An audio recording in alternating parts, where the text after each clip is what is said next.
You don't really need to know anything about rodeo to feel the rhythm of it. Slow mornings, long rides, and work that didn't always announce itself. So I'm glad you're here to sit with it for a little while. We're easing into the quiet history of rodeo and cowboying. Not just the performances, but the everyday routines, small skills, and steady habits that shaped a way of life out on open land.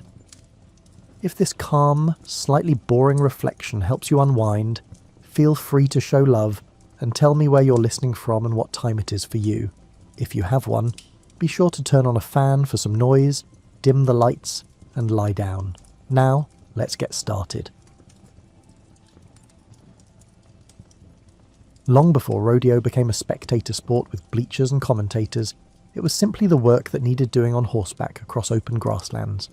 You're about to step into a world where skill with a rope meant the difference between eating and going hungry, and where understanding your horse was as essential as understanding the weather. The sky is barely grey when you wake in your bedroll on the hard ground. The stars are still visible but fading as dawn approaches from the east. You have slept in your clothes because the morning air is cold enough to see your breath. Your boots stood upright beside your head all night to keep scorpions from taking shelter inside them. You shake out each boot anyway before pulling it on. An older vaquero taught you this habit after he once found a small snake coiled in his left boot. He never skipped the shaking ritual after that morning. Neither do you. The campfire from last night is now just white ash and a few glowing embers. You add kindling and blow gently until small flames appear. The fire grows as you feed it larger sticks. Coffee comes next because everything else can wait until it's ready.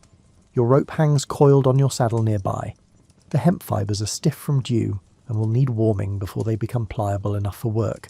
You hold the coil near the fire and rotate it slowly. The rope was made by hand in a village south of here, where they still follow the old methods. You visited that village once and watched the craftsmen work. Their hands moved with practiced efficiency that made complex tasks appear simple. The maguey fibre, which grows on plants that resemble enormous succulents, is what the village artisans begin with. They strip the leaves and soak the fibres in water for weeks, until the green outer coating rots away. The remaining fibres get beaten with wooden mallets to separate and soften them. They twist the fibres into strands using a simple spinning device that has changed little in hundreds of years. 3 strands are twisted together in the opposite direction to create a rope that will not unravel under tension. This counter-twist is crucial because it creates stability through opposing forces. The rope will stretch slightly under load but will not come apart. The process takes days for a single rope and requires attention to consistent thickness throughout its length. You invested a week's wages in this particular rope, as inexpensive ropes tend to break at the most inconvenient times. A broken rope means a lost cow, and a lost cow means lost money. The mathematics are simple enough that even the most frugal cowboys invest in quality rope. Your horse stands hobbled near a patch of decent grass. Hobbling prevents the horse from wandering too far during the night but still allows grazing. You learned to hobble horses properly after losing a mount that managed to hop half a mile while you slept. You found the horse eventually but wasted an entire morning in the search. The horse lifts its head as you approach. You speak softly and let the animal smell your hands before touching its neck. Some cowboys believe horses cannot understand words, but you know better. The tone of your voice communicates intention more clearly than any verbal commands could manage. You remove the hobbles and run your hands down each leg, checking for heat or swelling. A lame horse is worse than no horse in this country, where distances are measured in days rather than miles. You inspect each hoof and pick out a small stone lodged near the frog. The horse probably stepped on it yesterday afternoon but showed no signs of discomfort. The saddle weighs more than you would like to carry any distance.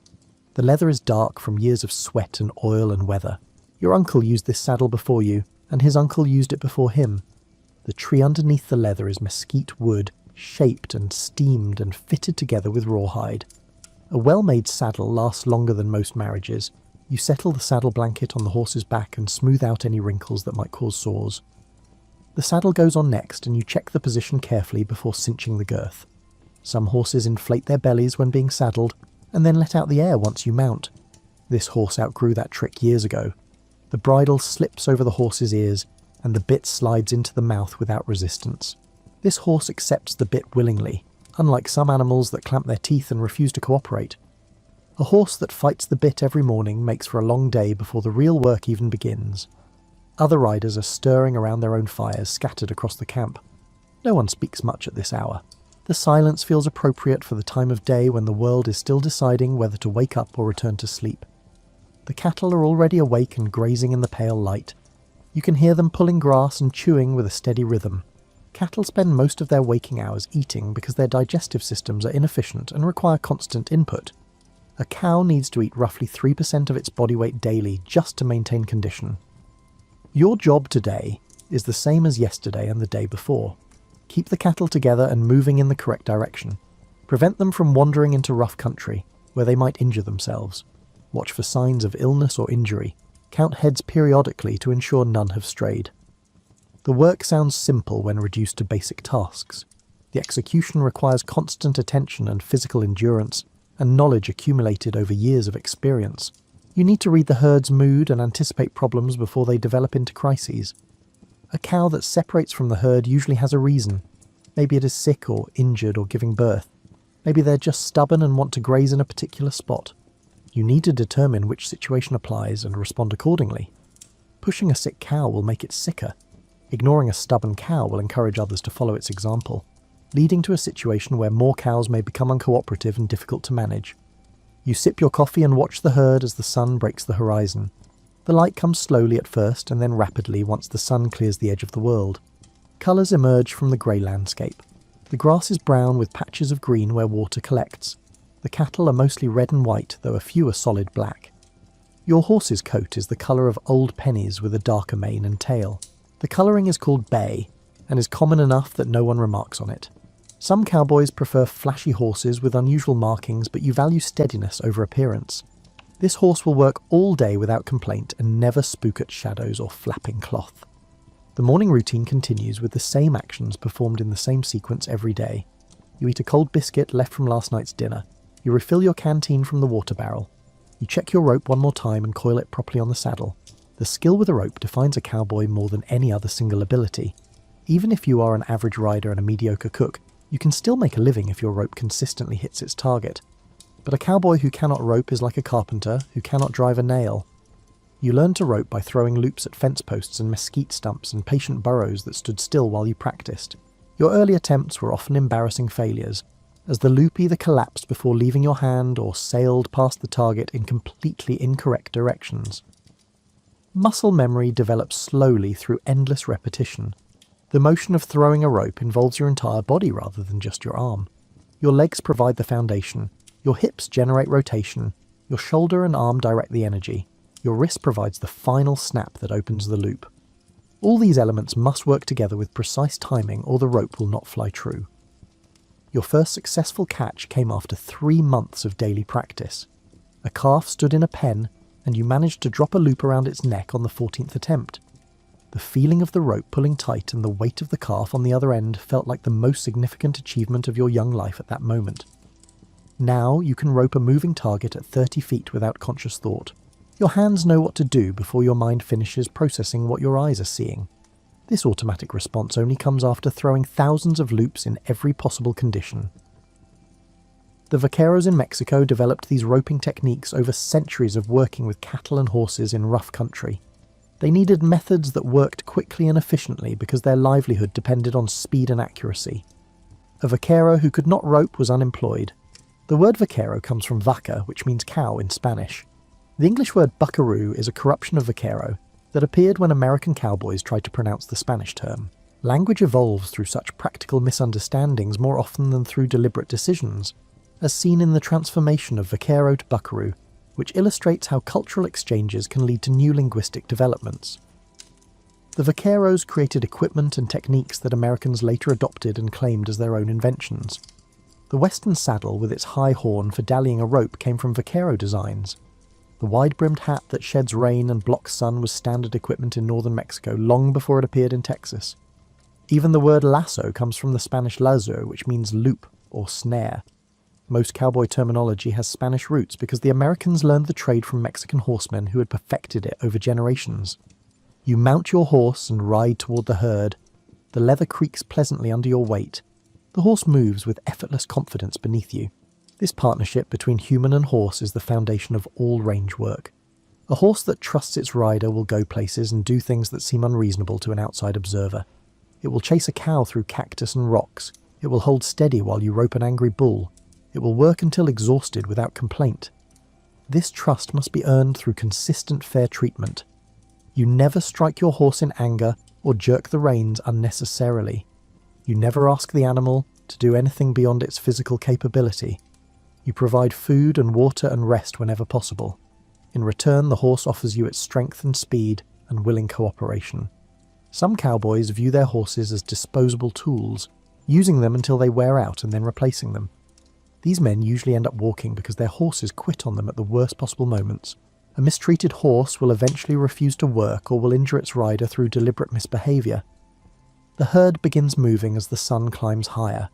Cattle are creatures of habit and expect to walk during certain hours of the day. They follow the same trails they used yesterday and will use again tomorrow. Trying to change their established patterns requires more effort than simply accommodating their preferences. You position yourself on the flank of the herd where you can see most of the animals and respond to problems as they develop. Other riders take similar positions on the opposite flank and at the rear. The point rider leads from the front, though. Leading cattle is more about suggestion than command. The land rolls in gentle waves with occasional steeper hills that require careful navigation. Gullies cut across the terrain where rainwater carve channels during violent storms. These gullies can twist an ankle or break a leg if a cow or horse steps wrong. You guide the herd around the worst obstacles while allowing them to choose their own path through easier country. Cattle will generally pick the safest route if given the opportunity. They have an instinct for avoiding danger that serves them well when humans do not interfere too much. The morning passes in comfortable routine. The herd moves. You ride. The sun arcs across the sky. Nothing dramatic happens because dramatic events are usually bad news in this line of work. Learning to rope well enough to earn wages took you 2 years of concentrated effort. Learning to ride well enough to stay mounted during the roping took another year beyond that. The skills seem related but require different types of practice and muscle development. Your first riding lessons came from a patient mare that had taught other beginners before you. The mare tolerated your clumsy mounting attempts and uncertain balance without taking advantage of your inexperience. Some horses will buck or bolt when they sense a weak rider, but this mare simply stood and waited for you to figure things out. Her patience was a gift that you did not fully appreciate at the time. The basic act of mounting a horse required coordination you did not initially possess. You had to gather the reins in your left hand while gripping the saddle horn. You placed your left foot in the stirrup and then hopped on your right foot while swinging your right leg over the horse's back. The process seemed simple when demonstrated, but proved awkward in execution. You sometimes caught your boot on the saddle or lost your balance halfway through the motion. Balance on a horse differs from balance on the ground. Your centre of gravity shifts higher and moves constantly as the horse walks or trots or canters. You must learn to move with the motion rather than fighting against it. Fighting the motion exhausts you and annoys the horse. Your instructor rarely explained things with words. He demonstrated a technique and then told you to practice until you could replicate it. When you made mistakes, he would shake his head and demonstrate again. This method seems inefficient but actually works better than lengthy verbal explanations. The body learns physical skills through repetition more effectively than through intellectual understanding. You can understand the mechanics of riding in theory while still falling off regularly in practice. Your muscles need time to memorize the correct responses to various situations. You spent hours riding in circles at different gaits until your legs stopped gripping too tightly and your hands stopped pulling on the reins. The horse needs freedom to move its head for balance. A rider who holds the reins too short restricts this movement and makes the horse's job harder. Trotting was particularly difficult at first because the bouncing motion threw you out of rhythm. You learn to post, which means rising from the saddle on every other beat. This smooths out the ride and reduces the pounding on your spine. English riders post routinely, but Western riders often skip this refinement and just endure the bouncing. Cantering feels smoother than trotting despite the faster speed. The 3-beat gait has a rocking quality that is easier to follow. You learn to sit deep in the saddle and relax your lower back. Tension travels down through your body into the horse, which then becomes tense in response. Galloping requires trust between horse and rider. The speed feels reckless until you realize the horse knows where its feet are going. Your job is to stay balanced and let the horse run without interfering. Some riders cannot resist pulling on the reins, which confuses the horse and disrupts its stride. You fell off many times during those early years. The ground was always harder than you remembered. You learned to roll away from the horse's hooves and to check for injuries before standing up. Pride gets bruised more often than bones, but both hurt in their own ways. The worst fall came when a rabbit jumped up under your horse's nose, and the horse shied sideways violently. You went left while the horse went right.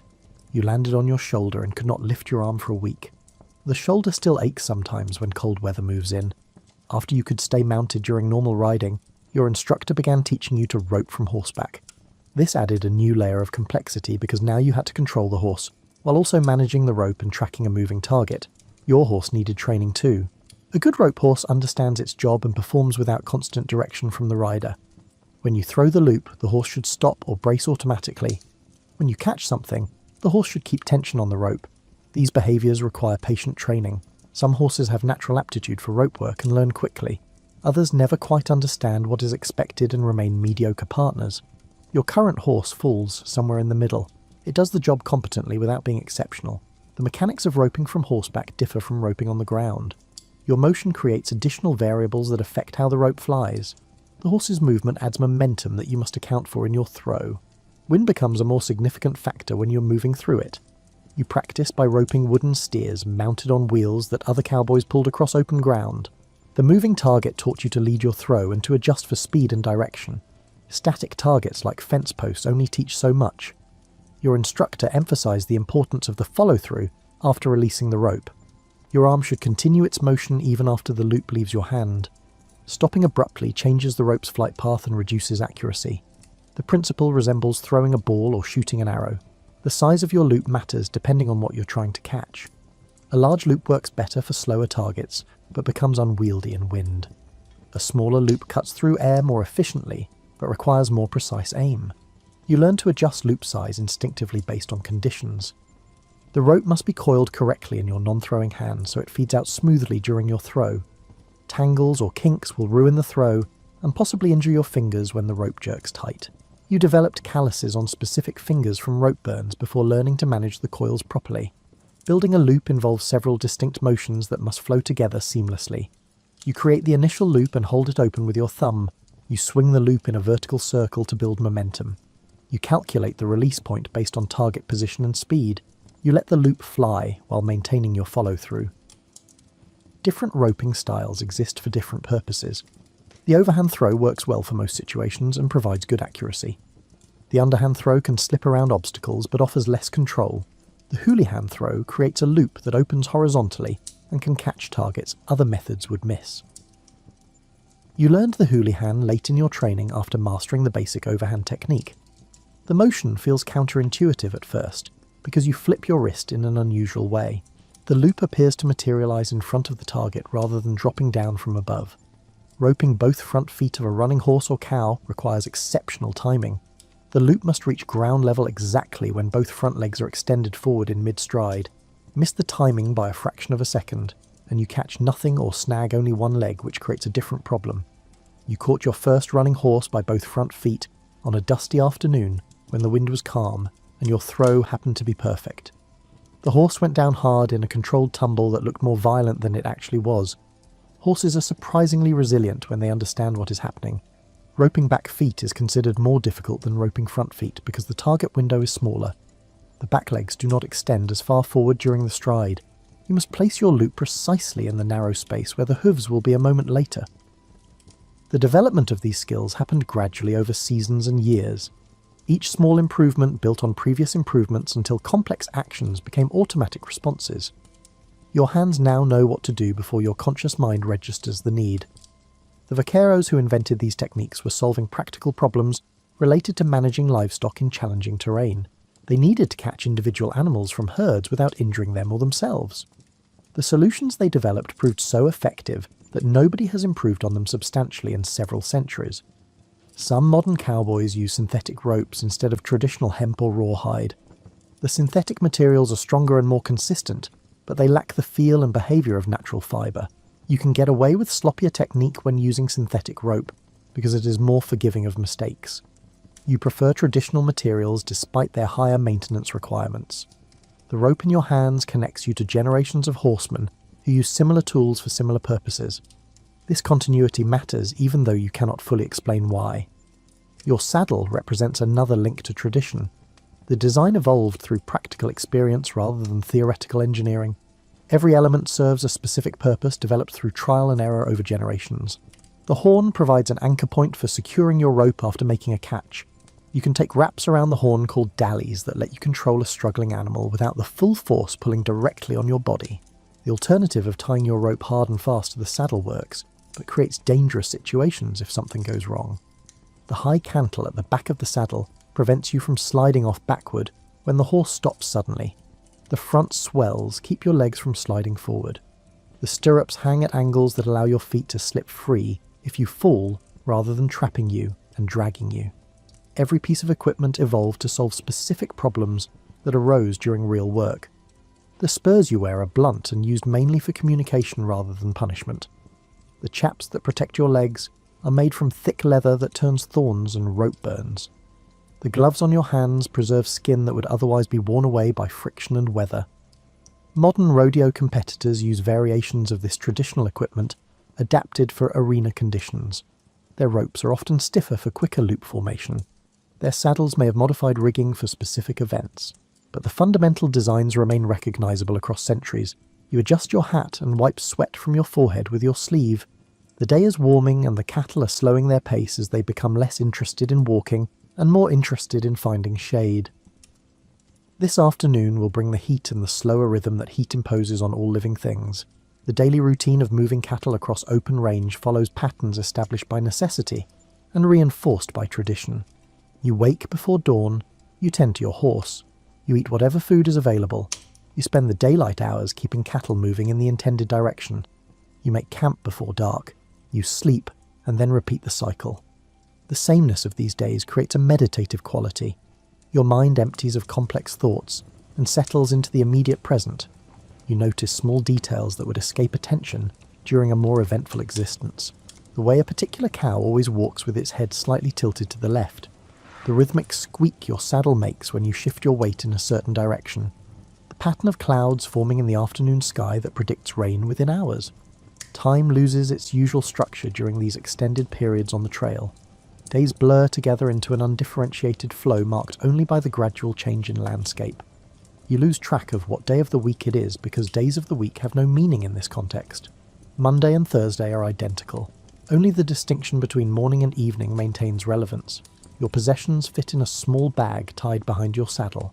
Extra clothes, a spare rope, a whetstone for your knife, a few personal items that have no practical value but provide comfort. The limitation of carrying capacity forces you to distinguish between necessary and unnecessary belongings. Water is the primary concern that shapes every decision about where to travel and when to rest. Cattle need water daily and will not travel far from their last drink without becoming difficult to manage. You plan routes that connect reliable water sources spaced roughly a day's travel apart. The quality of water varies from source to source. Some springs produce clear cold water that tastes sweet. Other waterholes offer warm muddy water that nonetheless keeps you and the cattle alive. You have learned not to be particular about water quality when the alternative is going without. Finding water in dry country requires knowledge accumulated over years of observation. Certain plants grow only where underground water is accessible to their roots. Birds fly toward water in the evening. Game trails converge on water sources. You read the landscape like a book written in a language few people bother to learn. Rain transforms the land in dramatic ways. Gullies become torrents. Dry lake beds fill with shallow water. Grass springs up almost overnight. The cattle become more energetic and harder to control when rain freshens the forage. They want to scatter and graze rather than walk in organised groups. You prefer dry weather for moving cattle, even though it creates other challenges. Predictability has value when you're responsible for hundreds of animals across difficult terrain. Rain introduces too many variables and turns routine work into constant problem solving. The worst weather for cattle work combines cold temperatures with wind and rain. Cattle turn their backs to the storm and refuse to move forward. You can push them, but they will turn around again as soon as you stop applying pressure. Sometimes you must simply wait for the weather to pass before resuming travel.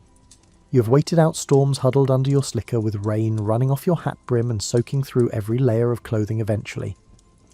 The cold penetrates until you stop shivering and start feeling dangerously sleepy. Staying awake and moving becomes a matter of survival. Lightning presents a different danger. Cattle panic during lightning storms and will stampede in mindless terror. Your job is to try to contain the stampede and prevent the herd from scattering across miles of country. This job ranks among the most dangerous activities in a profession that contains numerous ways to get injured or killed. You have ridden through stampedes twice in your career. Both times the experience felt like a nightmare, where you could not control events and could only react to chaos unfolding around you. The sound of hundreds of cattle running in the darkness drowns out all other sounds. The ground shakes with the thunder of hooves. You cannot see where you're going, but stopping would be fatal. The first stampede ended when the cattle reached a natural barrier of dense brush and stopped from exhaustion. You spent the next 3 days gathering scattered cattle and finding the ones that had run so far they ended up on neighbouring ranches. The second stampede was shorter and less destructive, but felt equally terrifying while it was happening. Most days pass without dramatic incidents. The work is hard, but not particularly dangerous when approached with appropriate caution. Cattle are large and strong, but not naturally aggressive toward humans. They will generally try to avoid conflict if given the opportunity. The exception to this rule is a cow with a new calf. Maternal instinct makes cows aggressive in defense of their offspring. A cow that would normally move away from you will charge if she believes you threaten her calf. You have learned to give new mothers extra space and to approach them carefully. Bulls require different handling than cows. A mature bull can weigh more than a horse, and possesses strength sufficient to kill a person without particular effort. Most bulls are relatively calm unless challenged or competing with other bulls. Treating them with respect and avoiding situations that trigger aggressive responses prevents most problems. Your rope is your primary tool for managing individual animals that need special attention. A sick cow must be separated from the herd and examined. A calf that has become separated from its mother needs to be reunited with her. A steer that keeps trying to wander away needs to be brought back repeatedly until it accepts its place in the herd. Roping an animal in the open country differs from roping in a pen or arena. The ground is rougher and includes holes and rocks that can trip your horse. The animal has more room to run and can build up substantial speed before you catch it. You must pay attention to your surroundings while also focusing on your target. After you catch an animal with your rope, your horse must hold it while you dismount and approach on foot. Some horses excel at this task and will keep perfect tension on the rope no matter what the caught animal does. Other horses become nervous and either pull too hard or allow too much slack. Approaching a roped animal requires care because they are frightened and may try to kick or strike with their horns. You move steadily and speak in calm tones while working your way along the rope toward the animal's head. Once you can grab the head, you have control over the animal's movement. Throwing cattle means forcing them to the ground so you can perform whatever task requires a stationary animal. A skilled person can throw a full-grown cow by hand using leverage and technique. Less skilled people need help from additional workers or must resort to other methods. The technique for throwing involves twisting the animal's head to the side while simultaneously pulling one front leg forward. This disrupts the animal's balance and causes it to fall in a controlled manner. You must move quickly once the animal is down because they will struggle to stand again immediately. Branding cattle creates a permanent mark of ownership. The process involves heating a metal brand until it glows red and then pressing it against the animal's hide for several seconds. The burned hair and skin leave a scar that remains visible for the animal's entire life. You have branded thousands of cattle over the years. The smell of burning hair and flesh no longer bothers you, though you remember finding it nauseating during your first branding session. The cattle bellow and struggle, but the pain is brief and they show no lasting distress beyond the visible scar. Some people object to branding as cruel, but no one has devised a better method for marking ownership on animals that live in open range conditions. Ear tags can be torn out. Paint washes off. Brands are permanent and visible from a distance. Castrating bull calves is another routine task that seems brutal to outsiders, but serves important purposes. Bulls that are not intended for breeding become more manageable after castration. They gain weight more efficiently, they produce better quality beef. The procedure is quick, and the calves recover within days. These harsh aspects of cattle work are balanced by quieter moments of simple satisfaction. Watching a healthy herd graze peacefully, seeing new calves gain strength and coordination, successfully delivering the cattle to their destination without losses or injuries. These victories are small but meaningful in the context of the work. Your relationship with the land becomes intimate through daily exposure to its moods and features. You recognize individual hills and rock formations. You know which draws hold water longest after rain. You remember places where good grass grows or where thorny plants make travel difficult. This accumulated knowledge has practical value, but it also creates a sense of belonging. The land is not just scenery you pass through. It is your workplace and your teacher and your companion during long solitary hours. You would miss it if you took a job that kept you indoors. The other riders in your crew become your temporary family during the months you spend moving cattle together. You may not particularly like all of them as individuals, but you depend on them and they depend on you. This mutual dependence creates bonds that transcend personal preferences. Some crews work together for years and develop efficient communication and coordinated action. Other crews consist of strangers thrown together for a single job. Your current crew falls between these extremes. You know some of the men from previous jobs and are still learning the capabilities of others. The cook manages the supply wagon and prepares meals for the crew. A good cook makes the difference between tolerable conditions and miserable ones. Food quality matters less than consistency and quantity. You need calories to sustain the physical demands of the work. Your typical meal consists of beans and beef and biscuits, with coffee to wash it down. The menu varies little from day to day. Occasional treats like dried fruit or molasses provide welcome variety but are rare. You eat because your body requires fuel rather than because the food brings enjoyment. Sleeping on the ground becomes normal after the first week despite the discomfort. Your body adapts to the hard surface and learns to find comfortable positions. You sleep deeply from exhaustion and wake rested despite the primitive conditions. The stars overhead become familiar companions during these months on the range. You learn to recognize constellations and to use them for navigation. The moon's phases mark the passage of time. The sky reveals patterns that connect you to travelers and herders throughout history who looked up and saw the same lights. The Chisholm Trail stretched from Texas to Kansas and carried millions of cattle northward during the decades after the Civil War. You have walked portions of this trail and heard stories about its peak years from older cowboys who made those long drives in their youth. The trail followed a route that connected water sources and avoided the worst terrain. Previous travelers established this route through practical experience. They learned which river crossings were safest and which areas contained hostile populations. Later travelers benefited from this accumulated knowledge. A typical drive on the Chisholm Trail took 3 to 4 months to move cattle from southern Texas to the railheads in Kansas. The distance covered roughly 800 miles through country that varied from flat coastal plains to rolling hills to wide open prairies. You imagine yourself on one of these classic cattle drives. The herd contains 2,000 head and requires a crew of 12 riders plus the cook and wrangler. You own nothing except your horse and your gear. Your wages will be paid at the end of the drive if you complete the journey successfully. The early days of the drive are the most difficult. The cattle are unfamiliar with travelling and resist leaving their home range. They try to turn back constantly. They attempt to break away and return to familiar territory. Keeping them moving forward requires constant pressure from all the riders. After a week or two, the cattle accept their situation and settle into a routine. They string out in a line that may extend for a mile. The stronger cattle naturally move toward the front, while the weaker animals fall toward the rear. This sorting happens without human intervention. The point riders lead the herd from the front positions. These are usually the most experienced cowboys because the point position sets the pace and chooses the path. The cattle follow the point riders with herd instinct rather than through forced compliance. The swing riders work along the sides of the herd about a third of the way back from the front. They keep the cattle from wandering too far left or right. They fill gaps that might encourage cattle to break away. Their position allows them to see most of the herd and respond to developing problems. The flank riders cover the sides further back in the herd. They perform similar functions to swing riders but deal with different cattle that tend to be slower and less cooperative. The drag riders bring up the rear.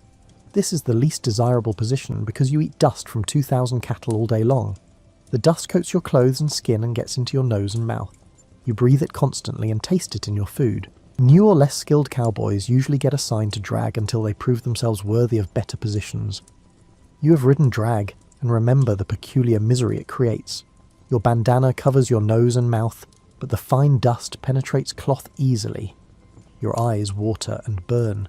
Sneezing provides brief relief, but then the dust accumulation begins again immediately. The wrangler manages the extra horses that travel alongside the herd. Each rider needs multiple horses because no single animal can work every day for months. The horses rotate with fresh mounts provided every few days. The wrangler's job requires skill in handling horses and preventing them from straying. River crossings present the most dangerous and difficult challenges on a cattle drive. Cattle are reluctant to enter water and may refuse to cross despite hours of persuasion. Some rivers flow too deep or too fast for safe crossing. The wrong choice of crossing location can result in drowned cattle or injured riders. You approach each river with careful assessment. The water's speed and depth, the firmness of the banks, the presence of quicksand or underwater obstacles. These factors determine whether crossing is possible and where to attempt it. The point riders enter the water first to demonstrate that crossing is safe. The cattle follow reluctantly at first. Once the first few animals commit to crossing, the rest usually follow. The herd instinct that sometimes creates problems becomes helpful during river crossings. The middle of the crossing is when disaster most often strikes. Cattle begin swimming in deep water and some may panic. They climb on top of each other trying to stay above the surface. Weaker animals get pushed underwater and drown. The massive bodies can create a jam that stops the crossing entirely. You have witnessed crossings that went smoothly and others that turned chaotic. The difference often depends on factors beyond human control. A sudden noise might spook the lead cattle. A particularly swift current might push animals off course. The cattle's mood on that particular day might make them more or less cooperative. After a successful crossing, you count heads to ensure no animals were lost. You check the riders to confirm everyone made it across safely. Cattle that got swept downstream must be located and retrieved. The process takes hours even when nothing goes wrong. The native populations whose lands the trails crossed had complicated relationships with the cattle drives. Some tribes demanded payment for crossing their territory. Others simply took cattle they needed for food.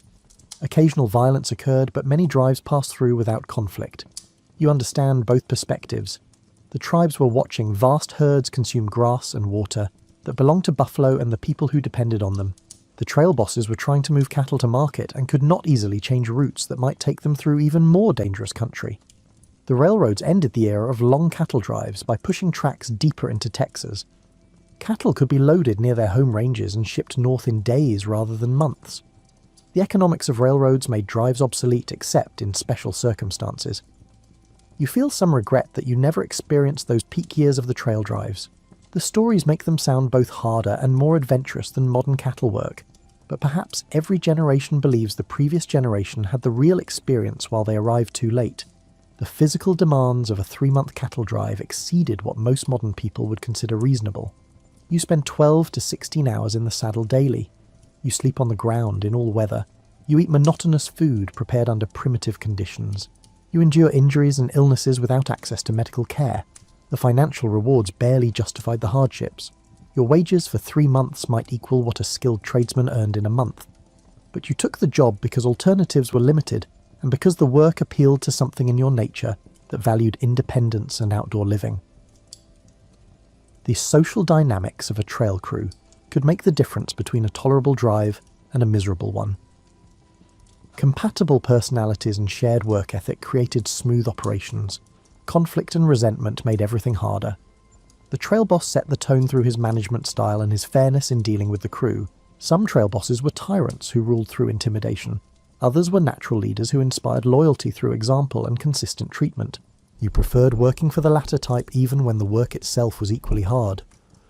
The relationships formed during these drives sometimes lasted beyond the immediate job. Men who worked well together would seek each other out for future employment. Reputations developed based on reliability and skill. Your name became associated with quality work or with problems depending on how you conducted yourself. The evolution of cattle handling techniques reflects changing circumstances and available technology. The vaqueros developed their methods for working in open country with minimal infrastructure. American cowboys adapted these techniques for different terrain and different economic pressures. The basic skills remained constant across these transitions. You still needed to ride well and rope accurately and read cattle behaviour, but the applications of these skills shifted as the industry changed around them. The invention of barbed wire transformed Western ranching by making it economical to enclose large areas. Suddenly, cattle could be contained within defined boundaries. This reduced the need for constant monitoring and allowed more efficient land use, but it also reduced the independence that open range work had offered. You have mixed feelings about barbed wire. It makes some aspects of cattle work easier by limiting how far animals can wander. It also creates new problems when cattle get tangled in the wire and injure themselves. And it represents the taming of wild country into something more controlled and domesticated. Fences changed the nature of cowboy work from ranging across open country to maintaining infrastructure and managing contained herds. The romantic image of the lone rider on the open range became less relevant. As ranchers divided land into pastures and pens, branding techniques became more systematic as ranches grew larger and needed to process more cattle efficiently. Branding crews developed coordinated actions where each person had a specific role. The efficiency allowed hundreds of calves to be branded in a day rather than dozens. You participate in these modern branding operations when seasonal work is available. The work resembles an assembly line more than the individualized craft of earlier years. Calves move through a chute and get roped, thrown, branded, vaccinated, and released in continuous succession. The social aspects of branding time provide compensation for the repetitive nature of the work. Neighbours gather to help each other with large jobs. Food and drink flow freely. The work becomes a community event rather than purely commercial activity. These gatherings preserve some of the social connections that were common when populations were smaller and more interdependent. The development of better veterinary knowledge improved cattle health and reduced losses from disease. You learn to recognise symptoms of common ailments and to administer basic treatments. Some problems still require professional veterinary care, but many can be handled in the field with simple interventions. Deworming cattle regularly improves their weight gain and overall health. Vaccinations prevent diseases that once devastated entire herds. These practices have become standard on well-managed ranches, though some old-timers resist new methods out of suspicion or habit. The introduction of trucks changed how cattle move from ranch to market. Loading cattle into trucks requires different skills than moving them overland on foot. The chutes and pens and loading ramps are designed to funnel cattle efficiently into confined spaces they would naturally resist entering. You adapted to these changes by learning new techniques while maintaining your foundation in traditional horsemanship. The ability to rope and ride remains valuable even when much of the work happens in pens rather than on open range. Some ranches maintain working horse programs, while others have switched entirely to trucks and ATVs for cattle work. Each approach has advantages depending on terrain and ranch size and management philosophy. You prefer horses because they provide satisfaction that machines cannot match. The relationship between horse and rider contains elements of partnership that make the work feel less mechanical. A good horse will anticipate your needs and respond with minimal direction.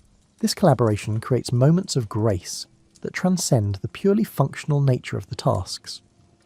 Modern rodeo emerged from the skills that working cowboys developed out of necessity. The ranch work provided entertainment when cowboys competed informally to see who could rope fastest or ride most difficult horses. These casual contests eventually evolved into organised events with rules and prizes. The first formal rodeos appeared in the late 1800s as Wild West shows and frontier celebrations. Buffalo Bill's touring show featured trick riding and roping that introduced Eastern audiences to cowboy skills. Small towns began hosting annual rodeos that combined competition with community celebration. Early rodeo had few safety measures and injuries were common. Cowboys competed in their working clothes using their everyday equipment. The events tested skills that had direct application to ranch work. Bronc riding demonstrated ability to handle unbroken horses. Calf roping showed speed and accuracy in catching livestock. You attended your first rodeo as a spectator and watched with fascination as riders performed feats you were still struggling to master. The best competitors made difficult tasks look effortless. Their ropes flew with precision. Their horses responded instantaneously. The cattle seemed to cooperate through some invisible communication. You competed in small local rodeos after several years of working on ranches. Your results were mediocre because rodeo requires specialized skills beyond what daily ranch work provides. Arena conditions differ from open country. The time pressure creates stress that interferes with smooth execution. The riders who excel at rodeo typically grew up competing and have developed techniques specifically suited to arena performance. They practice the same motions thousands of times until they can execute them flawlessly under pressure. This specialization has created a gap between working cowboys and rodeo cowboys.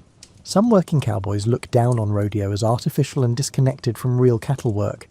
They point out that ranch conditions rarely require the speed and showmanship that rodeo emphasizes. Rodeo cowboys counter that their skills translate directly to ranch work, and that competition simply adds time pressure to existing abilities. You see value in both perspectives. Rodeo preserves traditional cowboy skills and keeps them visible to modern audiences. It provides financial opportunities for skilled riders and ropers. But it also creates unrealistic expectations about what cowboy work actually involves daily. The equipment used in rodeo has evolved to meet the specific demands of competitive events.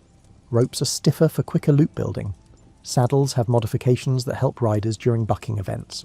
Protective gear like vests and helmets reduces injury rates. Traditional cowboys sometimes criticize these innovations as departures from authentic practice. Rodeo competitors view them as practical adaptations to the specific requirements of their profession. The debate reflects larger tensions between preservation of tradition and evolution toward efficiency. Bull riding became one of rodeo's most popular events, despite having almost no connection to actual ranch work. Few working cowboys ever need to ride bulls. The event exists purely as a test of courage and balance and tolerance for pain. You tried bull riding once at a small amateur event. The experience lasted approximately 3 seconds before the bull threw you with casual contempt. You landed hard enough that everything hurt for days afterward. You gained deep respect for riders who compete regularly in bull riding events. Barrel racing emerged as an event primarily for women riders and has become one of rodeo's most technically demanding competitions. The rider must navigate a cloverleaf pattern around 3 barrels at maximum speed without knocking any over. The combination of speed and precision makes it spectacular to watch. Team roping requires 2 riders working together to catch a steer. One rider ropes the head while the other ropes the back legs. The coordination and timing required make it one of the more challenging events.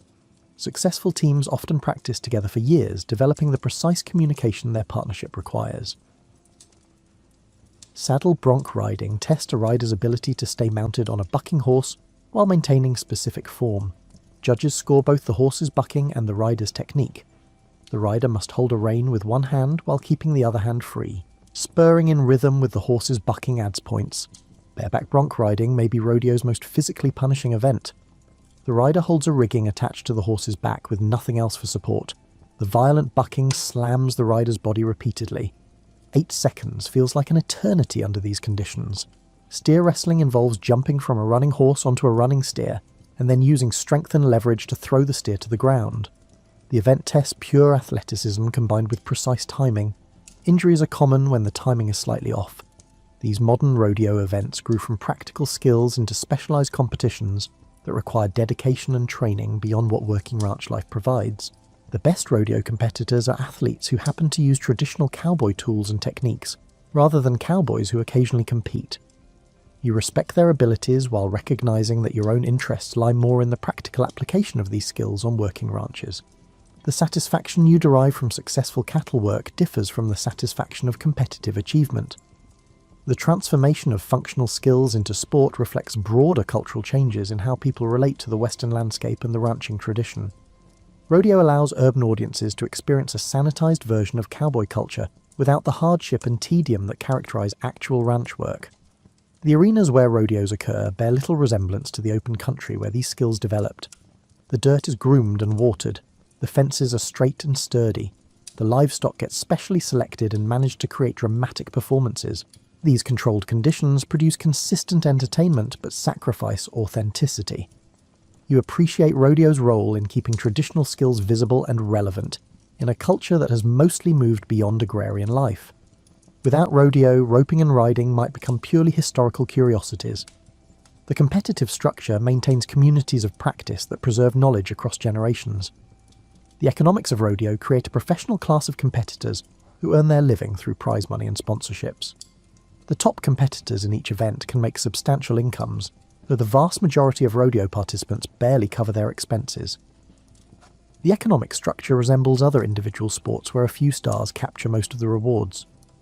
The rodeo circuit follows a seasonal pattern, with major events in summer and fall. Competitors travel constantly from one event to the next, accumulating points and prize money. This lifestyle appeals to people who value independence and competition, but it provides little stability or security. Some competitors transition from rodeo to other careers as their bodies break down from accumulated injuries. Others become stock contractors who provide animals for rodeo events, or work as judges and officials. The rodeo community provides opportunities beyond riding and roping, though they tend to be limited. The animals used in rodeo receive attention from animal welfare advocates who question whether forcing livestock to buck or wrestle is ethical. Rodeo organisations have implemented rules designed to protect animal welfare, including veterinary oversight and restrictions on equipment that might cause unnecessary stress or pain. You have opinions on both sides of this debate. The animals are livestock rather than pets, and most receive better care than cattle destined for slaughter. But some events do seem to create stress without serving purposes beyond entertainment. The question of where to draw ethical lines remains complicated. The bucking horses and bulls used in rodeo are often specifically bred for their tendency to buck. These animals are athletic specimens that perform behaviour they would naturally engage in when humans attempt to ride them. The debate centres on whether encouraging this behaviour for entertainment is fundamentally different from using animals for agricultural work. The physical dangers of rodeo are undeniable. Riders get thrown and stepped on and kicked regularly. Serious injuries including broken bones and concussions are common. A few riders die every year from rodeo-related trauma. The participants accept these risks in exchange for the opportunity to compete. You understand the appeal of testing yourself against dangerous challenges. The adrenaline and focus required during brief, intense competition creates feelings that normal life rarely provides, but you prefer the sustained challenge of long-term ranch work to the concentrated drama of rodeo events.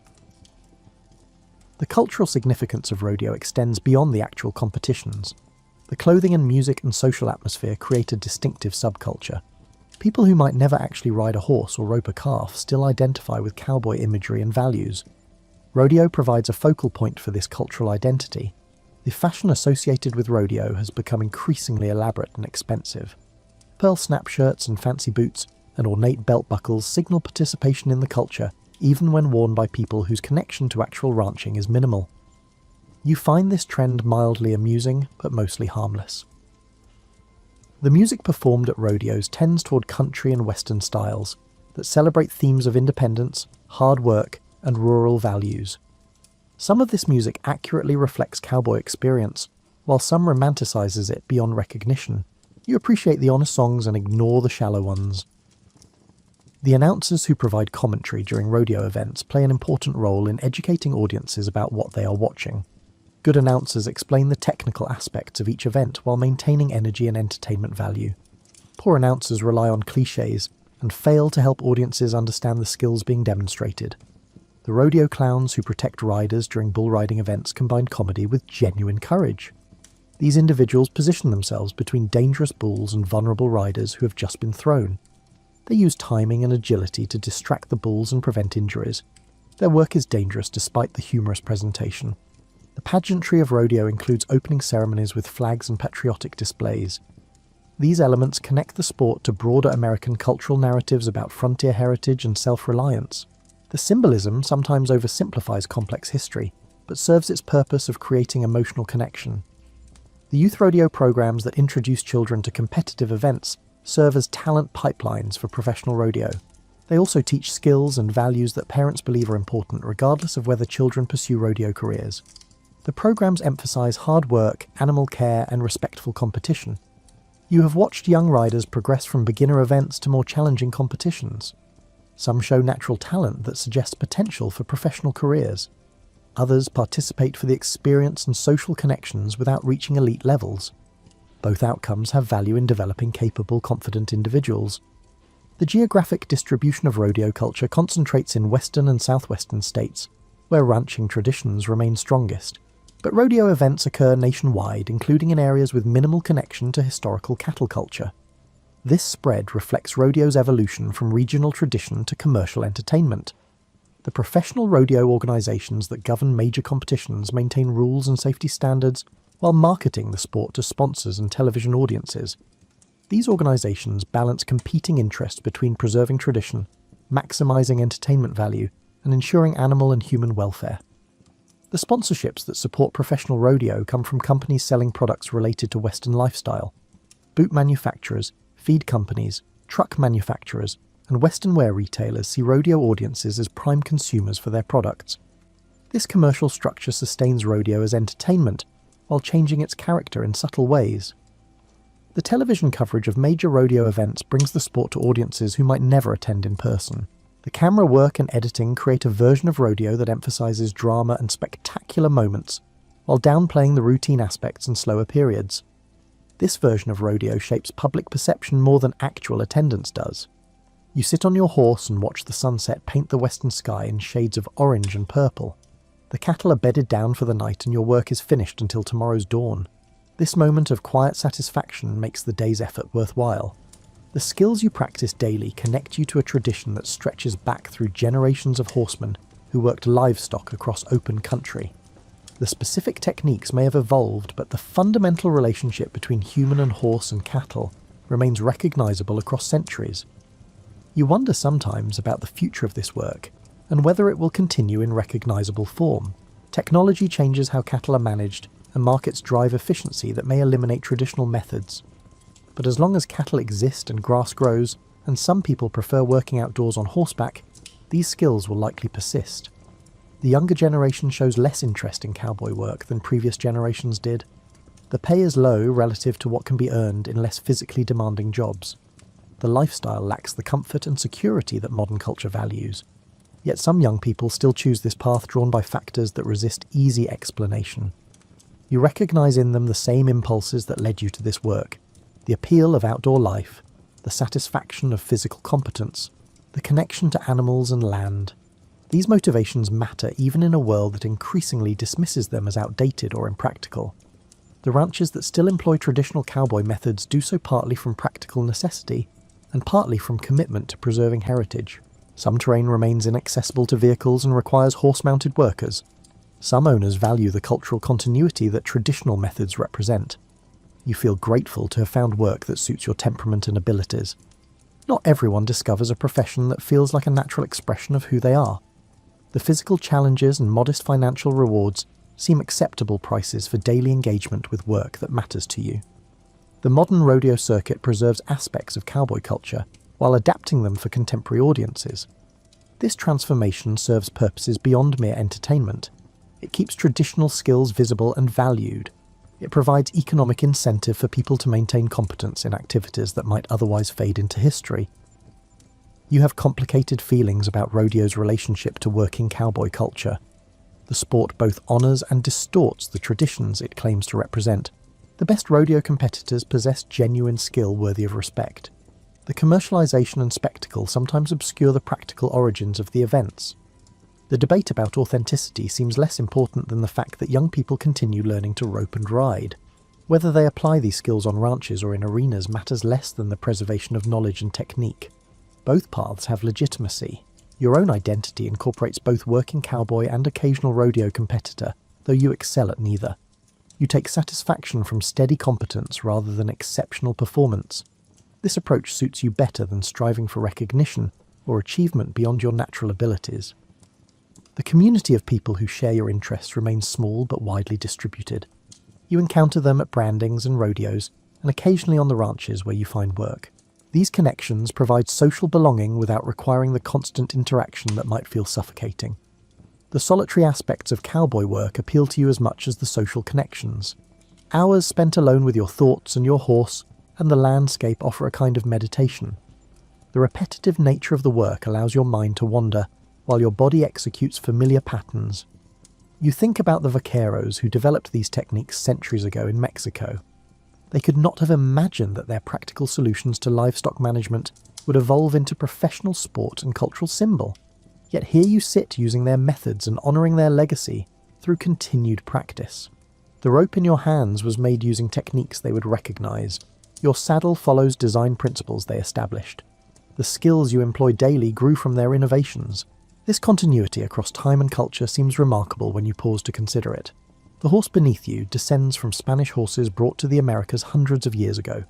These horses escaped or were released and formed wild herds that adapted to the landscape. Cowboys captured and trained them, creating bloodlines that still produce capable working horses. Your particular horse has ancestors from multiple continents and centuries of selective breeding. Yet it performs tasks that differ little from what its distant relatives did generations ago. This stability of function across time reflects the fundamental nature of the work. The cattle industry that employs you operates on global markets influenced by economics and politics you barely understand. Yet your daily work remains unchanged by these abstractions. You ride and rope and move cattle according to principles that ignore market forces. This disconnect between your immediate experience and the larger systems you participate in creates a sense of existing outside normal time. Your days follow rhythms set by sun and season and animal behaviour rather than clocks and calendars. The industrial world seems distant and mostly irrelevant.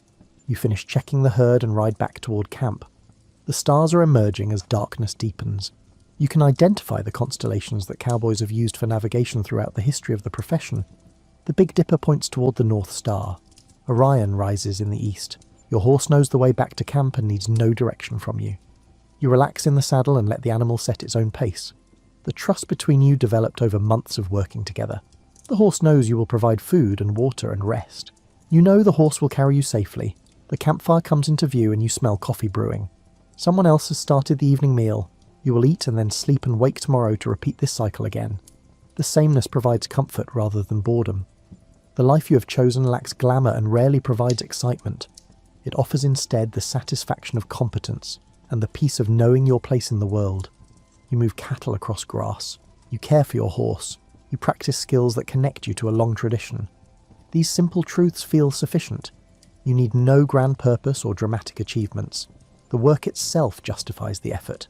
The quiet accumulation of days spent doing what you know how to do creates a life you can accept. The stars overhead have witnessed countless cowboys throughout history, looking up after long days of similar work. You join this invisible community across time. Your individual existence matters little in the larger sweep of history, but the work continues and the traditions persist and you play your small part. Tomorrow you will wake before dawn and start again. The cattle will need moving and your horse will need tending and your rope will need attention.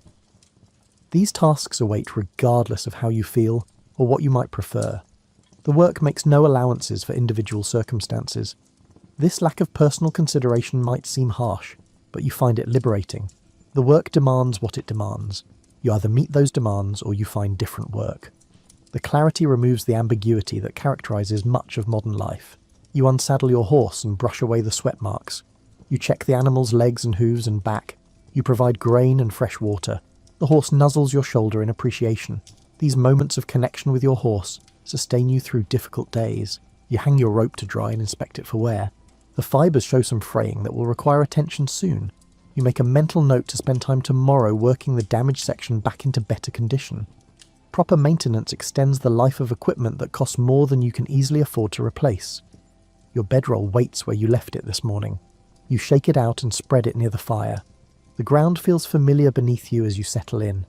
The sounds of the camp and the herd and the night creatures create a soundscape you find comforting. Sleep comes easily after the day's physical exertion. Your dreams will likely involve cattle and horses and the endless landscape you traverse daily. These dreams feel more real than the rare dreams of other places and other lives you might have lived. The traditions you practice will outlast you if enough people value them to continue learning. The skills will evolve as they always have in response to changing conditions. But the core relationship between human and horse and cattle will remain recognizable as long as someone chooses to maintain it. You close your eyes and let exhaustion carry you into sleep. Tomorrow awaits with its familiar rhythms and challenges. The work continues as it has for generations, and you are content to be part of this ongoing story that has no clear ending.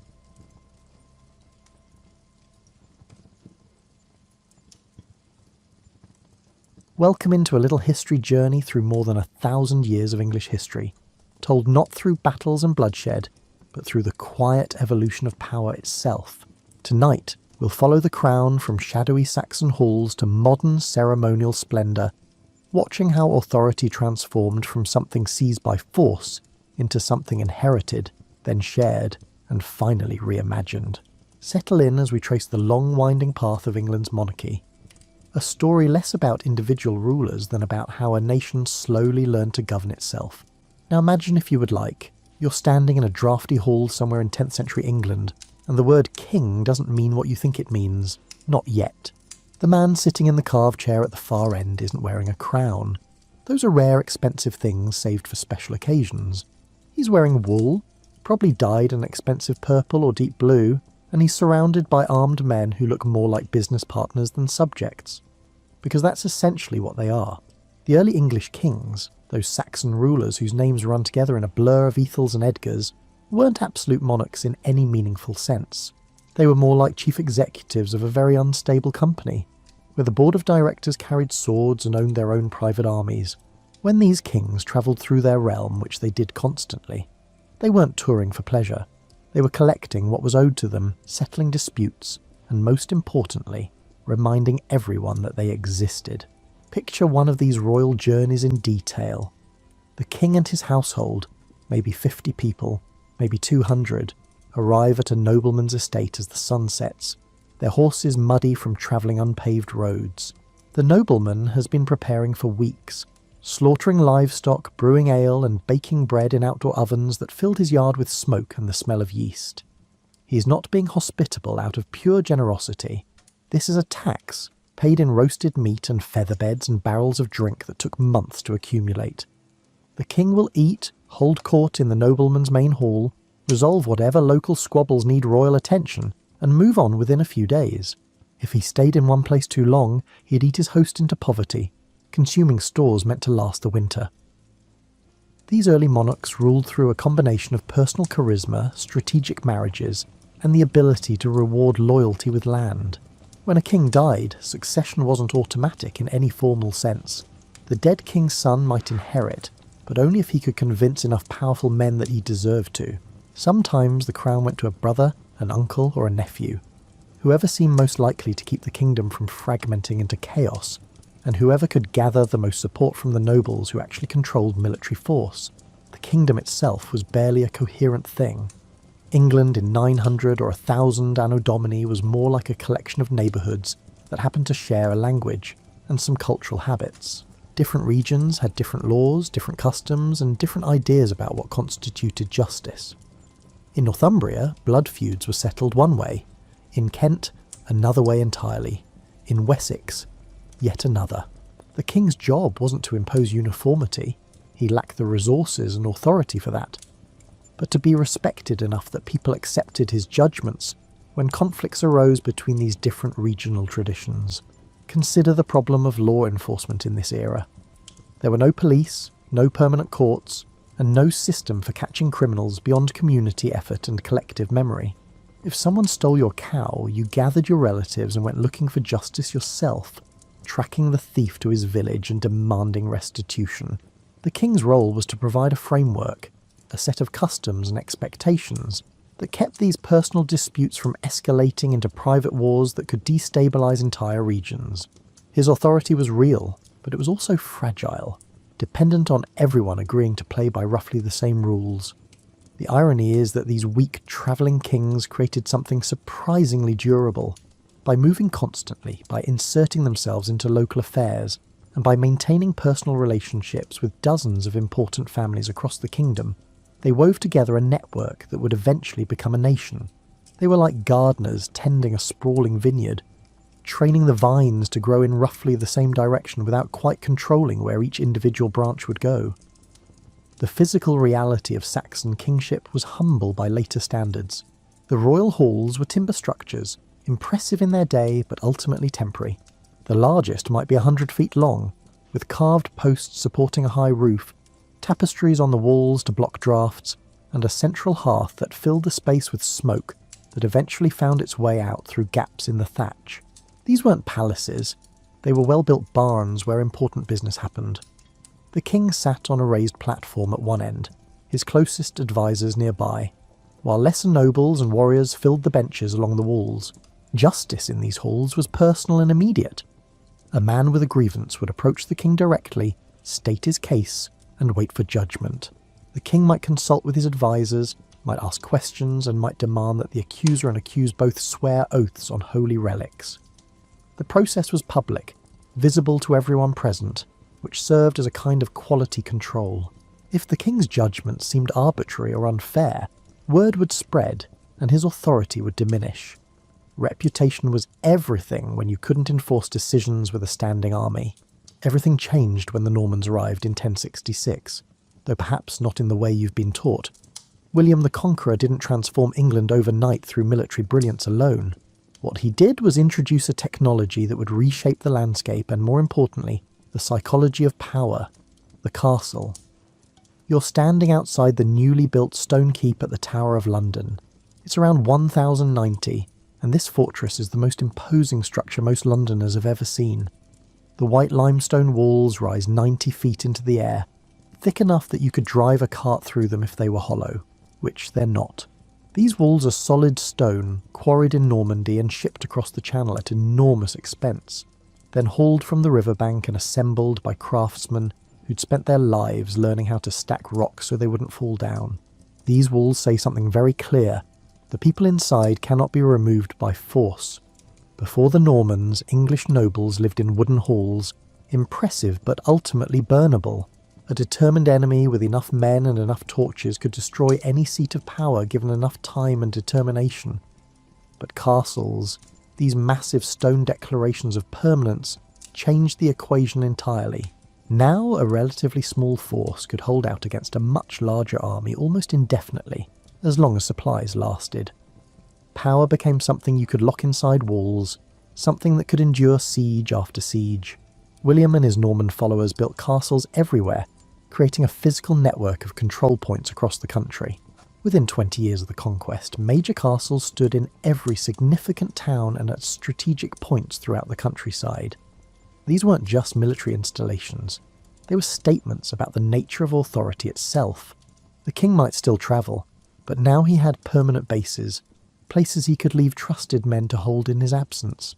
England's governance began to settle down, to root itself in specific locations rather than existing solely in the person of the travelling king. The relationship between king and nobles shifted accordingly. Norman nobles held their lands directly from the king in exchange for military service, a formal arrangement called feudalism, though the reality was messier than the theory. A baron with a strong castle and loyal knights could afford to be somewhat independent and could negotiate from a position of strength. Kings learned to balance the need for powerful defenders against the danger of overly powerful subjects who might decide they'd make better kings themselves.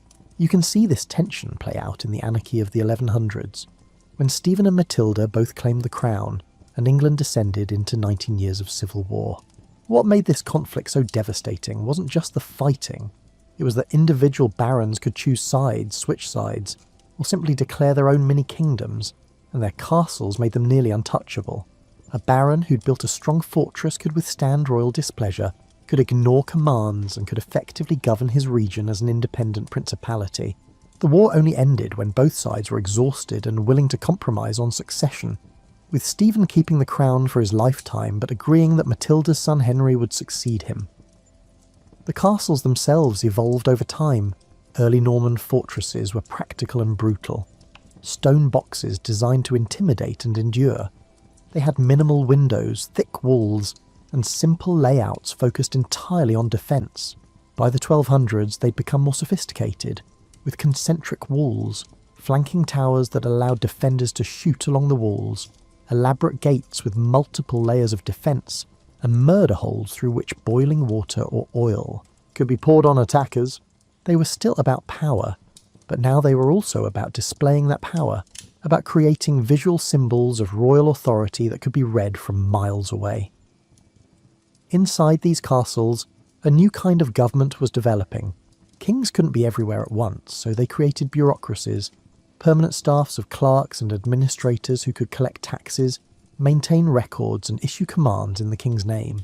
The Exchequer, England's tax collection system, got its name from the checkered cloth used to count money, like a medieval spreadsheet. Coins were stacked on the squares, making it easy to calculate totals and detect discrepancies. These administrators weren't particularly democratic, but they were relatively consistent, which was something new and valuable in medieval governance. The development of written records changed everything. Instead of relying on memory and oral tradition, the government began documenting land ownership, tax obligations, legal decisions, and royal commands. The Domesday Book, compiled in 1086, was an extraordinary achievement, a complete survey of England's land and resources, created so William would know exactly what he'd conquered and what taxes he could extract from it. Later kings built on this foundation, creating archives that grew larger each year, accumulating knowledge and precedent. The Castle Age taught England's rulers an important lesson. You could project power without being physically present. A castle with a royal coat of arms, staffed by royal officials, represented the king even when he was 200 miles away. This abstraction of authority, the idea that kingship was bigger than the individual king, would turn out to be crucial to the institution's long-term survival. By the late 1100s, something unexpected was happening. Law was becoming more important than the sword, or at least competitive with it, not because anyone believed in democracy or human rights. Those concepts were centuries away, but because kings discovered that consistent legal systems made them stronger and more capable of controlling their kingdoms effectively. You're in Westminster Hall in 1190, watching as royal judges hear cases. These aren't local disputes about stolen chickens anymore, though those still get settled at lower levels. These are questions about land ownership, inheritance rights, commercial contracts, and conflicts between powerful nobles who need neutral arbitration. The judges are using precedent, previous royal decisions to guide their rulings. They're creating what will eventually be called common law, a system of justice that applies across the entire kingdom regardless of local custom. Henry II deserves much of the credit or blame depending on how you feel about organised government. He was obsessed with law, not because he was particularly just or fair-minded, but because legal authority was more efficient than military conquest. He couldn't be everywhere at once and couldn't personally resolve every dispute, but he could create a system that resolved disputes in his name. He expanded royal courts, standardised procedures, and introduced the jury system, not as a democratic institution, but as a practical way to determine facts. 12 local men were more likely to know who actually owned that disputed field than some travelling judge who'd just arrived from London. The genius of common law was that it accumulated. Each decision added to the body of legal knowledge, creating a growing framework of expectations and precedents. Nobles might have castles and armies, but if the law said they owed the king certain rights or revenues, increasingly they had to comply. Legal obligation became as binding as iron chains, and unlike chains, you couldn't break it with a sword without consequences that extended beyond the immediate conflict. This legal evolution created unexpected consequences. Once you establish that disputes should be settled by precedent and procedure rather than force, you've created a space where the king himself can be challenged. Not overthrown, that still required armies, but constrained, held to account, and forced to justify his actions according to established standards. The barons who forced King John to sign Magna Carta in 1215 weren't revolutionaries trying to overthrow the monarchy. They were conservatives who believed the king was breaking established customs and wanted those customs written down and enforced. Magna Carta itself was mostly concerned with feudal technicalities that seem obscure today. How much money the king could demand when a baron died, whether he could marry off heiresses to his friends without family consent, what rights applied to forests and who could hunt in them. But buried in the practical details was a revolutionary idea. The king was subject to law, not above it, not exempt from it. Subject to it, just like his nobles and subjects. John, of course, immediately tried to ignore Magna Carta, and England descended into yet another civil war. But the document survived, copied and recopied, cited in later disputes, gradually transforming from a specific peace treaty into a general statement of principles. By the 1300s, English lawyers could point to Magna Carta and say with confidence that certain things were simply not allowed, even for kings. The document became a touchstone, a reference point, and a limit on royal power that couldn't be entirely ignored. The legal system also changed how England was governed day to day in practical terms. Royal justices travelled circuits, hearing cases in every county on a regular schedule. Sheriffs, originally just local strongmen loyal to the king, became official administrators responsible for executing court orders, collecting taxes and maintaining order. The whole apparatus of government became more predictable, more bureaucratic and more impersonal. You might never see the king, but you definitely encounter his legal system at some point in your life. This legal framework didn't make England peaceful or just by modern standards. Trial by combat was still a legitimate way to settle certain disputes until the 1300s, based on the belief that God would ensure the righteous party won the fight. Torture was used to extract confessions from accused criminals. Poor people had far fewer legal protections than the wealthy, and often couldn't afford to bring cases to royal courts. But the system established something crucial: the expectation that power should operate through rules rather than pure force. The development of legal education formalised these changes. By the 1200s, aspiring lawyers studied at the Inns of Court in London, learning procedures, studying precedents, and forming professional networks. These lawyers became a new kind of elite. Not warriors or clergy, but specialists in navigating the increasingly complex legal system. They advised nobles, represented clients in court, drafted documents, and generally served as intermediaries between royal authority and local reality. Nobody set out to invent Parliament. It emerged gradually, yet almost accidentally, from the practical problem of how to govern a complex kingdom without modern communication technology. The story of Parliament isn't a story of democracy, that comes much later, but of kings discovering that consulting with their subjects made certain tasks much easier and more effective. You're sitting in Westminster in 1295, attending what would later be called the Model Parliament. You're not here because you're important. You're here because you represent a borough, a town that the king needs money from. Around you are lords, bishops, and knights from every county, maybe 300 men total, gathered in a large hall that echoes with conversation and the shuffling of feet. The king hasn't gathered you to ask your opinion exactly. He's gathered you to explain why he needs another tax and to get your agreement to collect it from your communities. This is the birth of representative government, though nobody uses those words. The king needs money for wars in France and Scotland. He can't just take it. The legal system that makes his authority legitimate also constrains his ability to seize property arbitrarily. So he summons representatives from across the kingdom, explains his needs through his ministers, and asks them to convince their communities to pay up. In exchange, these representatives get to air grievances, suggest improvements, and occasionally negotiate the terms of taxation. The genius of this system is that it distributes responsibility. When taxes are raised, they're not imposed by royal decree alone. The kingdom's representatives have agreed to them, or at least appeared to agree in a public forum. This makes collection easier and rebellion less likely. It also creates a forum where different regions and interest groups can communicate with each other and with the royal government, building networks that transcend purely local interests. Parliament in the 1300s looks nothing like a modern legislature. Sessions are infrequent and brief, sometimes lasting only a few days.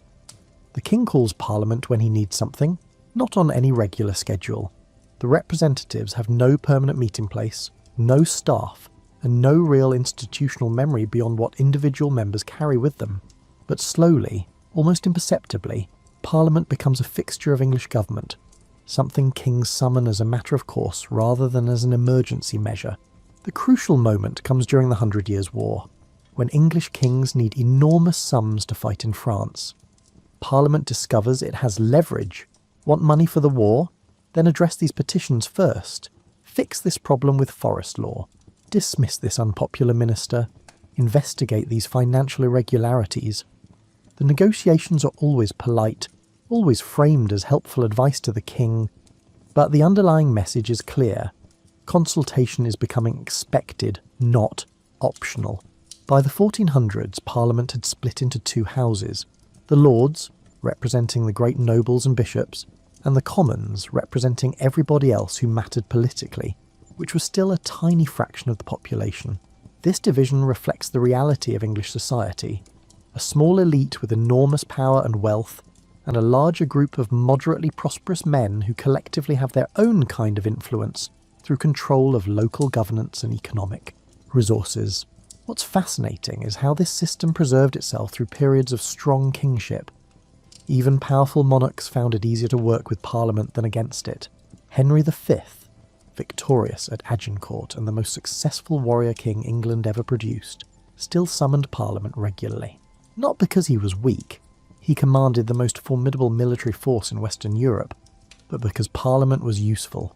It provided intelligence about conditions across the kingdom, legitimised royal policies, helped maintain order when the king was abroad, and generally made governance smoother. The Wars of the Roses in the late 1400s tested Parliament's durability. For 30 years, two branches of the royal family fought for the crown, and England saw 5 different kings as the throne changed hands through battle, betrayal, and murder. Through all this chaos, Parliament continued to meet, to grant taxes, and to pass laws.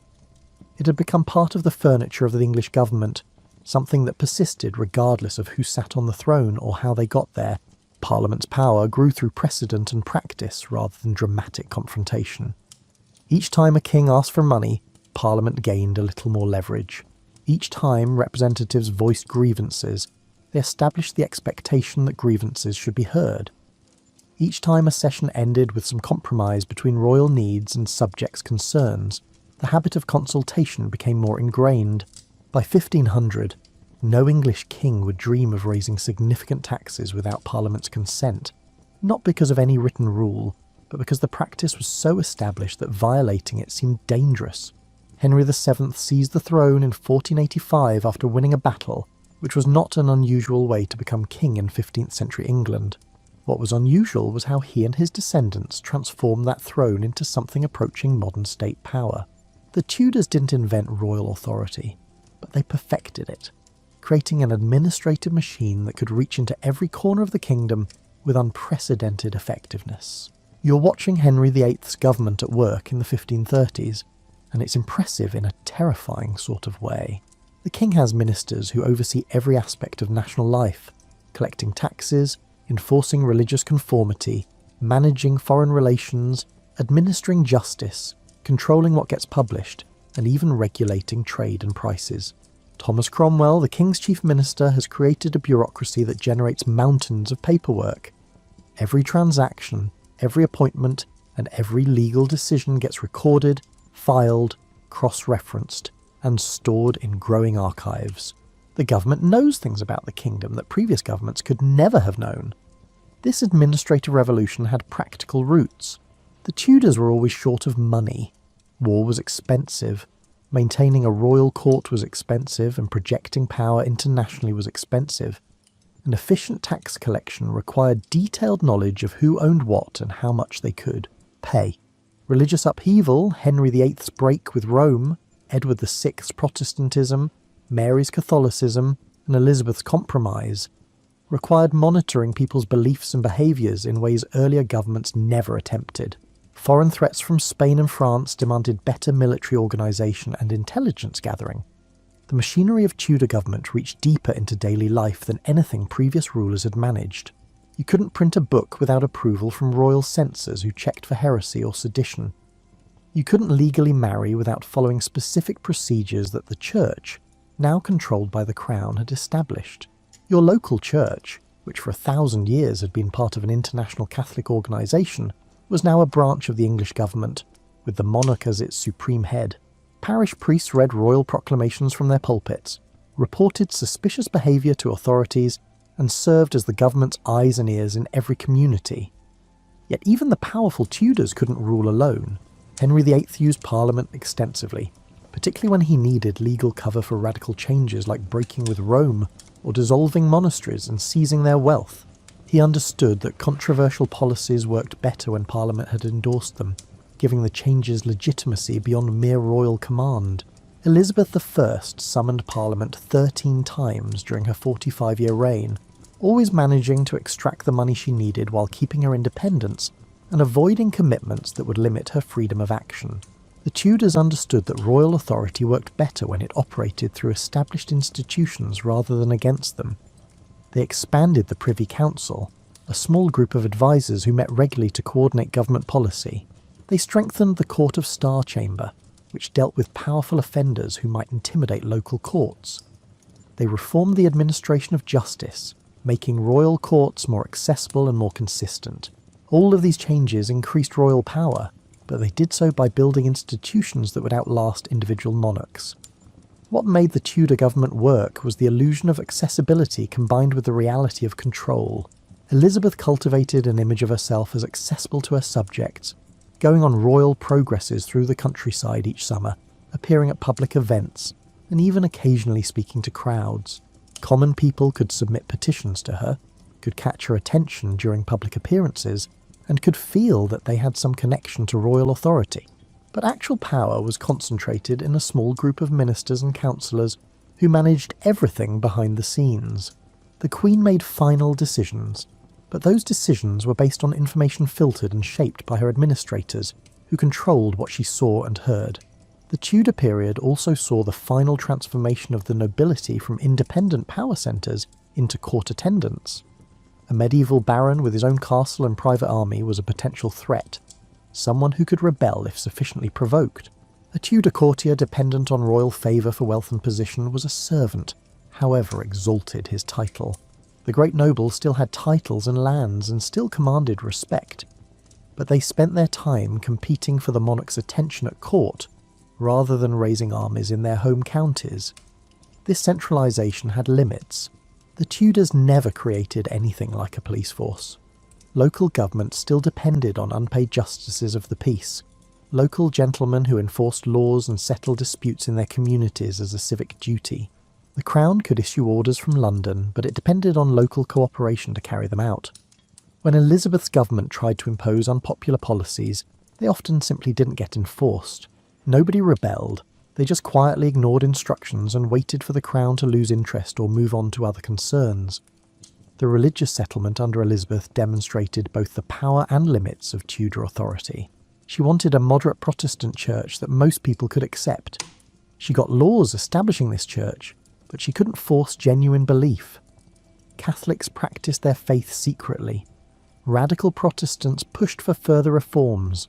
Elizabeth's government prosecuted the most obvious offenders, but it couldn't police everyone's private beliefs. The settlement worked because most people went along with it publicly, regardless of what they believed privately. The Stuart kings who followed Elizabeth made a critical mistake. They believed their own propaganda about divine right monarchy. James I and his son Charles I thought kings answered only to God, not to Parliament or law or custom. Unfortunately for them, they lived in England, where Parliament and law and custom had been accumulating power for 4 centuries, and weren't about to surrender that power without a fight. You're watching the House of Commons in 1642, and the atmosphere is electric with tension. Parliament has been battling Charles I for years over money, religion and power. The king keeps trying to rule without Parliament, imposing taxes by royal decree, imprisoning critics without trial, and enforcing religious uniformity through courts that bypass common law. Parliament keeps insisting on its traditional rights and privileges, control over taxation, protection from arbitrary arrest, and religious reform. Neither side will compromise, and the kingdom is sliding inexorably towards civil war. What follows is genuinely revolutionary, though the revolutionaries themselves don't see it that way initially. Parliament raises an army against the king, claiming they're defending English liberties against tyranny. They fight a civil war that lasts from 1642 to 1646, with battles at Edgehill, Marston Moor and Naseby that kill thousands. Parliament wins, captures the king, tries to negotiate, fails, and then faces a terrible question. What do you do with a king who won't accept limits on his power? The answer, reached after agonising debate, is to put him on trial. In 1649, Charles I stands before a specially created court and hears himself accused of treason against his own kingdom. He refuses to recognise the court's authority, refuses to plead, and insists that kings are accountable only to God. The court finds him guilty anyway and sentences him to death. On a cold January morning, Charles steps through a window of the banqueting house in Whitehall onto a scaffold, says a few words to the crowd, and places his head on the block. For the first time in English history, the people, or at least the armed representatives of some of the people, have formally rejected the principle that kings are above law. The republic that follows, led by Oliver Cromwell, is short-lived and unpopular. Turns out that military dictatorship is even less appealing than monarchy, especially when the dictator closes theatres, bans Christmas celebrations, prohibits dancing and most forms of entertainment, and generally tries to enforce Puritan morality on an unwilling population. Cromwell rules effectively enough. He conquers Ireland and Scotland, wins a war with the Dutch, and makes England feared abroad. But he can't create legitimate institutions to replace the ones he destroyed. When Cromwell dies in 1658, his son briefly takes over, fails to command military loyalty, and within 2 years England has invited Charles II, son of the executed king, to return from exile and take the throne. But the crown that Charles II receives is fundamentally different from the one his father lost. Everyone understands now that monarchs rule with Parliament's consent, not by divine right alone. Charles is careful not to push too hard, accepting Parliament's authority over taxation, avoiding controversial religious policies, and generally trying to keep everyone happy. The balance of power has shifted permanently, even if nobody wants to admit it too explicitly.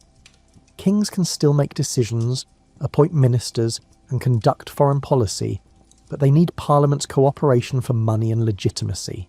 James II, who succeeded his brother in 1685, either didn't understand this or didn't care. He was Catholic in a Protestant kingdom, authoritarian in a country that had learned to resist authoritarianism, and absolutely convinced of his divine right to rule however he pleased. He appointed Catholics to military commands and university positions, suspended laws against Catholic worship, and generally behaved as if Parliament didn't exist. Within 3 years, the political class had had enough. They invited his Protestant daughter Mary and her Dutch husband William to invade England, save Protestantism, and restore constitutional government.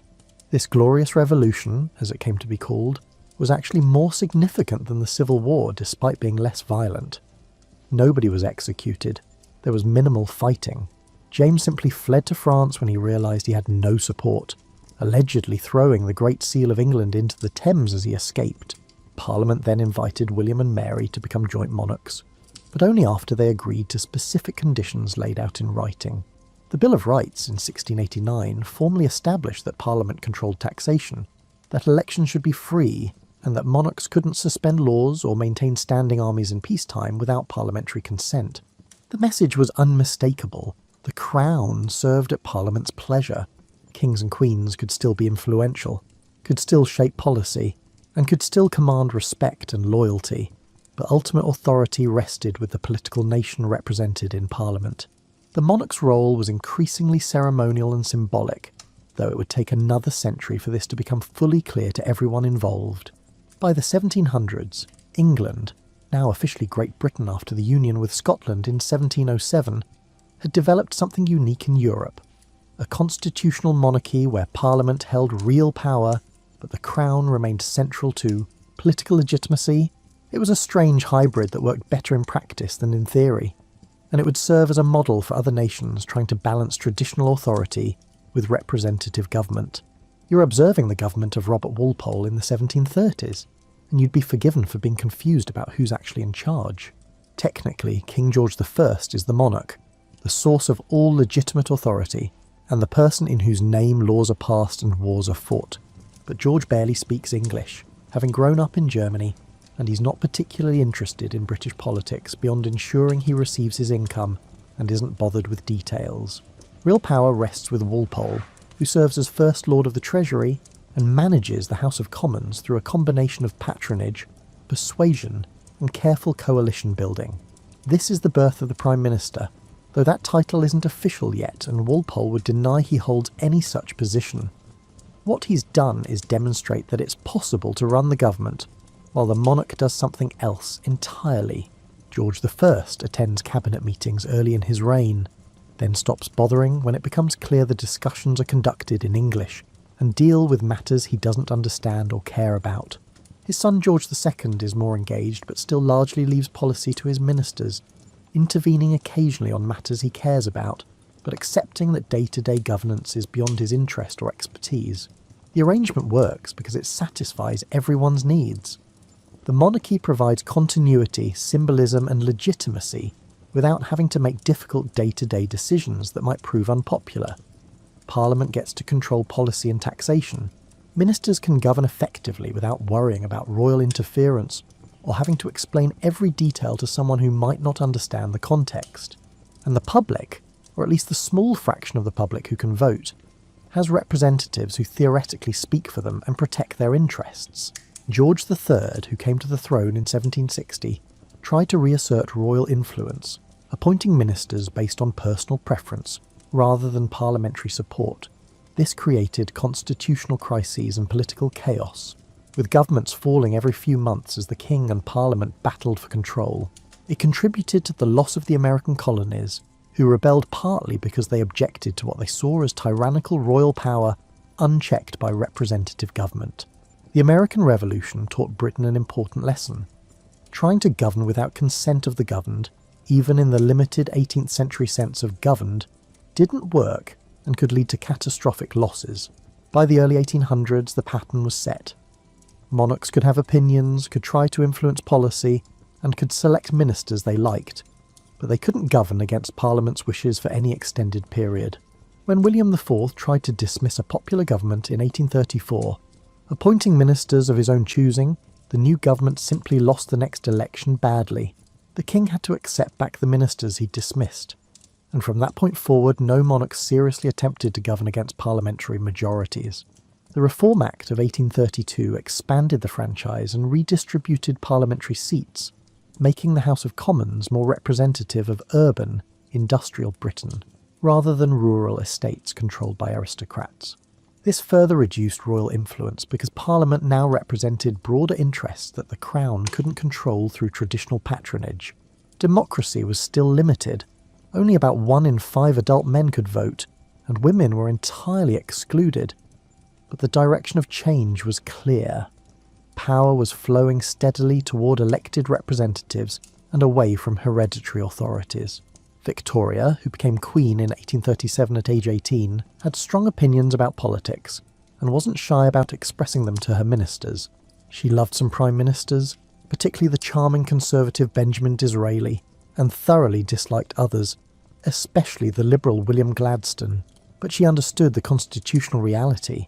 She could advise, encourage and warn, but she couldn't actually make policy.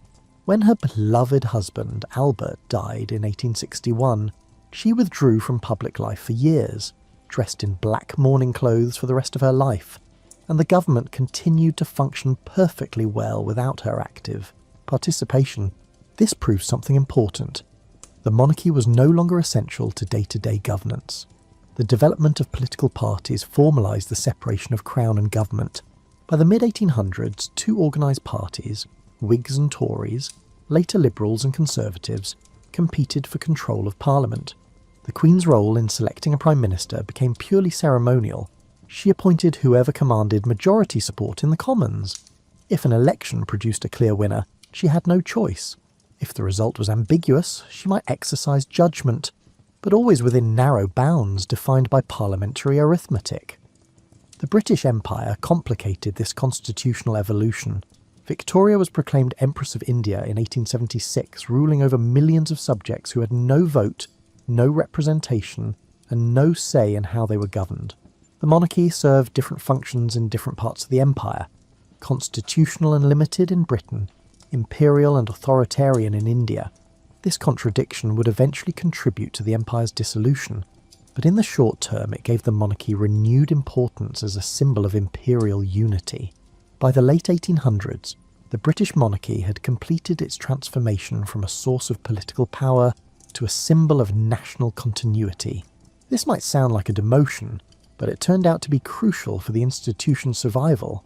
Monarchs who no longer made controversial political decisions couldn't be blamed for policy failures, couldn't alienate half the population, and couldn't become targets for revolution the way kings elsewhere in Europe were. You're watching Victoria's Diamond Jubilee in 1897, celebrating 60 years on the throne. The entire British Empire has sent representatives. The parade includes soldiers from India in turbans, Canadian mounties, Australian cavalry, and African colonial troops, all parts of a global empire that Victoria theoretically rules, but never actually governs in any practical sense. She's an elderly woman in a black widow's weeds, frail enough that she can't climb the steps of St. Paul's Cathedral, and has to receive a blessing while sitting in her carriage. Yet she's become something like the grandmother of the nation, respected and beloved precisely because she doesn't interfere with how the country is actually run.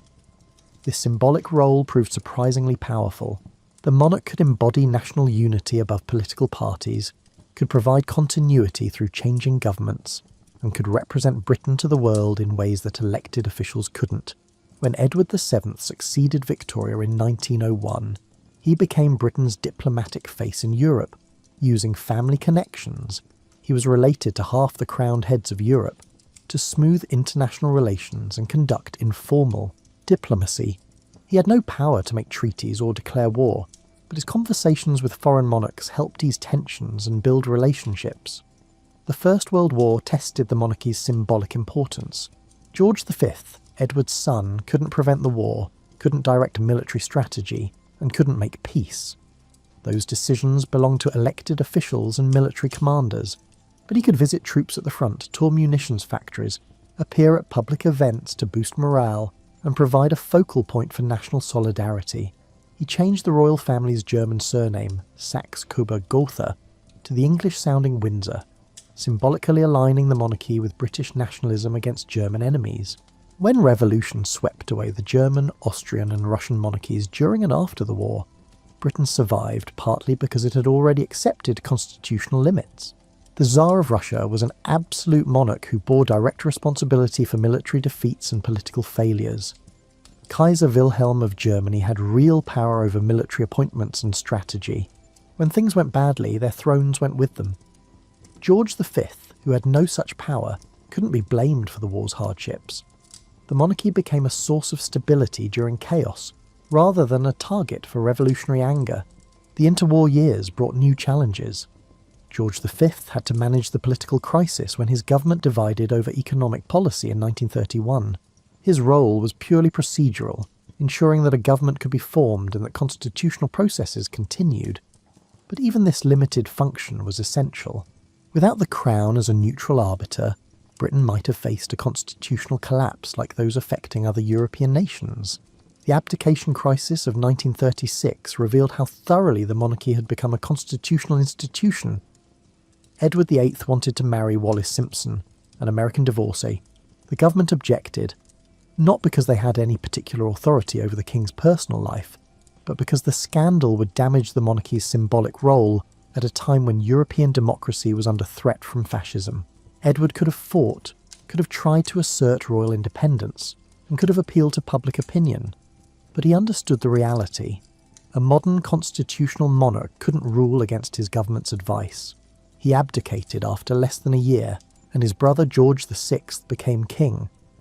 George VI, shy and suffering from a stammer that made public speaking torture, seemed like an unlikely symbol of British resistance to Nazi Germany.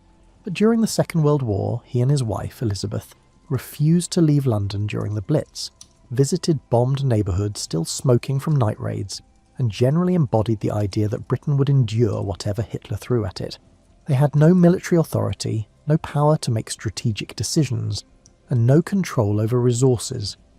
But their presence mattered in ways that purely practical leadership couldn't achieve. When Buckingham Palace was bombed, the Queen famously said she was glad because now she could look the East End in the face. Her home had suffered like theirs. The war cemented the monarchy's modern role. The royal family became a symbol of national resistance and unity, appearing on propaganda posters, in newsreels, and at public events. But they exercised no actual power.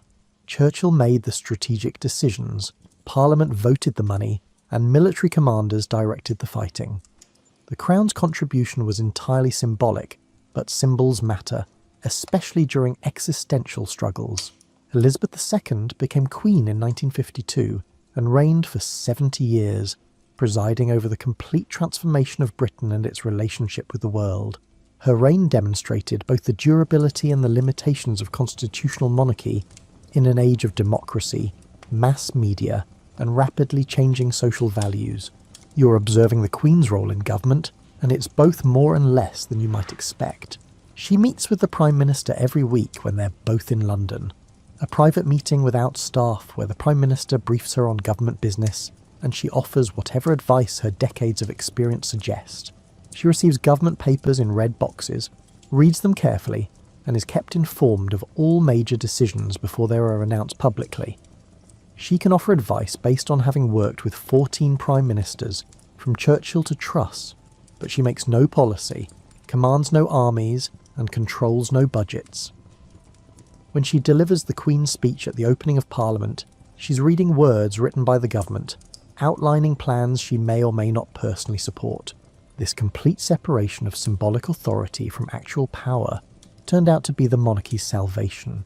When governments made unpopular decisions, entering wars, cutting services, raising taxes, implementing controversial social policies, the Crown couldn't be blamed.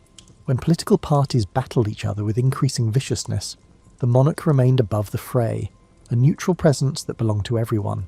The Queen met with prime ministers from across the political spectrum, from the Conservative Churchill to the Labour Wilson to the Conservative Thatcher, to the Labour Blair to the Conservative Johnson, and maintained cordial working relationships, with all of them regardless of her personal views, which she kept scrupulously private. The monarchy's role became largely ceremonial and cultural. State occasions, coronations, jubilees, royal weddings, and state funerals provided spectacle and tradition that connected modern Britain to its past. The ceremonies hadn't changed much in centuries. The same crown jewels were used, the same oaths sworn, and the same rituals performed. This continuity gave many people a sense of stability in a rapidly changing world, a feeling that something endured while everything else transformed. The royal family became, for better or worse, celebrities whose personal lives generated endless public interest and media coverage. This wasn't what medieval kings would recognise as power, but it was a form of cultural influence that proved remarkably resilient. Royal weddings drew millions of viewers. Royal scandals filled tabloid headlines for months. The births of royal babies were announced with traditional cannon salutes and modern social media posts. The monarchy had become entertainment and tradition simultaneously.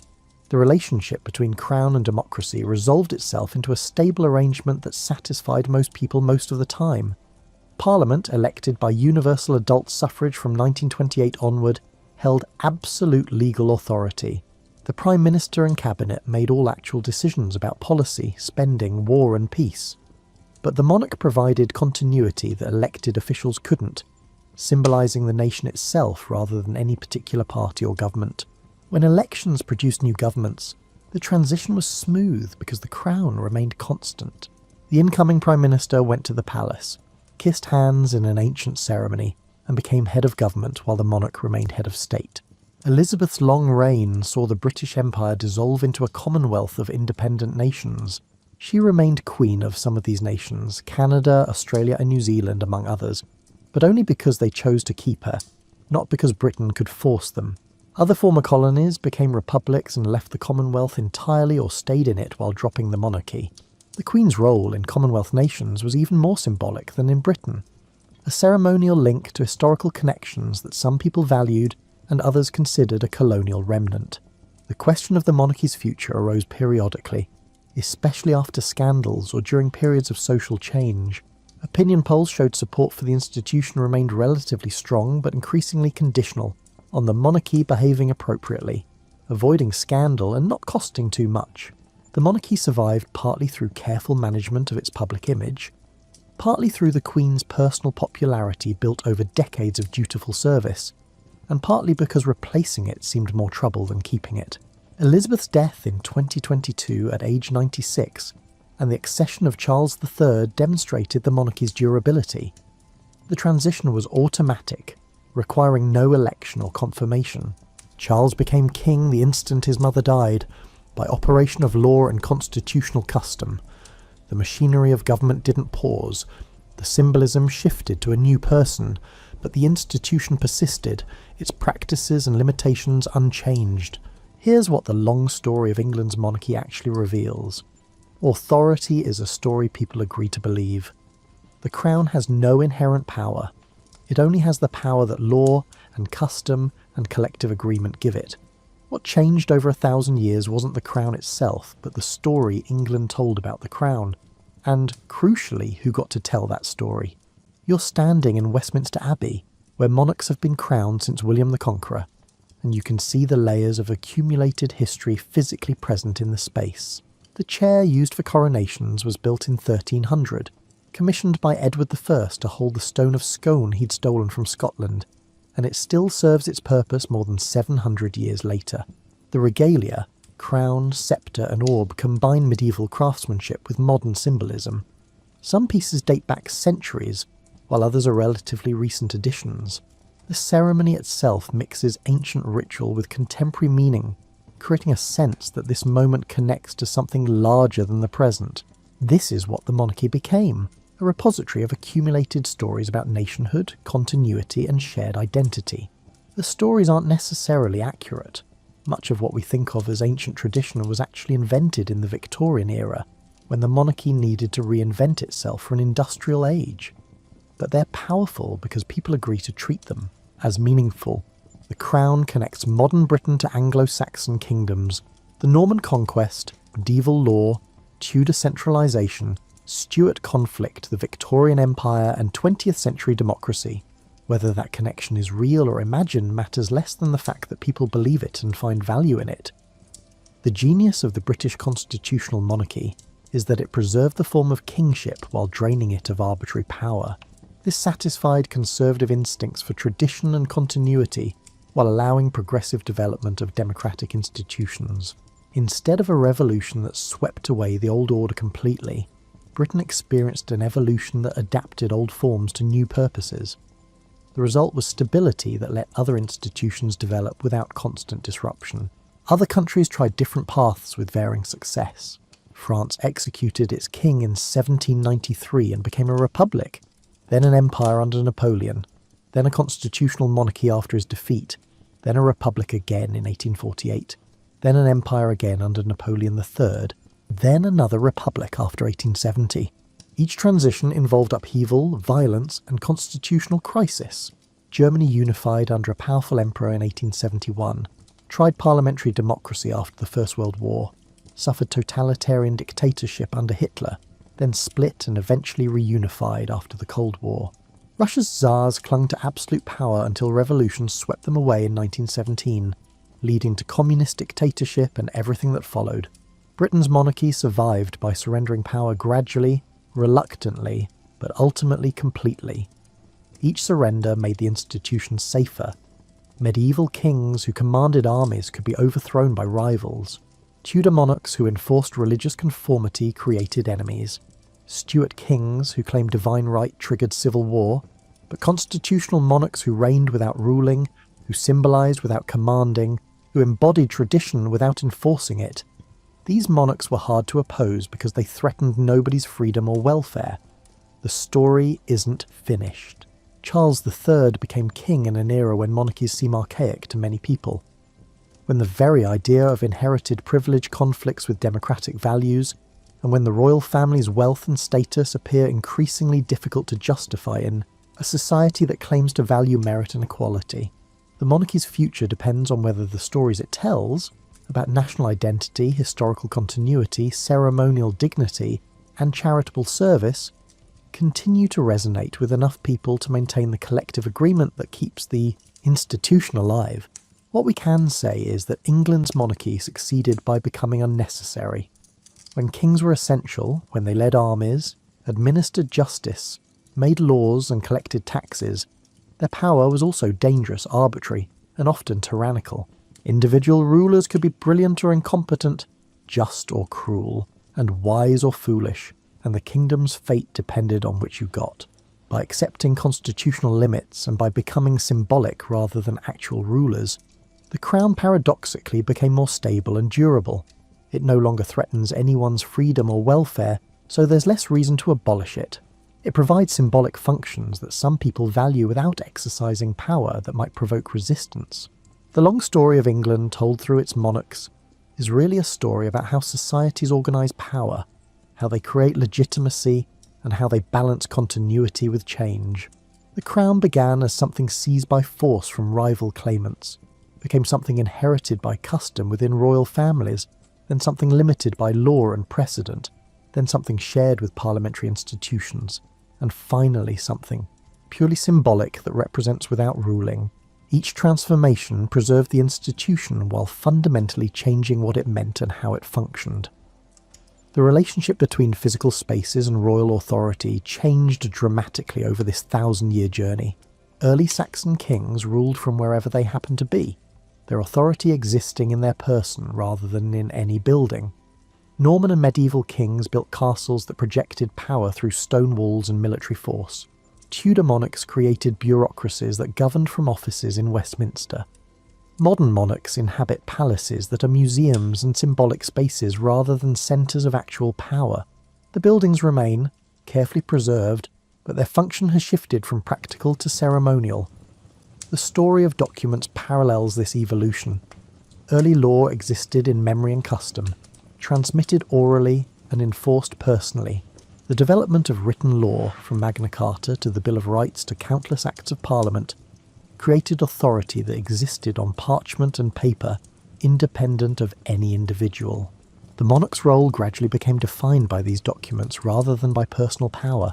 Today, the monarch's powers are almost entirely formal, defined by constitutional conventions that aren't even written down, but exist as shared understandings about how things should work.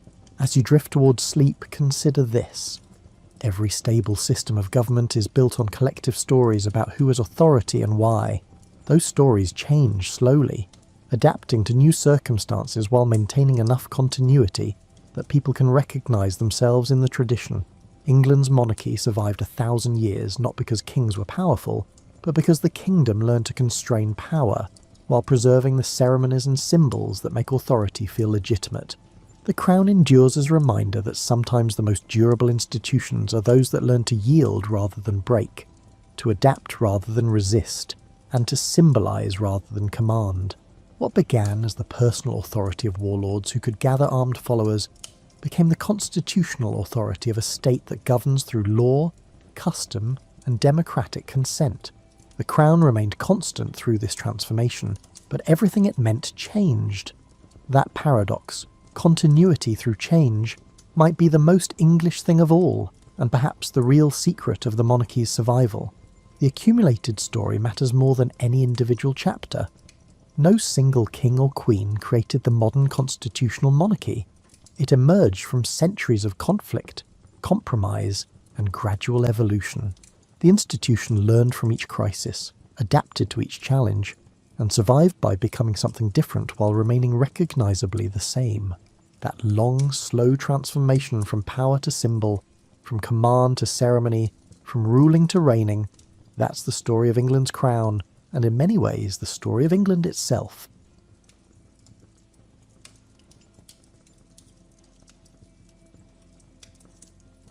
Imagine living in a world where nobody really agreed on how to figure out what was true. Not just disagreeing about the facts, that happens all the time, but fundamentally disagreeing about the process itself. Should you trust your senses, or are they lying to you? Should you rely on logic and mathematics, or should you look at the actual world around you? Can you even trust that the world around you is real? This was Greece in the 5th century BCE, and it was having something like an intellectual identity crisis. For most of human history, people had explained the world through stories about gods and heroes. Thunder wasn't a meteorological phenomenon, it was Zeus having a bad day. Disease wasn't about germs and immune systems, it was divine punishment or maybe a curse from that neighbour who gave you the evil eye last Tuesday. But then something remarkable happened. A group of people in the Greek world started asking a revolutionary question. What if we could understand the world without resorting to supernatural explanations? What if there were natural causes for natural effects? What if, instead of just accepting that things happen because the gods will it, we could actually figure out how the world works? These early thinkers, we call them the pre-Socratics because they came before Socrates, which is a bit like calling everyone who lived before Shakespeare pre-Shakespeareans, came up with wildly different theories. Thales thought everything was made of water. Heraclitus believed everything was constantly changing, like a river you can never step in twice. Parmenides argued the opposite, that change was an illusion and reality was actually perfectly still and unchanging. You can imagine how confusing this must have been for regular people trying to live their lives. One philosopher tells you everything is water, another says everything is fire, and a third insists that motion is impossible, and you're not really walking to the market. You just think you are. It was like having too many fortune cookies with contradictory advice, except these philosophers were dead serious and would debate these points for hours. Then came Socrates, wandering around Athens like that uncle who asks uncomfortable questions at family dinners. Socrates didn't claim to know anything. In fact, his whole thing was admitting he knew nothing, which somehow made him wiser than everyone else. His method was to ask questions until people realised they didn't actually understand the things they thought they understood. This made him simultaneously the most important philosopher in Athens and probably the most annoying person at parties. Socrates had a brilliant student named Plato who took his teacher's question-asking method and built an entire philosophical system around it. Plato believed that the world we see around us is just shadows on a cave wall, imperfect copies of perfect forms that exist in some higher realm. That chair you're sitting on? It's just a flawed imitation of the perfect form of chairness that exists in the realm of forms. Plato's philosophy was beautiful, elegant, and deeply mathematical. It appealed to people who like their truth pure, abstract, and divorced from the messy complications of everyday reality. The physical world in Plato's view was just a distraction from true knowledge, which could only be found through pure reason and contemplation. This was the intellectual world into which Aristotle would be born, a world where philosophers disagreed about everything, where the relationship between thought and reality was unclear, and where nobody had quite figured out how to systematically study the natural world. It was like the internet before search engines or a library where all the books were filed randomly, and nobody could agree on what counts as a book. The Greeks had made tremendous progress in mathematics, logic, and abstract thinking. What they needed was someone who could take all these brilliant ideas and connect them to the actual observable world. They needed someone who could bridge the gap between pure philosophy and empirical observation, between what we can think and what we can see. They were about to get exactly that person, though he would arrive from an unexpected place, not from Athens itself, but from the wild northern frontier of the Greek world. In 384 BCE, in a small town called Stagira on the Macedonian peninsula, a child was born to a family that straddled two worlds. His name was Aristotle, Aristoteles in Greek, which means something like the best purpose or excellent end, a name that turned out to be remarkably prophetic, even if his parents couldn't have known it at the time. Aristotle's father, Nicomachus, was the court physician to the Macedonian king. This was no small thing. Imagine being the personal doctor to royalty in an era when medicine was part science, part guesswork, and part hoping really hard that your treatments worked before the patient died. Nicomachus apparently did well at it, which suggests he had a combination of observational skills, empirical knowledge, and the bedside manner necessary to keep nervous monarchs calm. Growing up in a physician's household meant young Aristotle was exposed to a very different way of thinking than most Greek philosophers of his time. While Plato and his students in Athens were debating abstract forms and mathematical perfection, Aristotle was probably watching his father dissect fish, examine symptoms, and make careful notes about which treatments worked and which ones didn't. This early exposure to empirical observation, to the idea that you learn by looking, touching, measuring, and recording, would shape everything Aristotle would later do. Medicine in ancient Greece wasn't about applying perfect theoretical principles. It was about noticing patterns, testing treatments, and learning from experience. It was messy, practical, and grounded in the physical world. Tragically, both of Aristotle's parents died when he was young, probably around 10 years old. This must have been devastating for the boy, but it also set in motion events that would change the course of intellectual history. His guardian, a man named Proxenus, took responsibility for the orphaned child and continued his education. Young Aristotle grew up in Macedonia, which was considered the backwoods of the Greek world. Athenians looked down on Macedonians the way sophisticated urbanites have always looked down on rural populations. They saw them as rough, unsophisticated, and not quite civilized. The Macedonian accent was apparently a source of mockery in Athens, like speaking with a strong regional accent in a place that prides itself on its sophistication. But being from the provinces gave Aristotle something valuable, a certain independence from Athenian intellectual fashion. He wasn't raised in the echo chamber of elite Athenian thought. He'd seen how people lived in different places, under different systems. He'd been exposed to the practical, empirical approach of medicine rather than just the abstract reasoning of philosophy. When Aristotle was 17, an age when most of us were trying to figure out who we were and what we wanted to do with our lives, his guardian made a decision that would alter the course of philosophy forever. He sent the young man to Athens to study at Plato's Academy, the most prestigious philosophical school in the Greek world. Imagine being a teenager from a small provincial town, arriving in Athens, the intellectual and cultural capital of Greece. It would be like moving from a rural town to the most exciting city you can think of, except instead of worrying about where the good coffee shops are, you're suddenly surrounded by the greatest minds of the ancient world debating questions about the nature of reality. Athens in the 360s BCE was extraordinary. It was recovering from the devastating Peloponnesian War, but still retained its status as the centre of Greek intellectual life. The agora, the marketplace, wasn't just where people bought vegetables and sandals. It was where philosophers held forth, where politicians debated, and where ideas collided and combined in fascinating ways. Plato's Academy sat just outside the city, walls, in a grove sacred to the hero Academus, which is where we get the word academy. It wasn't a school in the way we think of schools today, with classrooms and curricula and final exams. It was more like an advanced research institute crossed with a philosophical monastery, where brilliant people gathered to think, debate, and pursue knowledge for its own sake. Young Aristotle, arriving from Macedonia with his provincial accent and his physician father's emphasis on observation, must have seemed a bit odd to the other students. But he had something they lacked, a mind that could absorb and synthesize information like a sponge absorbing water. Within a short time, it became clear that this young man from the provinces was something special. You know how in university some students just coast through, doing the minimum required to get by, while others become completely absorbed in their Studies to the point where they forget to eat or sleep. Aristotle was definitely the second type, except more so. He didn't just study at Plato's academy, he became its most brilliant and ultimately most independent-minded student. Plato apparently called him the mind of the school, which is high praise from someone who didn't hand out compliments lightly, but Plato also called him the foal or the reader. Nicknames that suggest Aristotle was always reading, always learning, always consuming knowledge with an appetite that probably worried the Academy's librarians about the survival of their scrolls. Aristotle spent 20 years at the Academy from age 17 to 37. That's longer than many people spend in their entire educational career today. But ancient philosophical education wasn't like modern university, where you take classes, write papers, and graduate after 4 years. It was more like a lifelong apprenticeship in thinking itself. During these years, Aristotle absorbed everything Plato had to teach.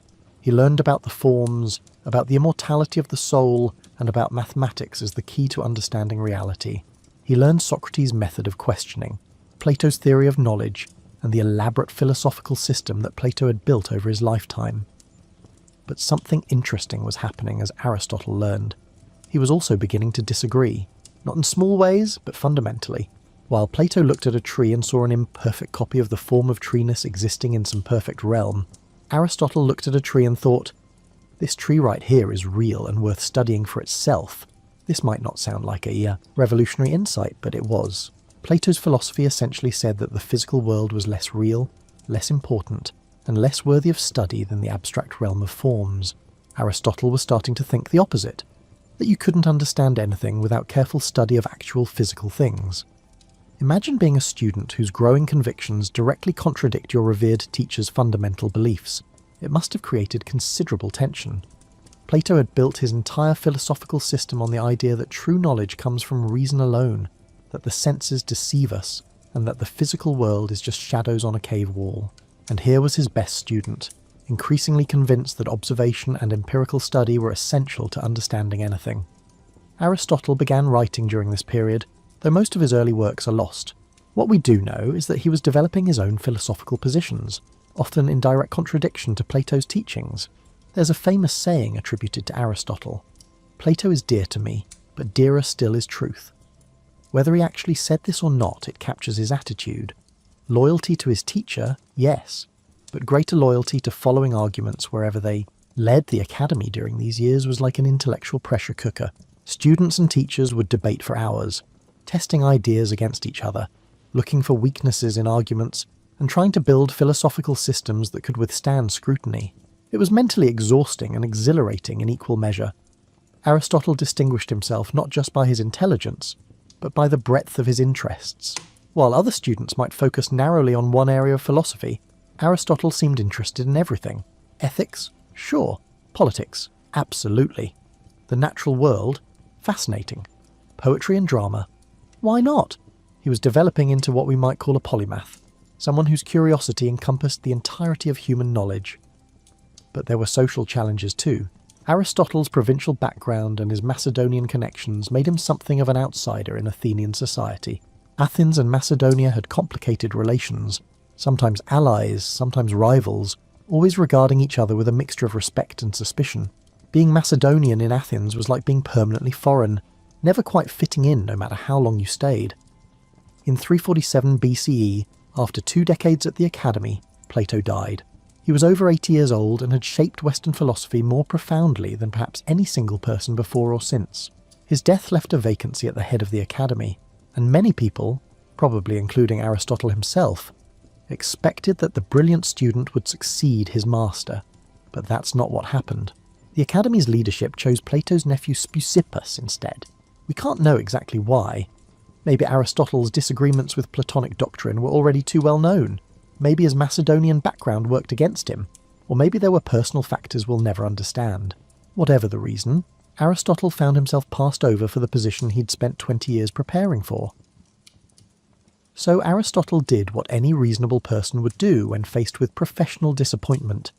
He left Athens entirely and began an entirely new chapter of his life. He was 37 years old, intellectually mature and ready to chart his own course. What he didn't know was that his best work still lay ahead of him. Leaving Athens after 20 years must have felt like leaving home.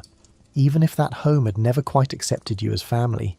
Aristotle travelled to Assos, a small city on the coast of what's now Turkey, where a former fellow student named Hermias ruled as a local tyrant. Though, tyrant in Greek didn't necessarily mean bad ruler, just sole ruler, which shows you how differently ancient Greeks thought about political terminology. Assos gave Aristotle something he'd never really had before: freedom to pursue his own philosophical vision without being in Plato's shadow. He established a small philosophical school, gathered students, and began to seriously work out his own ideas. It was like being a musician who'd apprenticed with a master for 20 years and was finally ready to compose their own music. But Assos also gave Aristotle something unexpected: love. He married Pythias, who was either Hermias' daughter or niece. Sources disagree, and ancient family trees are notoriously difficult to untangle. What we do know is that Aristotle seems to have genuinely loved her, which is worth noting in a time when philosophical marriages were often more about alliances than affection. The couple had a daughter, also named Pythias. Aristotle would later write about marriage and family life with the kind of nuanced understanding that suggests his own experience informed his philosophy. He understood that human flourishing wasn't just about abstract contemplation, it was also about relationships, love, and the texture of daily life. During his time in Assos and later on the nearby island of Lesbos, Aristotle began the biological, research that would occupy him for much of his life. The Aegean coast was perfect for this: tide pools full of sea creatures, forests with diverse plant life, and marine environments that changed with the seasons. It was a living laboratory, and Aristotle approached it with the systematic curiosity he'd inherited from his physician father. He would wade into tide pools, examining starfish and sea urchins with the focus of a modern marine biologist. He dissected squid, studied dolphins, and observed how different fish species spawned. He collected plants, noted their characteristics, and tried to understand the patterns that connected different forms of life. It was hands-on, empirical work that would have made Plato deeply uncomfortable. All this focus on the physical world, this belief that truth could be found by getting your feet wet and your hands dirty. Aristotle was developing a method that combined observation with logical analysis. He would look at many examples of something, say different types of fish, notice their similarities and differences, and then try to work out the principles that explain these patterns. It was the beginning of what we now call the scientific method, though Aristotle would have just called it investigating nature. His biological observations were remarkably accurate. He correctly described the development of chick embryos inside eggs, noted that whales and dolphins are mammals rather than fish, and documented hundreds of species with precision that wouldn't be matched until centuries later. Some of his observations were so detailed that modern biologists who've gone back to check have found them essentially correct. But then, in 343 BCE, Aristotle received an invitation that would change his life again. Philip II of Macedonia, remember that kingdom in the north that sophisticated Athenians looked down on, had a teenage son who needed a tutor. The son's name was Alexander, and Philip was willing to pay handsomely for the best education money could buy. For Aristotle, this was both an opportunity and a homecoming. He would be returning to Macedonia, the land of his childhood, but now as a distinguished philosopher rather than an orphaned boy. More importantly, he would have the chance to shape the mind of a young prince who might someday rule Macedonia. Neither Philip nor Aristotle could have imagined that this teenage student would become Alexander the Great, conqueror of the Persian Empire and creator of an empire stretching from Greece to India. But for 3 years, in a quiet grove in Macedonia, one of history's greatest minds taught one of history's greatest conquerors. Picture this. You're Aristotle, a 40-year-old philosopher who spent your entire adult life studying everything from ethics to zoology, and now you've been hired to teach a headstrong, ambitious 13-year-old prince who's already been training with weapons and horses, who's grown up hearing stories of military glory, and who shows about as much interest in philosophical contemplation as most teenagers show in eating vegetables. The tutoring took place at Mysa, a village in Macedonia, where Philip had established something like a private school for Alexander and a few select companions. It was quieter than the royal court, which was probably essential for any serious studying, and it had the kind of natural surroundings that Aristotle loved for observing and collecting specimens. What did Aristotle teach a future world conqueror? We know he introduced Alexander to Homer's Iliad, which became the prince's favourite book. Alexander reportedly slept with a copy under his pillow, along with a dagger, which tells you something about his priorities. The Iliad wasn't just entertainment, It was a manual on honour, glory, and what it meant to be a hero in the Greek tradition. But Aristotle taught more than literature. He introduced Alexander to philosophy, science, medicine, and the Greek ideal of education as forming the complete person, body, mind, and character all developed in harmony. He encouraged the young prince's curiosity about the natural world, his interest in different cultures, and his appreciation for knowledge of all kinds. There's a wonderful image of Aristotle and his teenage students, Alexander and his companions, walking through the countryside, discussing philosophy while observing plants and animals. It combines everything Aristotle loved: intellectual conversation, empirical observation, and the belief that education happens best when you're actively engaged with the world rather than locked in a classroom. Did Aristotle's teaching actually influence the man Alexander became? It's hard to say for certain. Alexander the Conqueror, who swept across Asia, wasn't exactly practicing the moderate contemplative life that Aristotle advocated in his Ethics. He was more interested in military glory than philosophical wisdom, more concerned with conquest than with the careful observation of nature. But there are hints of Aristotle's influence. Alexander founded cities throughout his empire and filled them with Greek culture, libraries, theatres, and schools. He collected botanical and zoological specimens during his campaigns and sent them back to Aristotle, supporting his former teacher's scientific research. He showed curiosity about the peoples he conquered, trying to understand their customs and incorporate them into his empire rather than simply destroying them. Their relationship was complicated, like many relationships between teachers and students, who've gone in different directions. Later, when Alexander executed Aristotle's nephew Callisthenes for alleged treason, it created a rift between them. Aristotle had shown Alexander how to think, but he couldn't control what the young man thought about or what he chose to do with his power. After 3 years, when Alexander was 16, Philip decided his son was ready for more practical education, namely learning to be a warrior and leader. Aristotle's job was done. The tutor and his student would go their separate ways, one to conquer the known world, the other to found a school and revolutionize human understanding. In 335 BCE, at age 49, Aristotle returned to Athens. Alexander was now king, Philip had been assassinated, and beginning his conquest of Persia. Athens was nervous about Macedonia's growing power, but Aristotle's connection to the Macedonian court actually gave him resources and protection that few other philosophers enjoyed. It was time for Aristotle to do what he'd been preparing for his entire adult life: establish his own school, develop his own philosophical system, and teach students according to his own vision rather than Plato's. The intellectual adventure was about to enter its most productive phase. When Aristotle returned to Athens in 335 BCE, he couldn't return to Plato's academy. It had its own leadership and its own Platonic tradition that Aristotle had largely rejected. So he did what any philosopher with ambition and resources would do.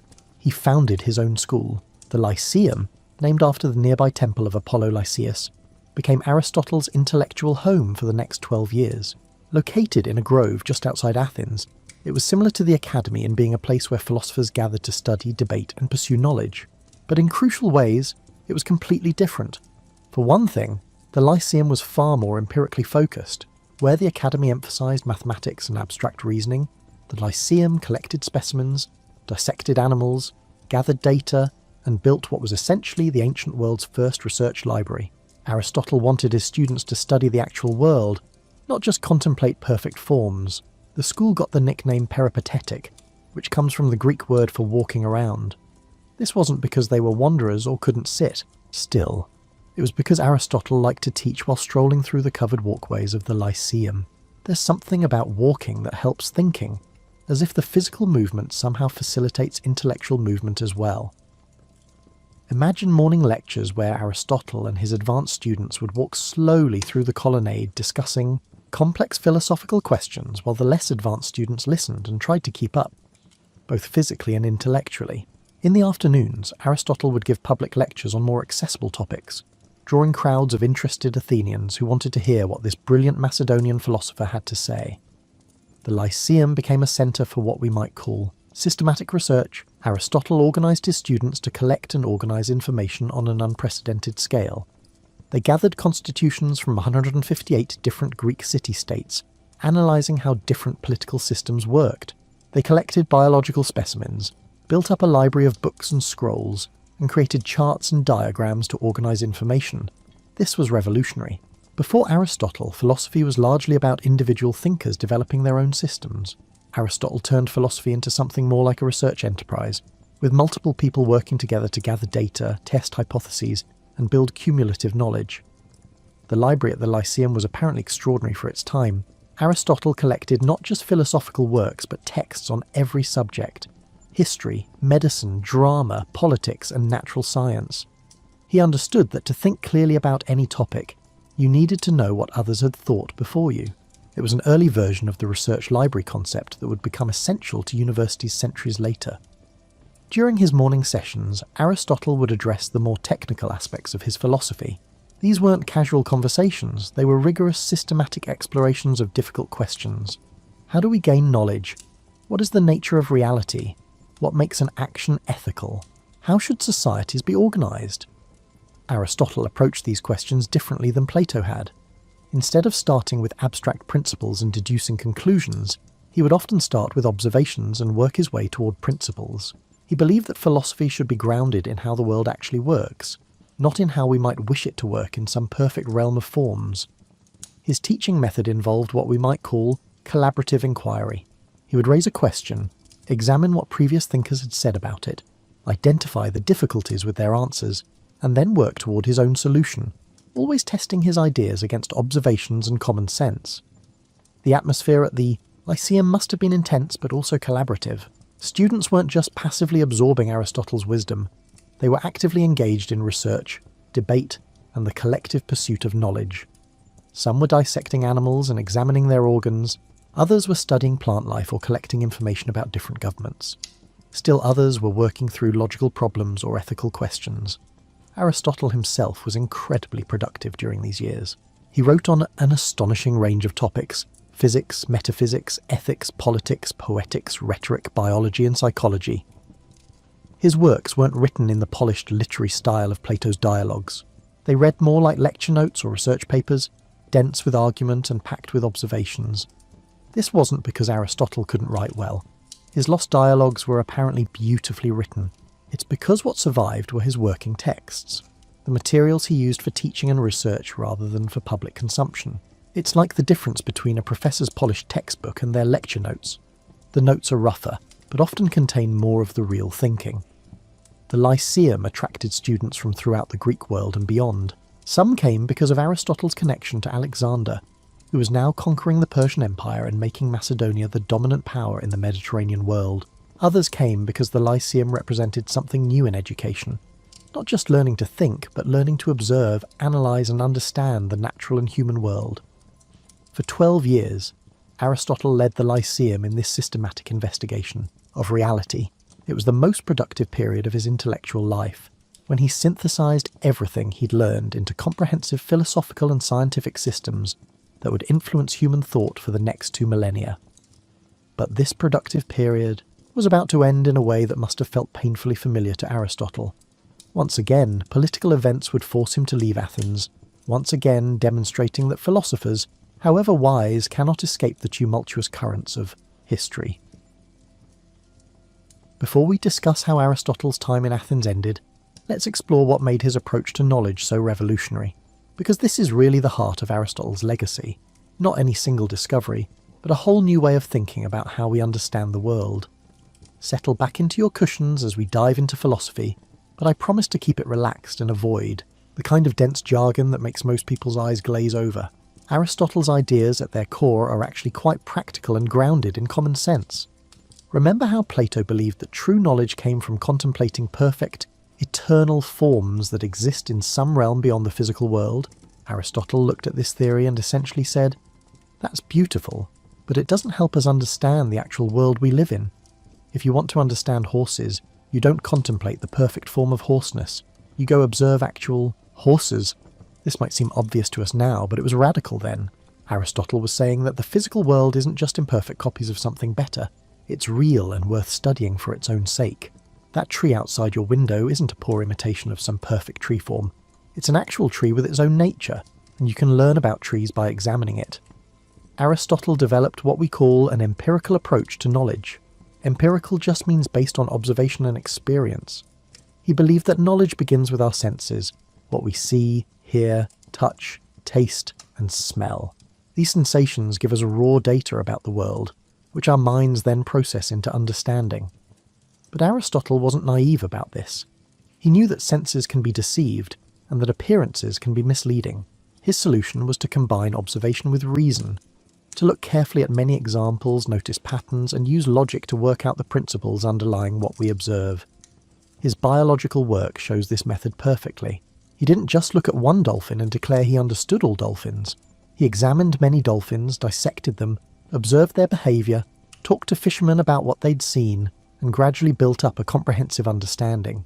It was painstaking, systematic work that required patience and attention to detail.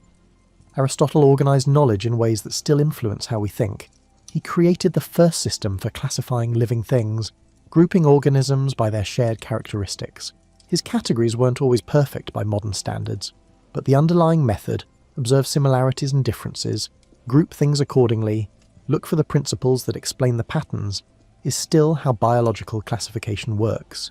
Today, he applied the same systematic approach to other areas. In ethics, he observed how people actually live and what seems to make them happy, then worked out principles for good living based on these observations. In politics, he studied 158 different governments, noting what worked and what didn't, building a political science grounded in actual experience rather than abstract ideals. Aristotle's concept of causation was particularly influential. He argued that to truly understand something, you need to understand 4 different types of causes. Take a bronze statue as an example. The material cause is the bronze itself, what it's made of. The formal cause is the shape, the design of the statue. The efficient cause is the sculptor who made it. And the final cause is its purpose, why it was made. This framework might seem complicated at first, but it's actually quite intuitive. When you ask, why is this statue here? You might mean, what is it made of? Or, who made it? Or, what's it for? Aristotle recognized these as different types of questions that all contribute to complete understanding. His emphasis on final causes, on purpose and function, was especially important for biology. Aristotle understood that you can't fully understand an organ or organism without understanding what it's for. The heart makes sense when you understand it's for pumping blood. Eyes make sense when you understand they're for seeing. Everything in nature exists for a reason, serving some purpose in the organism's life. Now, Aristotle sometimes took this teleological thinking too far. He assumed that everything has a purpose assigned by nature, which isn't quite how evolution actually works. But his instinct that function and purpose are essential to understanding was fundamentally sound. Modern biology still asks, what is this for? Even if it answers that question in terms of evolutionary advantage rather than in inherent purpose. In logic, Aristotle literally invented formal logic as a discipline. He developed the syllogism, that method of reasoning where you start with 2 premises and derive a conclusion. All men are mortal. Socrates is a man. Therefore, Socrates is mortal. It sounds simple, but Aristotle systematically worked out all the valid and invalid forms of this kind of reasoning, creating a tool for checking whether arguments actually make sense. For over 2,000 years, Aristotle's logic was essentially all of logic. It wasn't until the 19th century that mathematicians developed forms of logical reasoning that went beyond what Aristotle had created. That's an extraordinary intellectual achievement, creating a system so robust that it remains fundamentally sound for millennia. Aristotle's ethics emphasized something he called eudaimonia, usually translated as happiness or flourishing. But he didn't mean momentary pleasure or simple contentment. He meant living well in the fullest sense, developing your capacities, acting virtuously, engaging with your community, and using your reason well. The key to eudaimonia, Aristotle argued, is virtue, but virtue understood as a kind of skill or excellence that you develop through practice. Courage isn't something you're born with, it's something you cultivate by repeatedly facing your fears appropriately. Generosity is a habit you develop by practicing giving well. Every virtue lies between 2 extremes. Courage between cowardice and recklessness, generosity between stinginess and wastefulness. This is practical ethics grounded in how people actually become good, rather than abstract theories about moral perfection. Aristotle understood that becoming a good person is like learning to play an instrument. It requires practice, guidance, and the formation of good habits over time. In all these areas, biology, logic, ethics, politics, Aristotle's method was similar. Start with careful observation. Notice patterns, work out underlying principles, test these principles against further observations, and build systematic understanding. It was the birth of organised science and systematic philosophy, even though Aristotle wouldn't have recognised those as separate disciplines.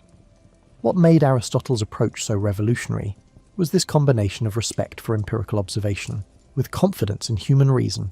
He believed we could understand the world, not through divine revelation, not through pure mathematics divorced from reality, but through the careful, systematic application of our observational and rational faculties.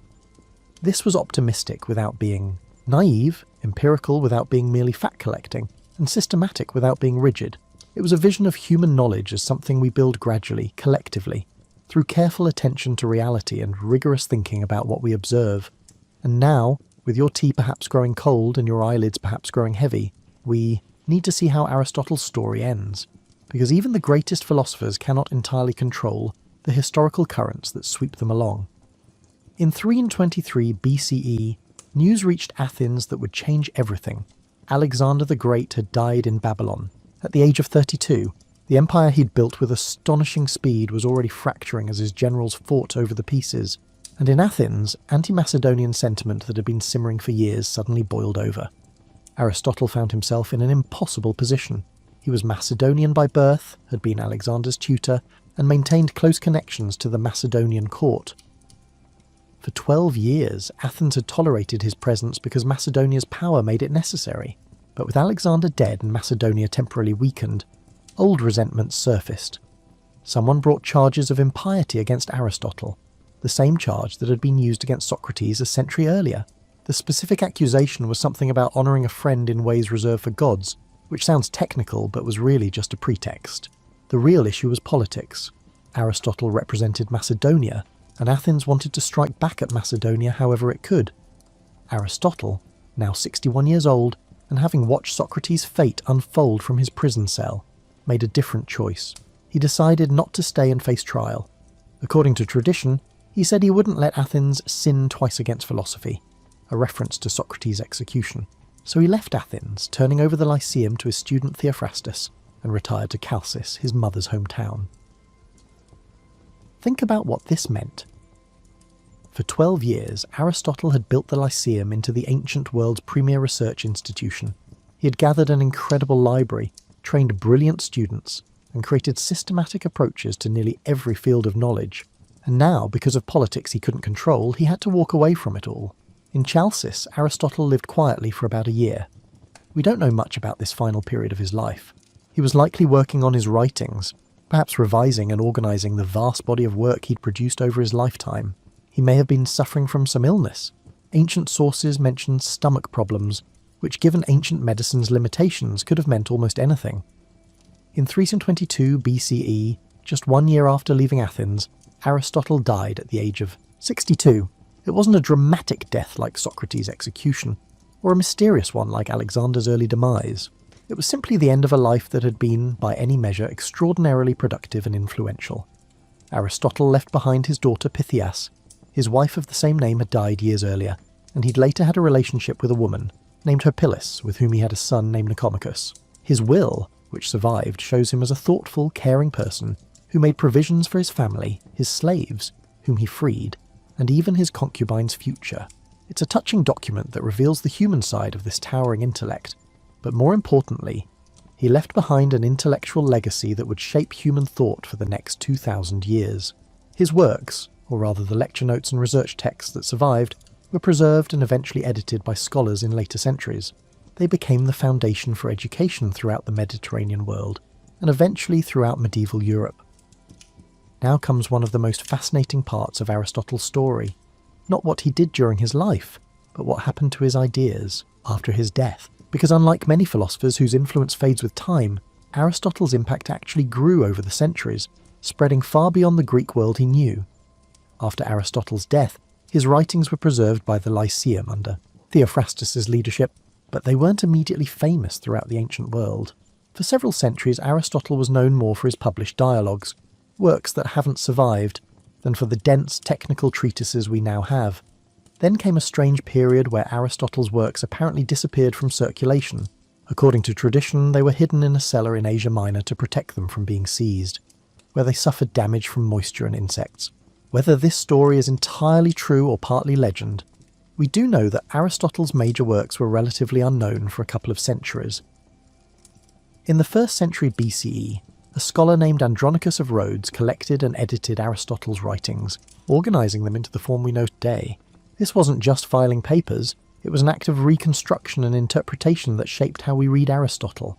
The arrangement of his works, the way they're grouped and titled, comes largely from Andronicus's editorial decisions. As Rome became the Mediterranean's dominant power, Greek philosophy spread throughout the empire.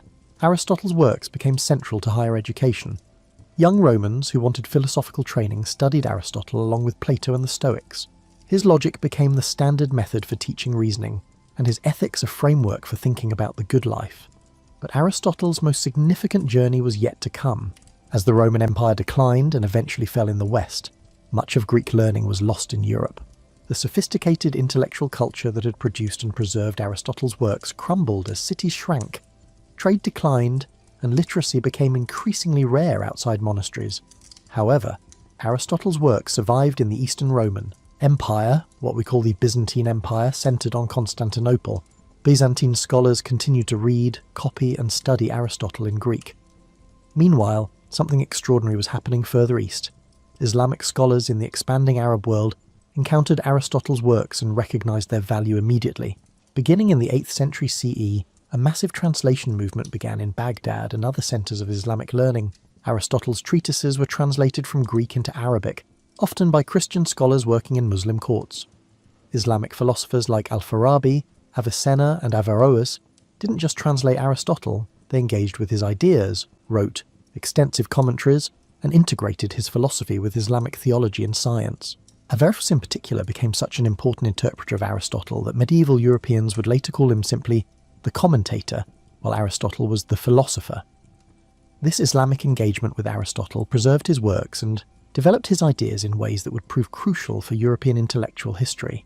When Europe began to recover economically and culturally in the 11th and 12th centuries, scholars rediscovered Aristotle, but often through Arabic translations and Islamic commentaries, rather than directly from Greek sources. The reintroduction of Aristotle to Western Europe was like injecting intellectual electricity into a system that had been running on minimal power. Suddenly, European scholars had access to systematic treatments of logic, natural science, ethics, and metaphysics that far exceeded anything available in Latin. It was like upgrading from a basic toolset to a fully equipped workshop. But this created a problem. Much of Aristotle's philosophy, particularly his ideas about the eternity of the world and the nature of the soul, seemed to conflict with Christian theology. Church authorities were unsure whether this pagan Greek philosopher from ancient times should be taught in Christian universities. Enter Thomas Aquinas, a 13th century Dominican friar who accomplished one of the great intellectual syntheses in Western history. Aquinas carefully worked through Aristotle's philosophy, showing how it could be reconciled with Christian doctrine. He distinguished between what reason could discover, Aristotle's domain, and what required divine revelation, theology's domain, creating a framework where both could coexist. Aquinas' achievement meant that Aristotle became central to medieval university education. Students learned Aristotelian logic, physics, ethics, and metaphysics as the foundation for their studies. The University of Paris, Oxford, Cambridge, all the great medieval universities made Aristotle the core of their curriculum. For several centuries, Aristotle's authority was so great that Aristotle said so was considered a sufficient argument to settle most questions. This led to some absurdities. Scholars would debate how many teeth a horse has by analysing what Aristotle wrote rather than, just counting a horse's teeth. Aristotle himself, who emphasised observation, would have been appalled. The scientific revolution of the 16th and 17th centuries involved, in many ways, overthrowing Aristotelian physics and cosmology. Galileo's experiments contradicted Aristotle's claims about motion. Harvey's discovery of blood circulation contradicted Aristotelian physiology. Newton's physics replaced Aristotelian explanations of how things move. But interestingly, even as scientists rejected Aristotle's specific conclusions, they often kept his method, the emphasis on observation, the search for causes, and the systematic organisation of knowledge. Modern science isn't Aristotelian, but it's arguably descended from Aristotle's approach to investigating nature. Today, you might think Aristotle is just a historical curiosity, relevant only to scholars studying ancient philosophy, but his influence persists in surprising ways. Every time you use formal logic, you're using tools Aristotle developed. When you think about ethics in terms of character and virtue rather than just rules, you're thinking in Aristotelian terms. When scientists classify organisms or analyse functions, they're following procedures Aristotle pioneered. His political science, his analysis of poetry and drama, his psychology, and his understanding of how we form concepts, all of these continue to influence how we think, often without our realising it. Aristotle is like the foundation of a building you live in. You don't usually notice it, but everything rests on it. As your tea grows cold and the hour grows late, let's consider what Aristotle's life and work mean for us today. Because this isn't just ancient history, it's about how we understand the world and our place in it. Aristotle gave us something fundamental: confidence that the world is knowable through careful observation and clear thinking. Before him, many people thought true knowledge required mystical insight or divine revelation. After him, it became possible to believe that ordinary human beings, using their senses and their reason, could genuinely understand reality. This is such a basic assumption for us that we barely notice it. When you wonder how something works and decide to look it up or experiment to find out, you're operating on Aristotelian principles. The idea that we can figure things out by observing carefully and thinking clearly, that's Aristotle's legacy. His emphasis on studying actual things in the actual world rather than abstract perfections influenced the entire development of science. Yes, scientists have rejected many of his specific conclusions. His physics, his astronomy, and his chemistry were wrong in important ways. But his method of systematic observation, careful classification, and looking for underlying principles, that's still how science works. Aristotle's virtue ethics has seen a remarkable revival in recent decades. Modern philosophers rediscovered that his approach to ethics, focusing on character, habits, and human flourishing rather than just rules and duties, addresses aspects of moral life that other ethical theories miss. How do we become good people? What does it mean to live well? These Aristotelian questions feel more relevant to many people than abstract debates about moral principles. His political science, with its careful analysis of different forms of government and what makes them work or fail, still informs political theory. His understanding that politics isn't about implementing perfect systems, but about finding arrangements that work for actual human beings with all their flaws, that's a lesson every generation needs to relearn. In education, Aristotle's model of learning through apprenticeship and hands-on experience with a master teacher influenced how universities developed and still shapes how we think about advanced education. The idea of gathering students around a wise teacher to pursue knowledge collectively, that's the Lyceum's legacy, still alive in graduate seminars and research groups. But perhaps Aristotle's most important legacy is something less tangible, his demonstration that human knowledge is cumulative, that we can build on what previous thinkers discovered, and that intellectual progress is possible. Before Aristotle, philosophers tended to create their own complete systems from scratch. Aristotle showed that you could start with what others had learned, identify their insights and errors, and build something better. This is how knowledge actually grows, not through lone geniuses inventing everything themselves, but through communities of thinkers building on each other's work. Every scientific paper that begins with a literature review, every philosopher who engages with previous traditions, every scholar who stands on the shoulders of giants, they're all following the model Aristotle established at the Lyceum. Aristotle also showed us that intellectual breadth matters. In our age of specialization, when experts know more and more about less and less, Aristotle reminds us that understanding anything fully requires understanding its connections to everything else. His interests spanned from marine biology to literary criticism, and from formal logic to political science, because he understood that reality doesn't come neatly divided into academic departments. There's something profoundly human about Aristotle's approach to knowledge. He wasn't interested in abstract perfection divorced from lived experience. He wanted to understand the world we actually inhabit, messy, complicated, full of purposes and functions and constant change. He believed that ordinary things, plants, animals, human relationships, political systems, were worthy of serious systematic study. This might sound obvious now, but it was revolutionary then and remains important today. How often do we dismiss the everyday as uninteresting, searching for something more exotic or dramatic to hold our attention? Aristotle teaches us to look closely at what's right in front of us, because ordinary reality is actually extraordinary when you examine it carefully. His life also reminds us that intellectual work happens in communities. Aristotle didn't develop his ideas in isolation. He learned from Plato, taught Alexander, collaborated with students at the Lyceum, and engaged with other philosophers. Knowledge is social, built through conversation, debate, teaching, and collaborative investigation. And yet Aristotle's story also carries a cautionary note. His systematic approach sometimes became too rigid. His confidence in human reason sometimes led to speculation beyond what observation could support, and his influence eventually became so great that it stifled rather than stimulated inquiry. Aristotle said so became an excuse to stop thinking rather than a starting point for further investigation.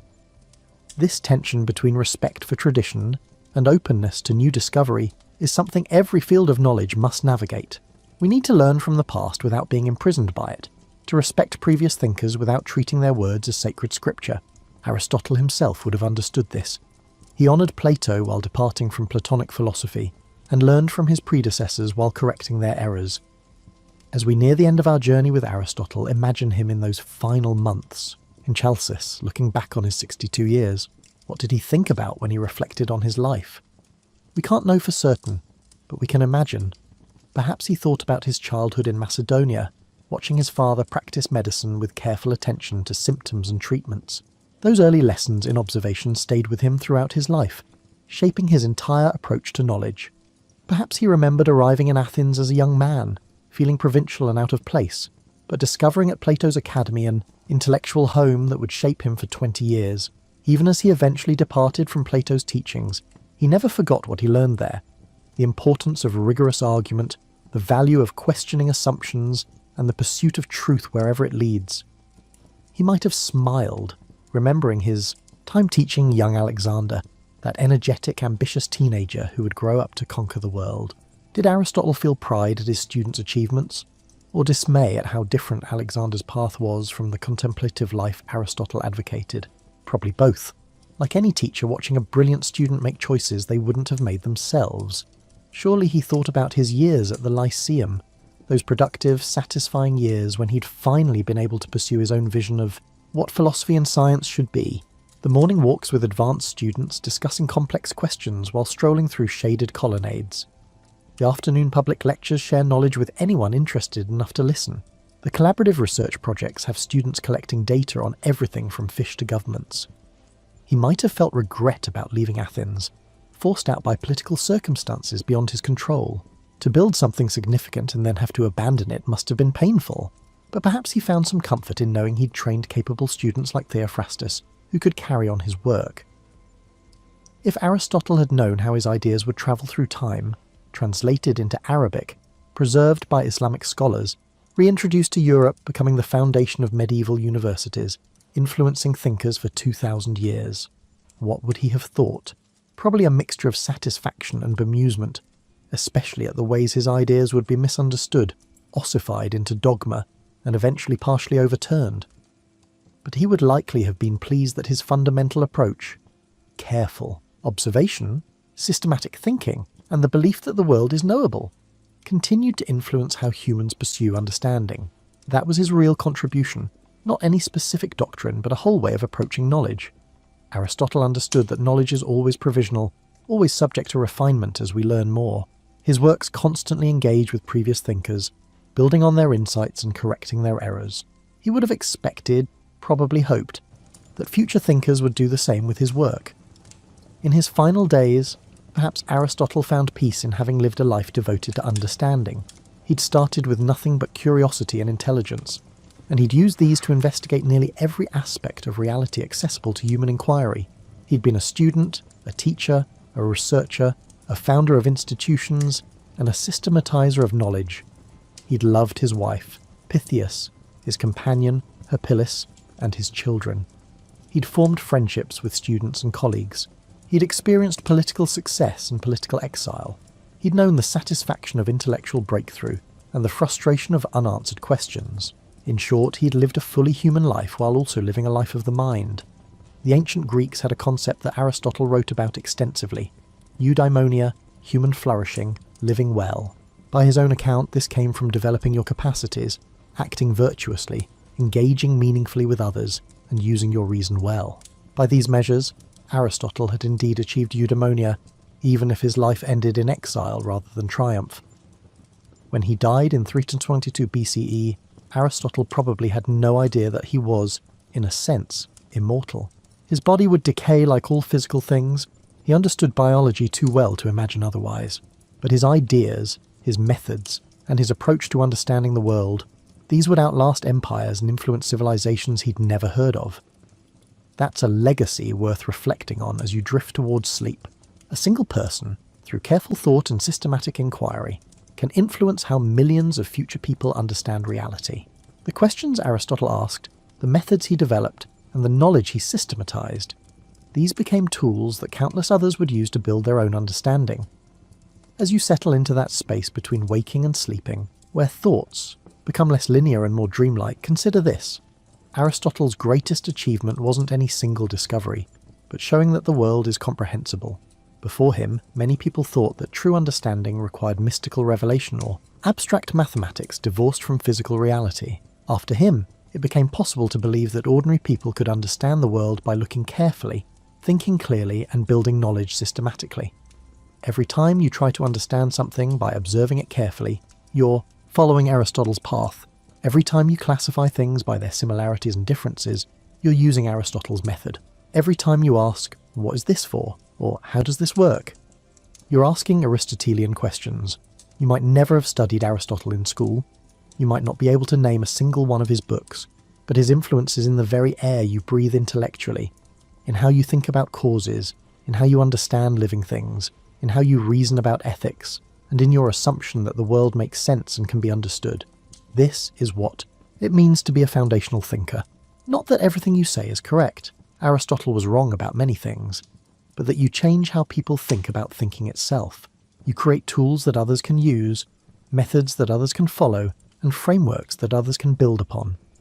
Aristotle showed us that knowledge is not something revealed from above, but something built from below, starting with simple observations and building toward comprehensive understanding. He demonstrated that you don't need mystical insights or mathematical perfection to understand reality. You need careful attention, clear thinking, and the patience to work through problems systematically. This optimistic view of human knowledge, that we can figure things out, that the world is knowable, that reason and observation together can lead us toward truth, remains one of civilization's most important assumptions. When we doubt it, science stops, inquiry ends, and we retreat into authority and tradition. Aristotle also reminds us that intellectual work is deeply human. It happens in communities of teachers and students. It requires conversation and debate. It builds on what others have learned. It connects to the practical concerns of living well. Knowledge isn't just abstract information. It's part of how we flourish as human beings. As sleep approaches and this story ends, remember that the quiet philosopher from Stagira, who spent his life observing, thinking, and teaching, changed the world more profoundly than many conquerors. His student Alexander's empire fell apart within years of his death. But Aristotle's intellectual empire, his methods, his insights, his approach to understanding, has lasted more than 2 millennia and shows no signs of disappearing. Tomorrow, when you wake and observe the world around you, noticing patterns, asking questions, trying to understand how things work, you'll be thinking in ways that Aristotle helped make possible. The morning light streaming through your window illuminates a world that Aristotle taught us could be studied and understood, rather than merely feared or worshipped. That's his gift to us. Confidence that the world makes sense, methods for making sense of it, and the belief that understanding is worth pursuing for its own sake, not for power or wealth or fame, but simply for the joy of knowing, the satisfaction of understanding, and the human fulfillment that comes from using our minds well. Sleep now, with gratitude for this ancient Greek physician's son who devoted his life to helping humanity wake up to the intelligibility of the world. May your dreams be full of wonder at the patterns that connect all things, the purposes that animate living creatures, and the joy of understanding that makes us most fully human. And when you wake, may you see the world with fresh eyes, not as a chaos of random events, but as Aristotle taught us to see it, as a cosmos, an ordered whole that our minds are capable of comprehending, one careful observation and clear thought at a time. Sweet dreams, and may Aristotle's spirit of systematic wonder follow you into sleep and beyond.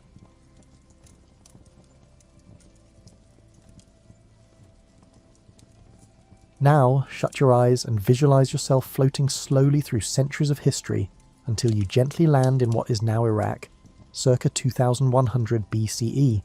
The smell is what hits you first, not the sight. Baking bread, river water, and yes, a lot of livestock. Welcome to the first real neighbourhood in civilization, where people made the decision to settle down and stop aimlessly wandering around like lost tourists. The Tigris and Euphrates are two rivers that would make any real estate agent cry with delight. These rivers are not just any rivers. They are the ancient world's version of having fresh groceries delivered to your door and Amazon delivery. This area was known to the Mesopotamians as the land between rivers, which sounds far more poetic in their language than it does when you're trying to explain it to a dinner party guest. You may be asking yourself why anyone would decide to live in what is effectively a massive floodplain. Imagine having soil that is so dark and rich that, with a little encouragement, you could probably grow tomatoes. Every year when these rivers flood, they leave behind a thick layer of the most fertile mud on the planet. It took the rest of us millennia to realise what the locals had discovered. Sometimes the greatest things in life have a small mess associated with them. You wouldn't recognise the cities that are rising all around you from contemporary urban planning. This place lacks tidy suburban grids and straight lines. Rather, visualise organic growth, akin to a coral reef composed of human ambition and mud bricks. Narrow streets wind between houses like old hiking trails, and houses cluster together as if they are having a never-ending neighbourhood conversation. Another thing that strikes you as being very antiquated is the lack of electrical hums, the quiet of engines, and the absence of any traffic that resembles rush hour. Rather, there's the soft splatter of irrigation channels, the steady thud of grain being ground, and the sporadic snarling of a donkey that's obviously upset about something. Modern people spend a lot of money to experience this type of tranquility at wellness retreats. However, this quiet does not imply inactivity. The first large-scale urban living experiment in history is what you're seeing. In essence, these individuals are inventing as they go along, resolving issues that have never been encountered by any human. How do you manage thousands of people in one location? How do you ensure that everyone eats? When your neighbour's goat keeps eating your barley, how do you keep things from going completely out of control? As you will see, the answer combines a remarkable amount of ingenuity, practicality, and what can only be called the first bureaucracy in history. Yes, paperwork was a part of paradise. As you become more accustomed to this ancient world, you start to notice something that would cause any contemporary city planner to either run screaming back to their zoning maps or cry with envy. These Mesopotamians have produced a system of ordered chaos that somehow manages to keep everyone fed, housed, and comparatively content, even though it shouldn't work. Let's begin with the irrigation system, which is the most amazing engineering achievement you will ever witness that does not require electricity. Imagine a vast system of canals connecting every field, garden, and drinking well, nature's equivalent of the internet. You know what? Instead of just accepting this water when you feel like giving it to us, we're going to convince you to share it on our schedule, the Mesopotamians said, glancing at their rushing rivers. The end effect is a network of watery highways that would make the roads of ancient Rome appear straightforward. Individual fields are directly irrigated by water flowing from the main rivers into primary canals, secondary channels, and smaller ditches. It's similar to having running water, but it goes to your barley patch rather than your kitchen sink. In addition, unlike your contemporary plumbing, if this system fails, the city as a whole loses lunch in addition to water pressure. Massive collaboration is needed to manage this liquid lifeline, which has never been done before in human history. One farmer cannot choose to use more water for his fields, while his neighbour's crops are dying. It is impossible for someone upstream to construct a dam without taking downstream residents into account. People must look beyond their immediate needs, their tribe and their family for the first time in human history. Things start to get interesting at this point. The water schedule must be overseen by someone. Who gets what and when must be decided by someone. When Farmer B insists his irrigation ditch was there first, and Farmer A accuses Farmer B of stealing water, someone has to resolve the inevitable conflicts, presenting the first middle management in history. Since clipboards won't be invented for several thousand years, these water managers are more than just bureaucrats with clipboards. They combine elements of weather forecasting, engineering, diplomacy, and refereeing. They must comprehend not only the flow of water but also human thought, crop growth, and how to stop neighbours from igniting generation-long feuds. The good news is that it does work. You're witnessing thousands of people successfully arranging their daily schedules around common resources. Every year, the harvest arrives, the fields turn green at the appropriate times, and the irrigation ditches run according to plan. When the irrigation schedule becomes complicated, everyone is contributing labour, water rights, and a willingness to not strangle their neighbours. It's like watching a huge, antiquated version of a neighbourhood potluck, except instead of bringing casseroles. This system's success has a significant impact on human society. Some people are able to quit farming when they can consistently produce more food than they require for survival. Additionally, some people can start doing other things once they are able to stop cultivating food full-time. Interesting things. Revolutionary actions. This is how your first devoted priests, your first full-time artisans, and your first qualified administrators come to be. It's how you get people who don't have to worry about whether there will be enough grain for the next harvest to spend their days thinking about astronomy, mathematics, or how to make better beer. You're seeing the emergence of expertise along with specialization. People can now become exceptionally skilled at one thing for the first time in human history, as they are no longer forced to be mediocre at everything in order to survive. You might be surprised to learn that these Mesopotamians are born business people as you continue your leisurely exploration of this ancient world. They have established what may be the first startup culture in history, complete with competition, creativity, and the occasional spectacular failure from which everyone gains knowledge. For example, metalworking. You see people who have discovered that they can create bronze, a more durable and practical metal than anything they have ever used, by heating specific rocks to the ideal temperature and combining them with other rocks. This is the beginning of the technology industry, not just a development in technology. There is collaboration among the bronze makers. They require traders who can transport tin and copper from hundreds of miles away because they are necessary. They require individuals who specialize in the production of charcoal because they require fuel for their furnaces. They require a market that is sophisticated enough to discern between a mediocre bronze tool and a truly exceptional one in order to attract clients who value quality metalwork. Before you know it, supply chains are in place, you have quality control.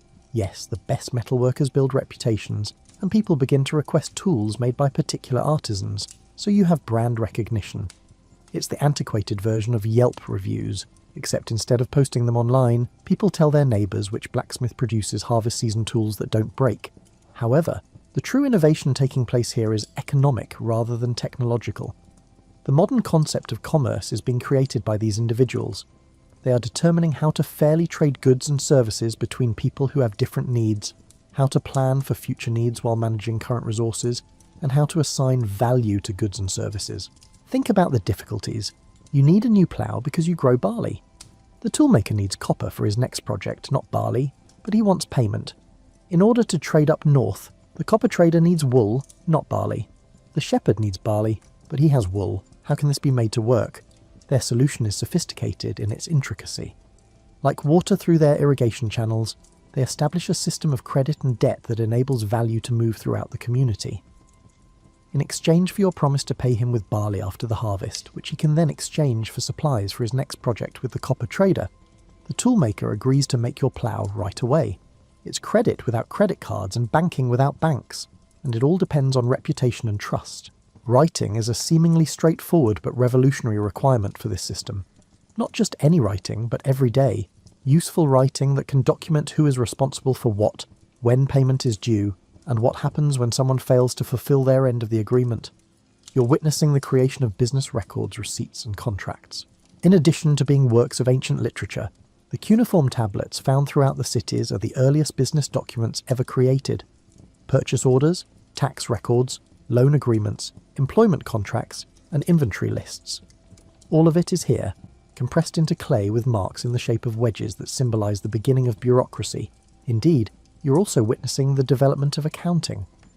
All of these promises, transactions, and credits and debts moving through the community must be monitored by someone. Even though the early accountants worked by lamplight, with clay tablets and reed styluses, rather than in contemporary offices with computers, they were addressing the same issues that accountants do today. The inventiveness of these solutions is astounding. They're creating economic systems from the ground up and learning by trial and error how to make complex societies run smoothly, rather than simply replicating what worked elsewhere. You're going to see something that will make you appreciate human ambition even more as you continue your cozy exploration of this ancient world. These Mesopotamians aren't satisfied with merely resolving pragmatic issues like trade and irrigation. They're aiming for something greater, something that appeals to the basic human need to build monuments to their own creativity. You're witnessing the construction of ziggurats, which are enormous stepped pyramids that resemble old-fashioned skyscrapers and rise out of the level terrain. However, referring to them as buildings is an understatement. These are assertions, proclamations, and architectural justifications for human potential. People say, we can move mountains of earth, and we can do it one basket at a time, when you watch one being constructed. The logistics alone are astounding. Millions of mud bricks must be made, dried, and transported to the construction site for a large ziggurat. No trucks, cranes, or mechanized equipment are present. Everything is propelled by animal strength, human muscle power, a complex network of ramps and levers, and unwavering willpower. The planning, however, is what really sets it apart. To prevent the entire project from collapsing into a heap of costly debris, someone must determine how many bricks they will need, where to obtain the raw materials, how many workers are needed, how to feed all of those workers, where they will sleep, and how to coordinate their efforts. You're witnessing a level of project management that won't be seen again until the building of medieval cathedrals. With hundreds of workers, dozens of specialised trades, and supply chains spanning the entire known world, the ziggurat builders are effectively managing the biggest construction company in the ancient world. Contrary to what Hollywood may have taught you, the workers themselves are not slaves. Consider it the most complex community service project in the world. They are citizens carrying out their civic duties, seasonal workers, and skilled artisans. People donate their time to building projects that benefit everyone during the agricultural off-season, when the fields don't need to be tended. This desire to create something greater than any one person could on their own has a very human quality. In addition to their utilitarian functions as temples, administrative hubs, and grain storage facilities, the ziggurats are also symbolic. Look what we can do when we work together. Look how high we can reach, they say. Surprisingly complex engineering is needed. The builders must comprehend the structural integrity, weight distribution, and composition of the soil. They create methods for building sturdy foundations in muddy ground, avoiding water damage, and guaranteeing that the structure will endure for many generations. These are not archaic individuals fumbling through building projects. Rather, they are demonstrating extraordinary ingenuity in resolving intricate engineering problems. Consider the challenge of producing millions of identical bricks. To guarantee uniformity throughout large production runs, they create standardized molds, quality assurance protocols, and drying methods. They determine the ideal brick sizes that strike a balance between handling ease and structural strength. They develop production techniques for assembly lines that will not be used again until the Industrial Revolution. Even more impressive than the engineering is the coordination that is needed. Consider overseeing a project in which some employees are producing bricks, others are moving them, and still others are arranging them in progressively intricate designs as the building rises. Everyone needs to be motivated, supervised, supplied, and in sync. It's similar to conducting an orchestra, except that hundreds of construction workers are used in place of musicians, and architecture that will outlast empires is used in place of music. You come across something that may appear less dramatic than enormous construction projects, but is actually far more revolutionary as you continue your peaceful journey through this amazing civilization. You're seeing the beginning of formal education, mathematics, and what we might call science. The point at which humans started to think methodically about thinking itself. Something extraordinary is taking place in tiny buildings dotted across the cities. Young adults and children are congregating to learn rather than to labour in workshops or fields. The lessons they are learning at the first schools in history will have a lasting impact on human civilization. These are not informal teachings that parents impart to their children. This is formal education, complete with learning objectives, standardised curricula, and qualified teachers. In addition to learning mathematics, astronomy, literature, and law, students also practice writing by copying out traditional texts. They are becoming literate in the art of knowledge acquisition, as well as in their native tongue. Your high school algebra teacher would be ecstatic about the mathematics being developed here. These individuals are dealing with ideas that appear to be nearly contemporary: geometric principles, place value notation, and mathematical relationships that are still utilised by architects today. They're finding abstract mathematical truths that exist apart from any real-world applications, not just counting things. What's amazing, though, is that they're using a number system based on 60 rather than 10. They're thinking in base 60 while you're counting on your fingers and working with powers of 10. This sounds really strange until you realise that 60 is more divisible by numbers than 10 is. For many mathematical operations, their system is actually more adaptable.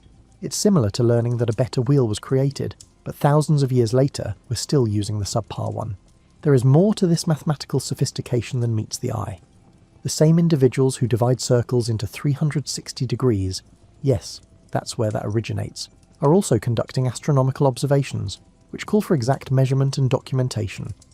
They're making calendars that align agricultural activities with astronomical events, tracking the motions of planets, and forecasting eclipses.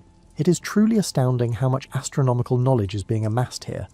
These observers have discovered that there are recurring patterns in the movements of the planets. They can predict when Venus will show up as an evening star as opposed to a morning star. They have developed mathematical models to forecast astronomical events and identified zodiacal constellations. Most impressive, though, is the way they're tackling these issues. They are searching for underlying patterns, formulating hypotheses, and testing predictions in addition to merely gathering observations. For another few thousand years, they would not refer to what they are doing as science, but they are. This methodical approach to knowledge is not limited to astronomy and mathematics. Students are learning how to evaluate court cases, write poetry in accordance with formal guidelines, and comprehend historical precedents in the classroom. They are discovering that knowledge itself can be methodically arranged, classified, and passed down from one generation to the next. You're witnessing the creation of intellectual life as we know it today. For the first time in history, some people are able to devote their lives to comprehending the fundamentals of the world's functioning, rather than just finding solutions to pressing practical issues. What are numbers, really? Why do the planets move the way they do? And what makes a good law different from a bad one? Are some of the questions they can pose. The ramifications are astounding. People whose job it is to think about abstract problems begin to draw connections between various fields of knowledge. The mathematician understands that architecture is governed by geometric principles. The astronomer learns that natural events can be predicted by mathematical models. The legal scholar is aware that using reason to settle disagreements is a more equitable approach than merely adhering to custom. Let's take a break from our travels and become accustomed to the mild routines of this amazing society. You're about to learn that revolution can sometimes be whispered through the everyday moments that comprise human existence, rather than always being announced with great fanfare. A typical Mesopotamian family wakes up as the small, high windows of their house let in the first rays of the day. The first thing that strikes you is how different their everyday worries are from yours, yet they feel surprisingly similar. The mother is organising meals that will stretch resources throughout the week and keeping an eye on the household's grain supplies. The father is going over his to-do list in his head, including which irrigation channels require upkeep, which tools require repair, and which neighbours he needs to work with in preparation for the harvest. Their kids are getting ready for school, and yes, they probably whine about it as much as kids do. Young Enlil claims he already knows enough mathematics to assist with the family business, and little Shamet refuses to practice her cuneiform writing exercises. It appears that certain aspects of human nature never go out of style. However, these everyday occurrences contain innovations that continue to shape our lives to this day. In order to trade fairly with her neighbours, the mother uses standardised weights and measures when she measures out grain for breakfast. The father uses a filing system that arranges data in ways that any contemporary office worker would recognise when he looks through his business records from the previous day. The breakfast itself demonstrates the sophistication of technology. Yeast cultures, a biological technology that turns simple grain into sustenance that can support complex societies, have been preserved and passed down through the generations to make the bread. The beer, yes, they have beer for breakfast, which makes sense given the dubious quality of ancient water supplies, represents fermentation processes that call for exact timing and temperature control. You're watching the infrastructure of civilization in action as the family go about their morning routines. Thousands of people are served by the distribution system that provides them with the water they use. Sewage disposal stops disease outbreaks that would otherwise render big cities uninhabitable. Agricultural systems that can sustain populations much larger than the actual workers in the fields are the source of the food. You're witnessing the beginning of expert craftsmanship when the father leaves for his workshop. He's not just producing, he's also upholding standards, creating methods, and establishing a reputation for excellence that goes well beyond his local area. His goods will be traded over great distances, spreading the fame of his city to locations he will never be able to visit. Mother's Day is equally noteworthy. She's in charge of a household that serves as both a place of residence and a business. She's handling family finances, preserving social ties that are the foundation of community life, and processing food for preservation. She's teaching kids not only useful skills, but also social norms, cultural values, and the information they will need to navigate a complex society as adults. You're seeing something that would be entirely familiar to any modern family when the evening rolls around, and they all sit down to their main meal. But it's also utterly revolutionary for its time. They are sharing food that has been prepared, preserved, and processed in ways that enable them to eat healthily, even in the absence of fresh ingredients. They're talking about the day's activities in a way that helps kids comprehend how they fit into the larger community. Most astonishingly, though, they're at ease. They are not fighting for basic survival, even though they live in what we might consider primitive conditions.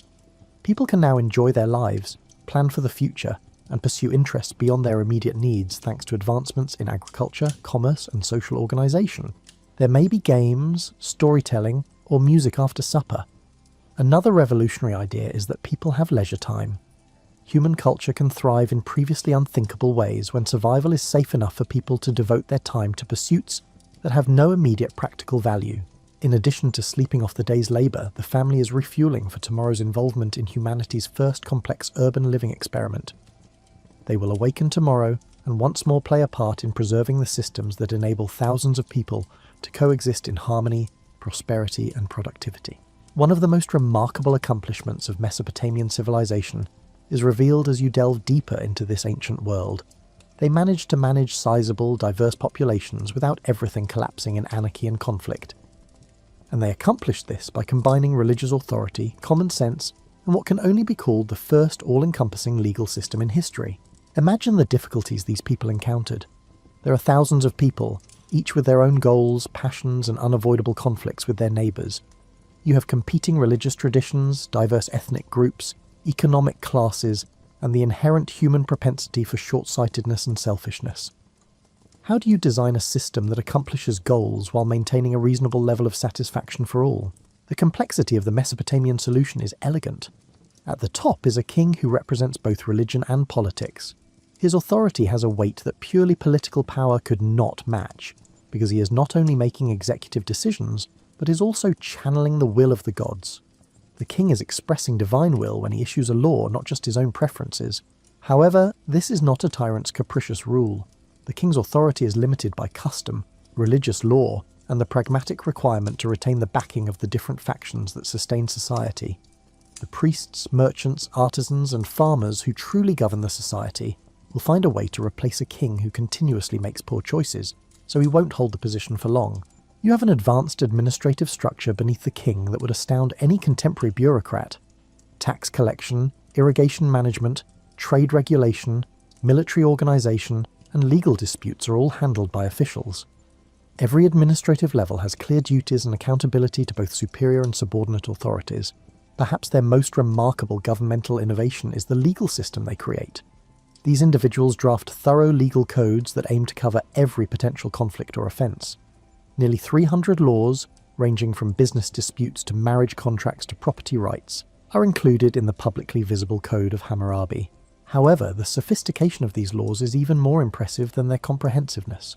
They distinguish between various property types and social classes. They make a distinction between accidents and deliberate crimes. Instead of just exacting retribution, they offer proportionate penalties meant to bring the world back into balance. To a degree that would be progressive in many societies thousands of years later, they defend the rights of women, children, and even slaves. Unprecedentedly, a professional judicial system is needed to enforce these laws. Records that keep track of court rulings, judges who are knowledgeable about the law, and court procedures that guarantee fair hearings. You're witnessing the emergence of jurisprudence, the belief that disagreements can be settled by logic and facts, rather than solely by the person with the most military might or political clout. Most significantly, though, this legal system is open to the public. The laws are visible to everyone because they are engraved in stone. This indicates that people are aware of their rights, expectations, and the repercussions of different behaviours. Law ceases to be arbitrary and becomes predictable for the first time in human history. This government is backed by an equally advanced tax system. There are set rates, collection processes, and even provisions for tax relief during hard times, as opposed to just taking whatever the king wants. People are aware of their obligations when they are due and what they get in return, including public works projects, military protection, infrastructure upkeep, and judicial services. The result is something that can be identified as the rule of law, a system that treats people fairly in accordance with established standards, offers procedures for settling conflicts amicably, and fosters incentives for collaboration rather than conflict is probably more desirable than perfect justice, which is probably unachievable. Stability is the outcome. Due to their reasonable confidence in the stability of the legal and social framework, people are able to make long-term plans. Because they believe they will be able to reap the rewards when those projects mature, they are willing to put time and effort into endeavours that won't yield results right away. The intricate irrigation systems, intricate trade networks, educational institutions and architectural projects that take generations to complete are all made possible by this stability, which in turn lays the groundwork for everything else we've been investigating. Without governmental structures that can uphold continuity and order over decades or even centuries, none of these would be feasible. As you continue your exploration of ancient Mesopotamia, you may be surprised to learn that these pragmatic, engineering-minded individuals are profoundly spiritual, but not in a way that separates the sacred from the secular. They don't practice their religion during special ceremonies or on the weekends. It permeates every part of their lives, from how they plan their cities to how they go about their jobs. However, this is a faith that sanctifies practical activity and finds the divine in human achievement, not the kind of spirituality that demands people reject the material world. Mesopotamian gods are strikingly human-like, but in the most positive sense. They are individuals with preferences, knowledge, and continuous engagement in worldly matters, rather than impersonal, abstract ideals. Enlil is in charge of the wind and storms, which bring fertility as well as destruction. For those whose civilization relies on both intelligence and irrigation, Enki's rule over fresh water and wisdom makes perfect sense. Since passion and conflict are essential components of the human experience, Inanna stands for both love and war. The most fascinating thing about these gods, though, is how they serve as examples of the kind of collaboration that enables civilized life.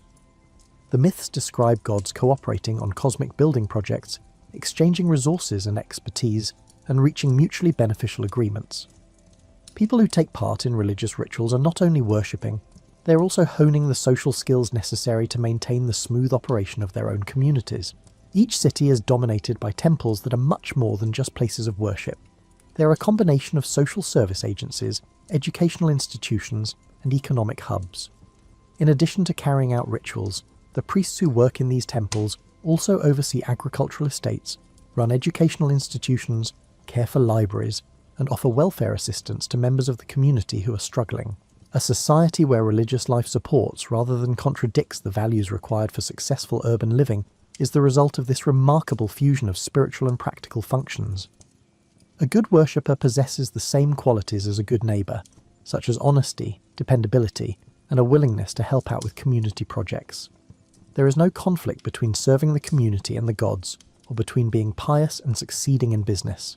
The religious calendar organises daily life in ways that promote economic activity, rather than interfere with it. Religious celebrations take place during agricultural seasons, offering opportunities for communal gatherings when people have the means and leisure to take part. In addition to providing funds for public works projects, the religious mandate to support temple operations establishes a social safety net that supports people during trying times. Most significantly, this religious system offers purpose and meaning that transcends personal achievement or failure. Contributors to the construction of a ziggurat are not merely taking part in a building project. They are also helping to construct a monument that will benefit their community for many generations and a place of worship for the gods. Maintaining the irrigation channels is more than just routine maintenance. It's a way to contribute to the divine order that sustains life. Ordinary labour becomes sacred when it has this sense of purpose. The merchant facilitating trade between distant cities, the farmer producing food that feeds the community, and the craftsman crafting beautiful objects are all part of the divine plan that creates civilization out of wilderness, abundance out of scarcity, and order out of chaos. However, this spirituality is also incredibly useful. Though the methods of consultation, reading omens, interpreting dreams, and examining the patterns of oil on water require careful observation and logical analysis, the gods are consulted on everything from military campaigns to business endeavours to marriage decisions. Practical intelligence and religious wisdom complement rather than contradict one another. The end result is a society in which individuals accept personal responsibility for their contributions to the welfare of the community, while feeling supported by forces greater than themselves. Despite staying rooted in the pragmatic demands of everyday life, they feel that their work has cosmic significance. Spirituality is not an escape from human achievement, but rather an enhancement of it. You start to understand how all of these inventions work together to form something far greater than the sum of their individual parts as you carry on your cozy exploration of this amazing civilization. You're seeing the emergence of networking effects, which are the processes by which various developments reinforce one another to cause a sharp acceleration of human progress. Think about how Mesopotamian society is changed by writing in every other way. Because engineers can document effective techniques and learn from past mistakes, the irrigation system becomes much more sophisticated once information can be permanently recorded. Because precedents can be documented and consulted, legal systems become more equitable and consistent. Because contracts can specify precise terms and conditions, trade becomes more complicated. Because knowledge can be systematically transmitted and preserved, education becomes more effective. However, writing also opens up new possibilities that no one had foreseen. You can learn mathematics once you can record numbers. Astronomical science can be produced when observations can be preserved. Chemistry and medicine can be developed once experiments are documented. Every advancement creates opportunities for even more advancements in unpredictable ways. In the realm of economics, the networking effect is the same. Once food production is stable, some people can focus on crafts. You can create better tools and methods once you have talented artisans. With improved tools, agricultural productivity can be increased, freeing up even more workers for specialised labour. Every improvement increases the likelihood and ease of the subsequent improvement. The social innovations have an equally strong network. You can start projects that need long-term planning and coordination once you have an efficient governance system. People gain confidence in group action after large-scale projects are completed successfully. People are willing to invest in even more ambitious projects once they have faith in group efforts. In ways that exponentially speed up progress, success breeds success. The Mesopotamians are experiencing the fascinating discovery that human communities can generate value that far surpasses what individuals could produce working alone. You're witnessing what contemporary economists refer to as increasing returns to scale. Every new member of society increases the productivity, security, and ability of everyone else to accomplish their objectives. The networking of technology is equally impressive. Mining, transportation, and trade networks are all necessary for the production of bronze in addition to metallurgy. The effectiveness of the entire system increases with each advancement in any of these areas. Mining is more productive with better tools. Raw materials are less expensive when transportation is more efficient. Access to better quality inputs is made possible by expanded trade networks. However, the cultural networking effect may be the most significant. People start to have bigger dreams after realizing that prosperity and security can be achieved through human effort. They are more inclined to trust strangers and engage in larger communities once they realize that collaboration can produce outcomes that are impossible for individuals to accomplish alone. They are more inclined to rely on others for products and services that they could potentially produce themselves once they have seen the advantages of specialization. This is a revolutionary change in culture. People are choosing to become interdependent instead of self-sufficient for the first time in human history. They're coming to the conclusion that working together is more advantageous than relying on other people. They're risking everything that human societies can be more than short-term convenience alliances.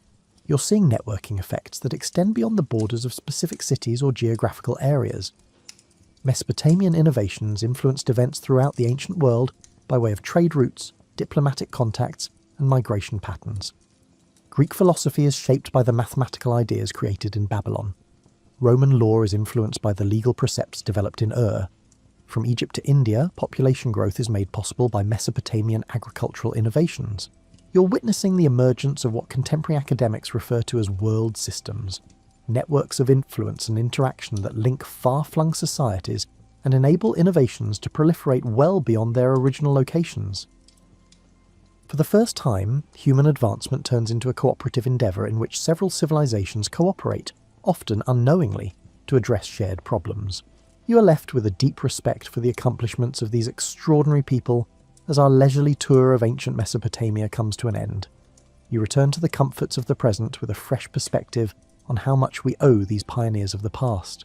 The golden age you have witnessed was golden not because it was flawless, but because it was the first time that humanity had successfully attempted to build sophisticated societies that boosted rather than depleted human potential. With creativity, teamwork, and an incredible belief in human potential, these individuals overcame obstacles that no other generation had ever faced. Their solutions weren't coincidental or short-term fixes. Thousands of years later, we are still using modified versions of the institutions, systems, and ways of thinking they established because they were so successful. You are building on the foundations established by these ancient pioneers each time you use mathematics, read a written contract, engage in democratic governance, or profit from specialization and trade. Perhaps most significantly, however, they illustrated a feature of human nature that still holds true today. When people are confident enough to look beyond their immediate survival, when they have incentives to work together rather than engage in destructive competition, and when they have faith that their efforts will be fairly rewarded, they collaborate to create amazing things. The Golden Age of Mesopotamia serves as a reminder that the greatest human civilization is about fostering an environment in which each person can use their special gifts to promote the well-being of the group, not about controlling nature or outperforming rivals. It involves creating systems that are both robust enough to offer security and adaptable enough to foster creativity. It involves figuring out how to respect both individual success and the well-being of the community. As you fall asleep, consider how human advancement is still fueled by the same cooperative impulses that created ziggurats and cuneiform writing. The spirit of ancient Mesopotamia endures every time individuals decide to work together rather than fight, every time someone lends their expertise to projects bigger than themselves, and every time communities make investments in infrastructure that will benefit coming generations. Even though the cities are now covered in desert sand and the irrigation channels are dry, the human ability to bring order out of chaos, abundance out of scarcity, and meaning out of life's basic materials still flows like those ancient rivers between the Tigris and Euphrates. Rest easy knowing that you're a part of a story that started with the first cities and goes on with every technological advancement, every act of human cooperation, and every instance in which people decide to build rather than destroy. Mesopotamia's golden age serves as a reminder that our best times are never truly over. Rather, they are always just getting started, and are waiting to be shaped by the next generation of people who are prepared to cooperate in order to achieve common goals. The same mathematical patterns that the ancient astronomers found still govern the way the stars wheel overhead. The human urge to create, collaborate, and strive for something bigger than personal survival is still as strong as the fires in those old bronze workshops. And tomorrow we carry on the work they started, the never-ending optimistic endeavour of creating civilizations deserving of human potential in both minor and major ways. Sweet dreams, fellow time traveller. Take comfort in the fact that you are a part of the greatest success story in human history, one that is still being written, one day at a time, by people who recognise that the greatest monuments we can erect are those that enable others to rise just a little bit above their own potential. Imagine those old voices carried on the wind during the quiet moments before sleep really sets in. Farmers in Mesopotamia discovered that a floodplain could become a paradise if they banded together. The artisans who realised that specialised work could elevate simple survival to creative success. The administrators demonstrated that, at its best, bureaucracy is just structured to serve the interests of the community. Even though their ziggurat has fallen apart, their wisdom can still be heard in every public library, contemporary hospital, and infrastructure project that enhances the lives of people the builders have never met. Even though their cuneiform tablets are now museum artefacts, their belief that knowledge should be shared and preserved endures in every book, website, and classroom where new information is learned. Their understanding that abundance comes from cooperation rather than competition is evident in every successful business partnership, community garden, and instance where neighbours choose to support one another rather than compete. The irrigation channels they dug have long since filled with sand.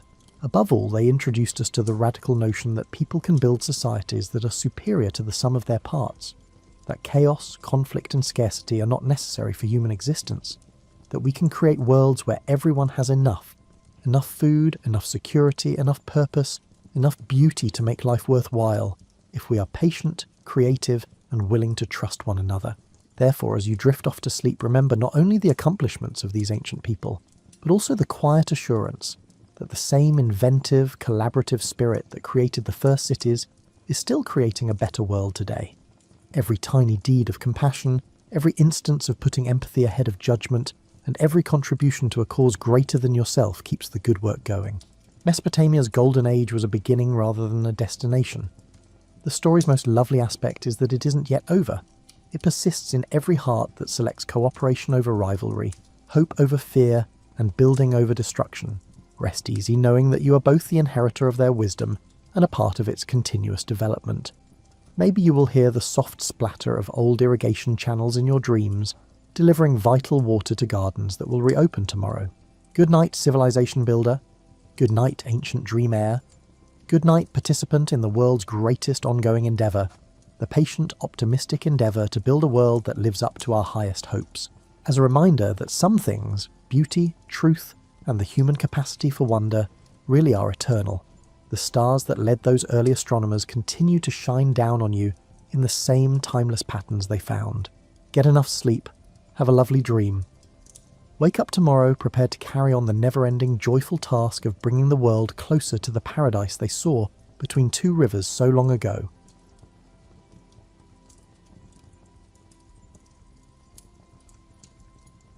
Imagine what the world was like in 774, when Charlemagne was busy becoming the Holy Roman Emperor, and most people thought the Earth was the centre of everything. It was a time when the most amazing piece of technology you had was a watermill. The news travelled as fast as a horse, and you learned about the universe from a mix of ancient Greek philosophy, Christian theology, and what your grandfather swore he saw in the sky that one night. You lived in a world where the heavens were as reliable as clockwork, or at least as reliable as a sundial, which was the most accurate timepiece you had. The sun rose, the moon went through its phases, and the stars moved in patterns that people have known about since the beginning of recorded history. In a time when so much of life was uncertain, this celestial reliability was more than just useful, it was very comforting. Hollywood might make you think that people in the Middle Ages were primitive, but they weren't. They were skilled astronomers who could predict when eclipses would happen, figure out when Easter would be years in advance, and find their way by the stars with amazing accuracy. Monastery libraries kept careful records of comets, the movements of planets, and other strange things that happened in the sky for hundreds of years. These people didn't freak out at every shooting star. They were experienced skywatchers who could tell the difference between normal and amazing. In comparison to how complicated things are today, the medieval view of the universe was very simple. Earth was in the middle of everything, and around it were crystal spheres that held the moon, planets, and stars in their never-ending dance. The Empyrean was beyond the sphere of fixed stars, and it was where God lived in perfect light. It was a universe that made sense, where everything was in the right place and had a reason for being there. People in 774 lived their lives in ways that most people today have forgotten.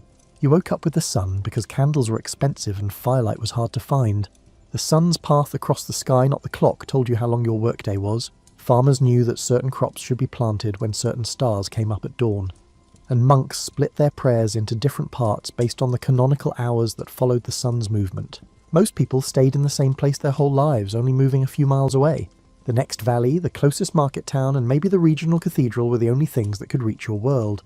If you were lucky enough to go on a pilgrimage, you could see them. It would have seemed as strange to you that things happening millions of miles away in space could affect your daily life, as the idea that you could one day video chat with someone on the other side of the world. But even in this small world, people were very aware of the sky. The night was really dark because there were no electric lights to wash out the stars. This made celestial events much more visible and dramatic than they are now. Everyone could see a bright comet, not just astronomers with special tools. The Milky Way looked like a cosmic highway across the sky, and meteor showers were events that whole villages would stay up to watch. Everything was affected by religion, and people often saw celestial events through religious lenses. Strange things happening in the sky could be signs of political change, warnings from God about how to act morally, or signs of the end of the world. The line between astronomy and astrology was not clear, and both were seen as valid ways to understand God's will.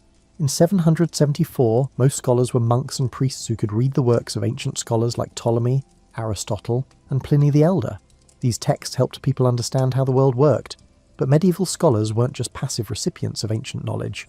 They also made their own observations and sometimes came to different conclusions than classical authorities. People were curious and observant at the time, but only up to a point. Natural philosophers endeavoured to comprehend God's creation through meticulous examination, holding the belief that the natural world disclosed divine truth. It was important to pay attention to strange events not only because they were scientifically interesting, but also because they could have spiritual meaning. Trade networks linked even the most isolated communities to larger cultural exchanges. A strange story seen in one monastery could travel hundreds of miles along pilgrimage routes, merchant paths, and diplomatic channels to reach chroniclers. Information moved slowly but steadily, making a medieval version of an intellectual network that could keep and share important observations. In this carefully planned world of 774, where the stars followed familiar patterns and strange things happened so rarely that they were memorable, something amazing was about to happen. The universe was getting ready to send Earth a cosmic message that would be recorded in tree rings, ice cores, and historical records. It would take humans over 1,000 years to make the scientific tools needed to figure out what it meant, but the people of 774 didn't know they were about to see proof of one of the most powerful events in the history of the universe. They went about their daily lives taking care of their fields, praying and looking at the stars they knew. They had no idea that invisible radiation was about to fall from space in amounts that wouldn't be seen again for another 1,000 years. Imagine that you're relaxing in your medieval cottage on a normal night in 774, maybe sometime between late winter and early summer. The exact date is lost to history, like so many other details from that time. The sky looks normal, the stars shine as brightly as they always do, and nothing seems out of the ordinary for any other night in your life. But something amazing is happening high above the Earth's atmosphere that people won't fully understand until the 21st century. A huge burst of high-energy particles is hitting Earth's upper atmosphere with a force that has never been seen before. These cosmic rays, which wouldn't be called that for another 1,000 years, are falling from space like an invisible waterfall of radiation, carrying energies that are much bigger than anything human technology can make even today. One of the biggest mysteries of medieval astronomy is where this cosmic bombardment came from. This is partly because the people who were affected couldn't see it directly. This event didn't make any visible light, change the night sky in any big ways, or show any clear signs that something strange was happening, unlike a comet or supernova. It was like being in the middle of the most amazing fireworks show in the history of the universe while wearing a blindfold. What was going on, even though it couldn't be seen, was truly amazing. Protons and other high-energy particles were hitting Earth's atmosphere at almost the speed of light. This caused secondary particles to rain down toward the surface. The intensity was about 20 times higher than normal cosmic ray levels. It was like if the normal gentle spring rain turned into a heavy downpour that lasted for months. These cosmic rays were hitting nitrogen atoms in the upper atmosphere and changing them into carbon-14, the radioactive isotope that archaeologists use to date old things. This process usually happens at a steady, predictable rate, like a cosmic clock that has been ticking steadily for thousands of years. But in 774, that clock suddenly sped up, making carbon-14 at levels that would leave a mark on every living thing on Earth forever. Trees did a great job of recording this event, even though they didn't know they were acting as cosmic historians. They took in extra carbon-14 as they grew in 774 and 775, which scientists would later recognise as one of the most dramatic spikes in the radiocarbon record. Every tree ring from that time held proof of this storm that couldn't be seen. The cosmic rays were also making other isotopic signatures, like beryllium-10 in ice cores and chlorine-36 in rocks. These records of the same event were spread out all over the world, like pieces of a puzzle that wouldn't be put together for more than 1,000 years. The universe was putting invisible tags on Earth that said, something big happened here in 774.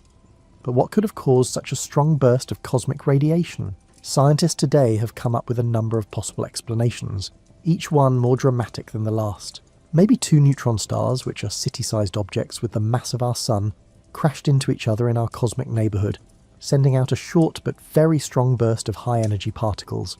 You can start to understand the energies involved if you picture two atomic nuclei the size of Manhattan crashing into each other at speeds of thousands of miles per second.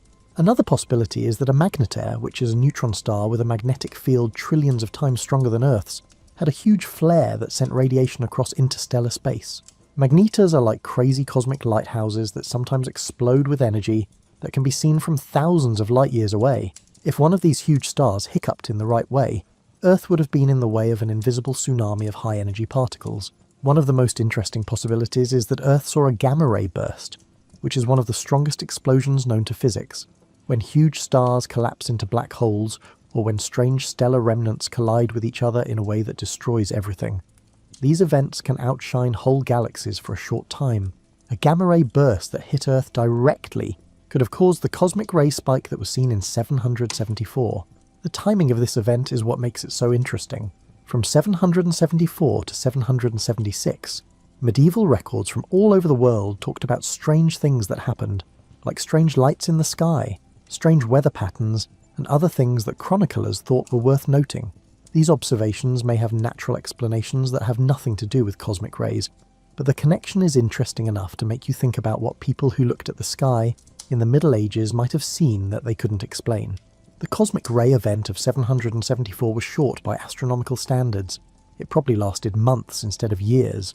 However, it was strong enough to leave permanent marks in Earth's natural records. It was like getting a cosmic telegram in a language that people wouldn't be able to read for more than 1,000 years, when they had better tools and theories. From a medieval point of view, this storm was completely invisible to any technology or observation method that was available at the time. Cosmic ray events don't leave any visible signs that would alert people, unlike eclipses, comets, or supernovae. The people of 774 were going through one of the most amazing astrophysical events in history, but they had no way of knowing it was happening. But in a way, they were all part of a cosmic experiment, working together without even knowing it to make a time capsule that would help scientists learn more about both medieval history and astrophysics. Every tree that grew, every piece of ice that formed, and every living thing that developed during those important years was quietly leaving behind evidence that would be very useful to researchers 13 centuries later. Even though medieval people couldn't see cosmic rays, the years 774 to 776 were not boring for the people who lived through them. There are records from Europe and Asia that talk about strange things that happened during this time. We can't say for sure that cosmic radiation caused all of them, but the timing is interesting enough to make you wonder what people in the Middle Ages were really seeing. Imagine being a monk in a scriptorium in 775, keeping the chronicle that tells the story of your monastery's most important events. You dip your quill in oak gall ink and write down that the winter has been unusually harsh and that strange colours have appeared in the northern sky a few times. You don't know that more cosmic radiation could change the chemistry of the atmosphere in small ways, or that high-energy particles could cause strange auroras to appear at lower latitudes than usual. The Anglo-Saxon Chronicle, which is one of the most reliable sources from the Middle Ages, says that a red crucifix appeared in the sky after sunset around this time. Medieval chroniclers were skilled at watching the sky and could tell the difference between normal and strange events. So when they took the time to write down strange celestial events, they were probably seeing something that was really strange. Between 774 and 776, Chinese astronomical records from the Tang dynasty, which kept some of the most advanced celestial observations in the world, noted a number of strange events. Chinese astronomers were especially good at keeping track of comets, novae, and other short-lived events. Their records talk about guest stars and strange atmospheric events that don't match up with any known astronomical events that can be seen from Earth. The Annals of Ulster say that there were strange lights and weather patterns in Ireland during this time. Irish monasteries were places where people could learn and keep detailed records of events on Earth and in the sky. Their chronicles often give us information about things that other sources might miss. The fact that different independent chronicle traditions all record strange things happening at the same time suggests that something strange was really going on. But this is where the story gets really interesting from a human point of view. People in the Middle Ages who saw these things had to make sense of them using what they already knew. This meant that they mostly understood strange things through religious and philosophical lenses instead of scientific ones. A strange light in the northern sky could mean that the government is about to change, that God is unhappy with how people are acting, or that the end of the world is near. People probably thought of the Red Cross in the Anglo-Saxon Chronicle as a Christian vision, maybe showing God's judgment or mercy. These interpretations weren't simple or stupid. They were smart tries to make sense of strange events with the best tools available at the time. It also looks like the weather in the Middle Ages was strange from 774 to 776, with different records talking about harsh winters, strange storms, and other weather events that were out of the ordinary. Cosmic rays don't directly control the weather, but they can change the chemistry of the atmosphere in ways that might change how clouds form and how much rain falls. Medieval people would have thought it was magic that invisible particles from space could change the weather on Earth. However, modern research shows that these connections are possible in theory. Some agricultural records from this time, when they still exist, talk about strange crop yields or growing conditions. Farmers in 774 were very aware of small changes in the environment that could have an effect on their crops. They would have noticed if plants were acting differently than they should have. Theoretically, increased cosmic radiation could impact plant growth and development in ways that seasoned farmers might notice, even if they couldn't articulate their observations. Monks may have noticed small changes in how plants grew or flowered in monastery gardens, which were well-kept places. Medieval monasteries kept very detailed records of farming, and some of these records suggest that the weather was strange during the mid-700s and 70s. It is impossible to say for sure if these changes were caused by cosmic radiation or just normal changes in farming, but the timing is interesting. Even if the cosmic ray event itself couldn't be seen, it probably had a big effect on the minds of people living in medieval times. Even though no one could say for sure what was going on, strange lights in the sky, strange weather patterns and strange natural events would have made people feel like something big was happening. People in the Middle Ages lived much closer to the natural rhythms of the world than we do now. This made them more aware of small changes in the environment that people who live in cities today might not notice at all. A farmer who slept outside every night would notice if the aurora appeared at latitudes that were lower than usual. Similarly, a monk who prayed at regular times would notice if the colours of dawn or dusk looked different than usual. When strange things happened in medieval communities, people usually turned to religion more, asked learned people for advice, and paid close attention to other signs that might help them understand what was going on. Communities might set up special prayers, processions or other religious activities to respond to divine messages that are hidden in natural events. It is especially sad that people in the Middle Ages saw the aftermath of one of the most powerful astrophysical events in history, but they had no way to understand what it really meant or how important it was. They were like people who were trying to understand a symphony but could only hear a few notes here and there, or who were trying to enjoy a painting but could only see random brushstrokes. But their careful observations and detailed records, which are still kept in monastery chronicles and royal annals on several continents, give modern scientists important information about both the cosmic ray event and its possible effects on Earth. Medieval chroniclers, writing by candlelight in stone scriptoriums, made records that would be very useful to astrophysicists 13 centuries later. People living between 774 and 776 experienced mystery in its purest form, things that were clearly important, but couldn't be explained by what they already knew. They used the tools they had: careful observation, keeping detailed records, and thinking about what they saw using religious and philosophical traditions that had helped people understand things for a long time. Picture yourself as a detective trying to figure out a mystery that happened more than 1200 years ago. The only clues you have are scattered across royal archives, monastery libraries, and the hidden records written in tree rings and ice cores. When modern scientists first found proof of the 774 cosmic ray event, they had to put together medieval chronicles and the most advanced astrophysics to figure it out. In the early 2000s, researchers looking at tree ring data saw something amazing that led to the big discovery. The amount of carbon-14 in wood samples from 774 to 775 went up a lot, which hasn't happened in the last few thousand years. It was like nature had suddenly switched pens to write the same story, making a signature so unique that it could be seen in trees from Japan to Germany to North America. But what makes this discovery so interesting is that the same strange thing happened at the same time in many different records all over the world. Ice cores from Antarctica and Greenland had higher levels of beryllium-10 and other isotopes that are made when cosmic rays hit other particles. Coral growth rings from tropical oceans showed signs of the same event in their chemical makeup. It was like seeing the same fingerprint at crime scenes on different continents. Medieval chroniclers, who wrote by candlelight with quill pens, unknowingly recorded pieces of this cosmic puzzle in their careful notes about strange events.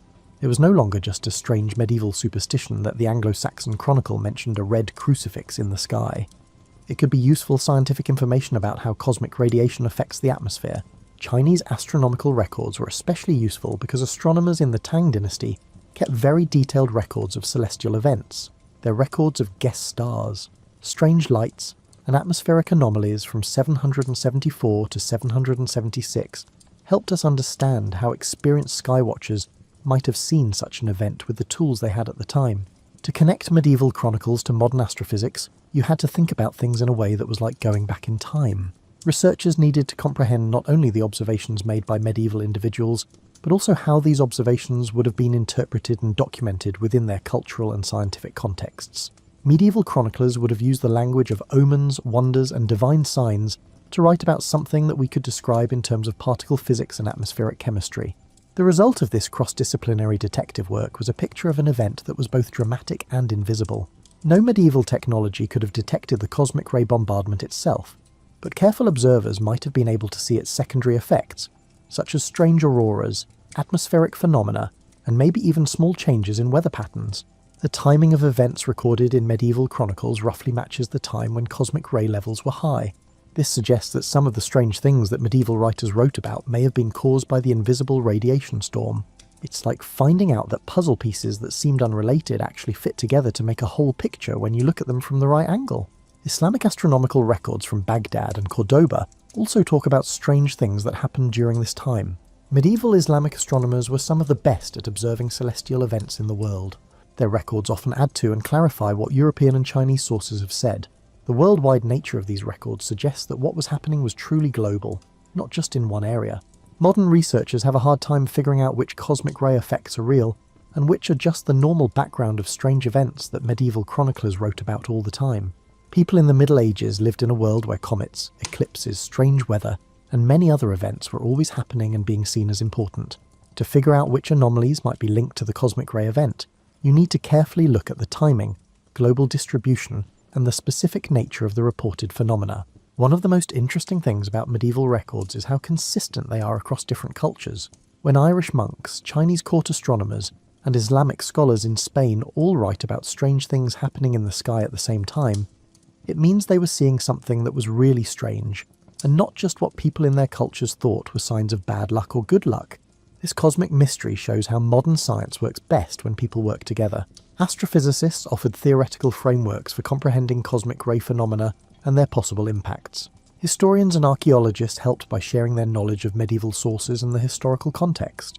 Geochemists and climatologists studied tree rings, ice cores, and other natural records that keep chemical traces of events from long ago. The 774 event is especially useful for science, because it can be used as a kind of cosmic calibration tool. Scientists can better understand similar but smaller events in the geological and historical record by studying how this intense cosmic ray event changed Earth's atmosphere and biosphere. It's like having a Rosetta Stone to help you figure out what cosmic ray signatures mean in natural archives. The medieval chroniclers who wrote about strange events in 774 to 776 were part of a scientific collaboration that they could never have imagined. Their meticulous observations, documented in manuscripts dispersed throughout monastery libraries and royal archives, yielded essential evidence for comprehending one of the most consequential astrophysical occurrences in recorded history. Scientists can now read the cosmic signatures hidden in tree rings and ice cores thanks to modern technology. However, medieval people who saw the event gave scientists the context they needed to understand how it might have looked to people who lived through it. The combination of high-tech analysis and careful historical research has uncovered a story that neither method could have found on its own. The people who saw the 774 cosmic ray event had no idea they were witnessing astronomical history, but their careful record-keeping and detailed observations made a time capsule that would be very useful to researchers more than 1,000 years later. It's a reminder that observations that seem unrelated can sometimes show their true importance only when looked at from the point of view of later scientific knowledge. Imagine waking up on a normal morning in 775 when the year before had brought news of strange events from all over the world. You get up with the sun because that's when life starts in a time before electric lights. When you step outside your home, whether it's a peasant's cottage, a monastery cell, or a merchant's house, you might look up at the sky and realise that something strange has been happening up there. The cosmic ray event that peaked in 774 was making small changes in your environment that you couldn't see, but the strange things that chroniclers and travellers wrote about were adding a sense of wonder and uncertainty to everyday life. People in the Middle Ages were used to living with mystery. They knew that a lot of things about the natural world were beyond human understanding, but the fact that there were so many strange reports during this time made them feel like big changes might be happening in the cosmic order. No matter if you were a devout monk following the canonical hours or a farmer giving thanks for another day of life, your morning routine would always start with prayers. But prayers from the Middle Ages often asked for protection from all kinds of natural and supernatural threats. The reports of strange lights and unusual weather might have made these requests seem more important than usual. You lived in a time when the line between natural and supernatural explanations was not very clear. Strange things could be seen as either divine messages or bad omens. Most people in 775 were farmers, so they had to pay close attention to natural signs and seasonal patterns all the time.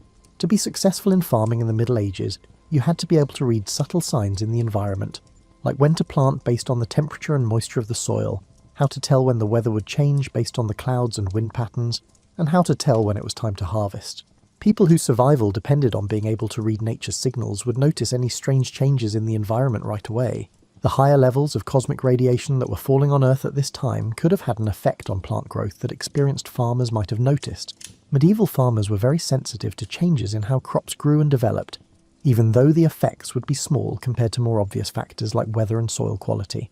If a farmer worked the same fields for years, they would notice if the plants were acting even a little bit differently than they were used to. Monastery gardens, in particular, were carefully controlled spaces where small changes might be easier to see. Monks who took care of herb gardens and medicinal plants were trained to be very observant and pay close attention to how plants grew and how healthy they were.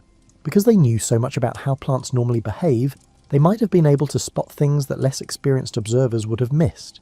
The psychological climate of daily life during this era was likely affected by the proliferation of anomalous reports from various regions and sources.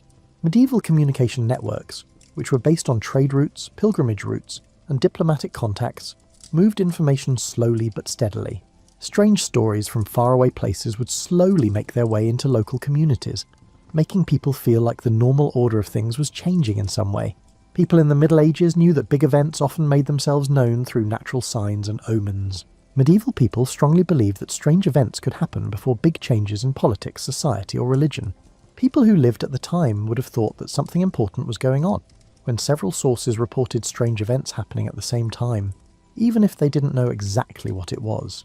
People might have talked about strange weather, strange lights, and other strange things that travellers and chroniclers had seen more often during this time. Because medieval communities were small, interesting news spread quickly. The collection of strange reports would have given people interesting things to talk about at communal meals, market days, and other social events. People who worked outside would have had more chances to see strange weather patterns that people who worked inside might not have seen. Blacksmiths, carpenters, and other craftsmen who worked outside would have been in a good position to notice changes in the colours of the sky, strange cloud shapes, or other atmospheric oddities that could be related to the invisible cosmic ray bombardment that is hitting the upper atmosphere of Earth. During this time, people might have spent more time watching the sky at night, because they were more aware of the possibility of strange celestial events. People in the Middle Ages were already good at looking at the stars. The night sky was much clearer without light pollution, and looking at the stars was important for keeping track of time and finding your way. But reports of strange lights and atmospheric anomalies would have made them even more careful about what they saw at night. During 775, religious observances may have encompassed specific prayers or rituals intended to appropriately address the enigmatic signs that appeared with notable frequency. Medieval Christianity offered frameworks for interpreting natural phenomena as divine communications, and communities may have organised supplementary religious activities to ensure appropriate responses to perceived celestial messages. Life in the Middle Ages was still governed by the seasons, even though strange things were happening in the background. No matter how many cosmic rays were in the air or how many strange lights were in the sky, spring planting, summer cultivation, autumn harvest and winter preservation activities all followed their old patterns. But there may have been more talks about what current events mean and what they could mean for the future while the work was going on. Merchants and travellers, who had the most information about different parts of the world in medieval times, were very important in spreading news about strange events to different areas. A merchant who travelled between cities a lot could act as an unofficial clearinghouse for stories about strange things that happened, letting people compare what happened in their own area with what happened in other places. The cumulative effect of living through a time when strange things happened more often than usual was probably a stronger feeling of living in important times. People in the Middle Ages knew that they were part of ongoing historical stories, like the history of their kingdoms, the history of the Bible, and the story of Christendom. They thought that strange natural events might mean that important parts of these bigger stories were being written. What makes this especially sad is that the people of 775 were going through a very important event in the universe, even though they had no idea what it really was. One of the strongest cosmic ray bombardments ever recorded was happening, but people at the time couldn't see it. It left permanent marks in tree rings and ice cores. They were making records that would be very useful to scientists 1,000 years later, but they didn't know it at the time. The story of how modern scientists figured out what happened during the 774 cosmic ray event is like a detective novel for smart people, with clues hidden in Japanese cedar trees, Greenlandic ice sheets, and the margins of medieval manuscripts.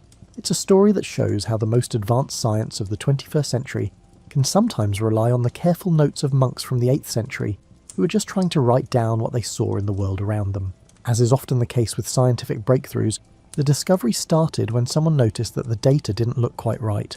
Researchers studying radiocarbon levels in tree rings in the early 2000s were creating detailed timelines of past weather conditions when they found something that had never been seen before.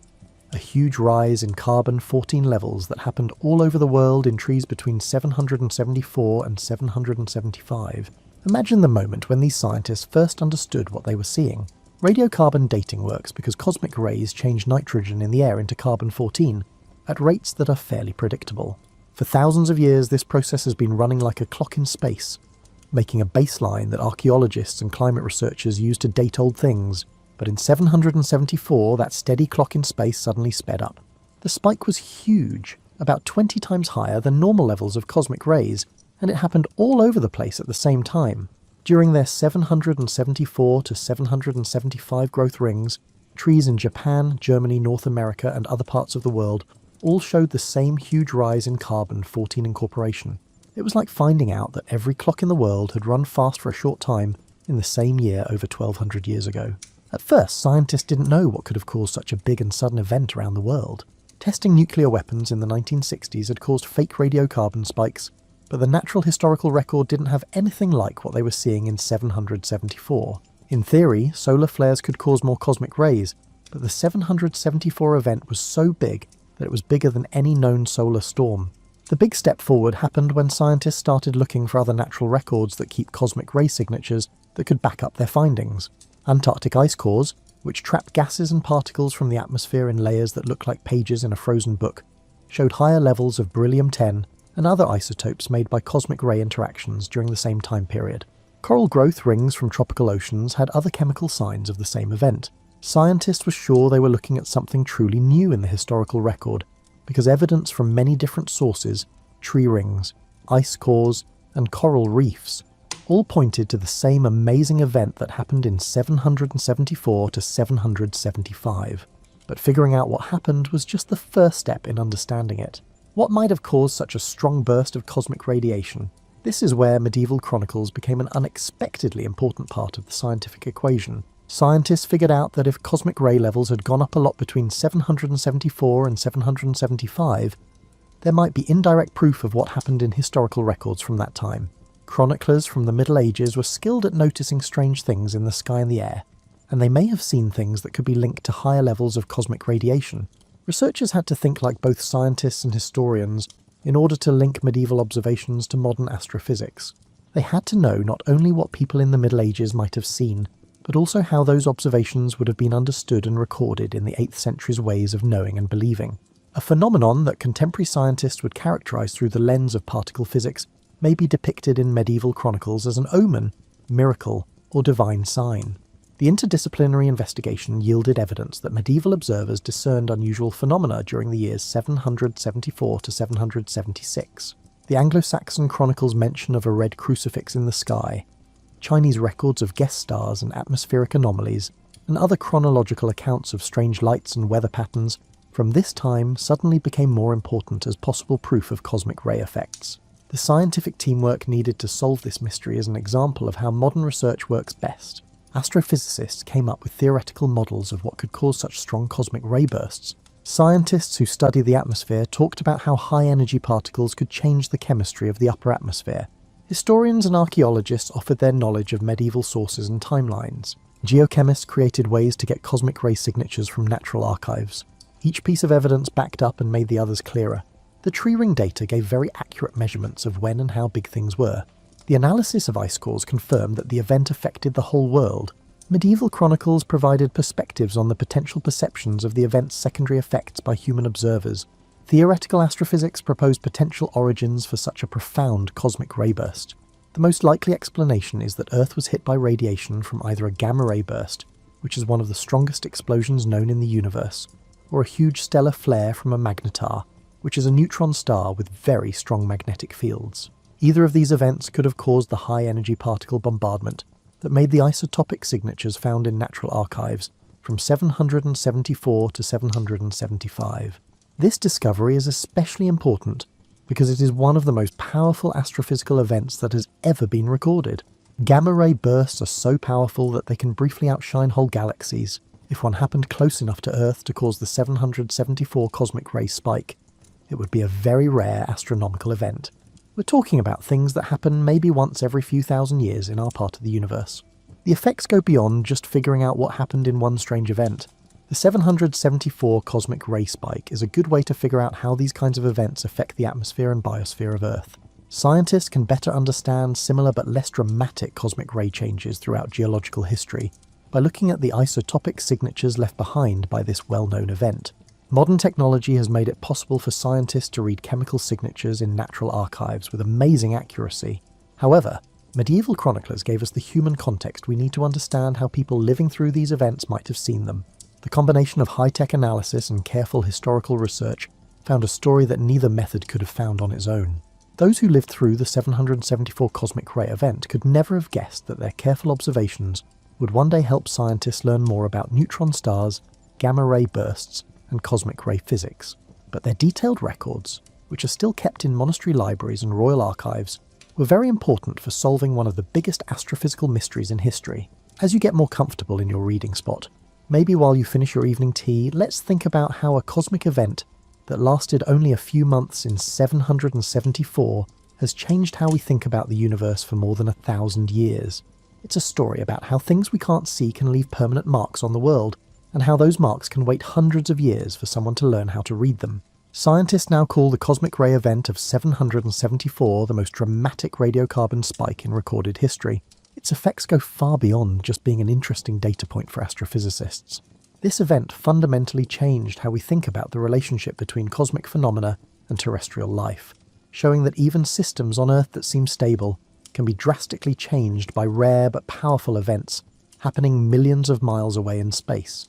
The tree rings that recorded this cosmic bombardment are still around today, preserved in old wooden buildings, archaeological sites, and forests around the world. Every piece of wood that grew between 774 and 775 has a chemical signature of that amazing year in its cells, like a molecular autograph written by the universe itself. This invisible timestamp links medieval cathedrals, ancient temples, and archaeological artifacts from this time period to one of the most important astrophysical events in human history. The 774 event has changed the way we do modern radiocarbon dating. Before this discovery, scientists thought that levels of carbon-14 in the atmosphere had stayed pretty stable over time, with only small changes caused by solar activity and other things that could be predicted. The sudden rise in 774 showed that assumption was wrong, which led to more advanced calibration methods that take into account sudden cosmic ray events. The 774 event has helped make archaeological dating more accurate. Thanks to this unique cosmic signature, we can now date artifacts from the late 8th century with more accuracy than ever before. It's like having a universal timestamp that shows up in organic materials from all over the world. This lets archaeologists line up their timelines with amazing accuracy. The effects on our understanding of medieval history have been just as big. The 774 cosmic ray event serves as a stable chronological reference, aiding historians in correlating events across diverse cultural traditions and geographical areas. When Chinese chronicles, European monasteries and Middle Eastern sources all write about strange things happening at the same time, it makes sense that these events could be connected to the same cosmic event. Climate science has also gained insights from comprehending the influence of cosmic rays on Earth's atmospheric chemistry. The 774 event was too short to change the climate in the long term, but it did show that cosmic radiation can affect atmospheric processes in ways that climate models need to take into account.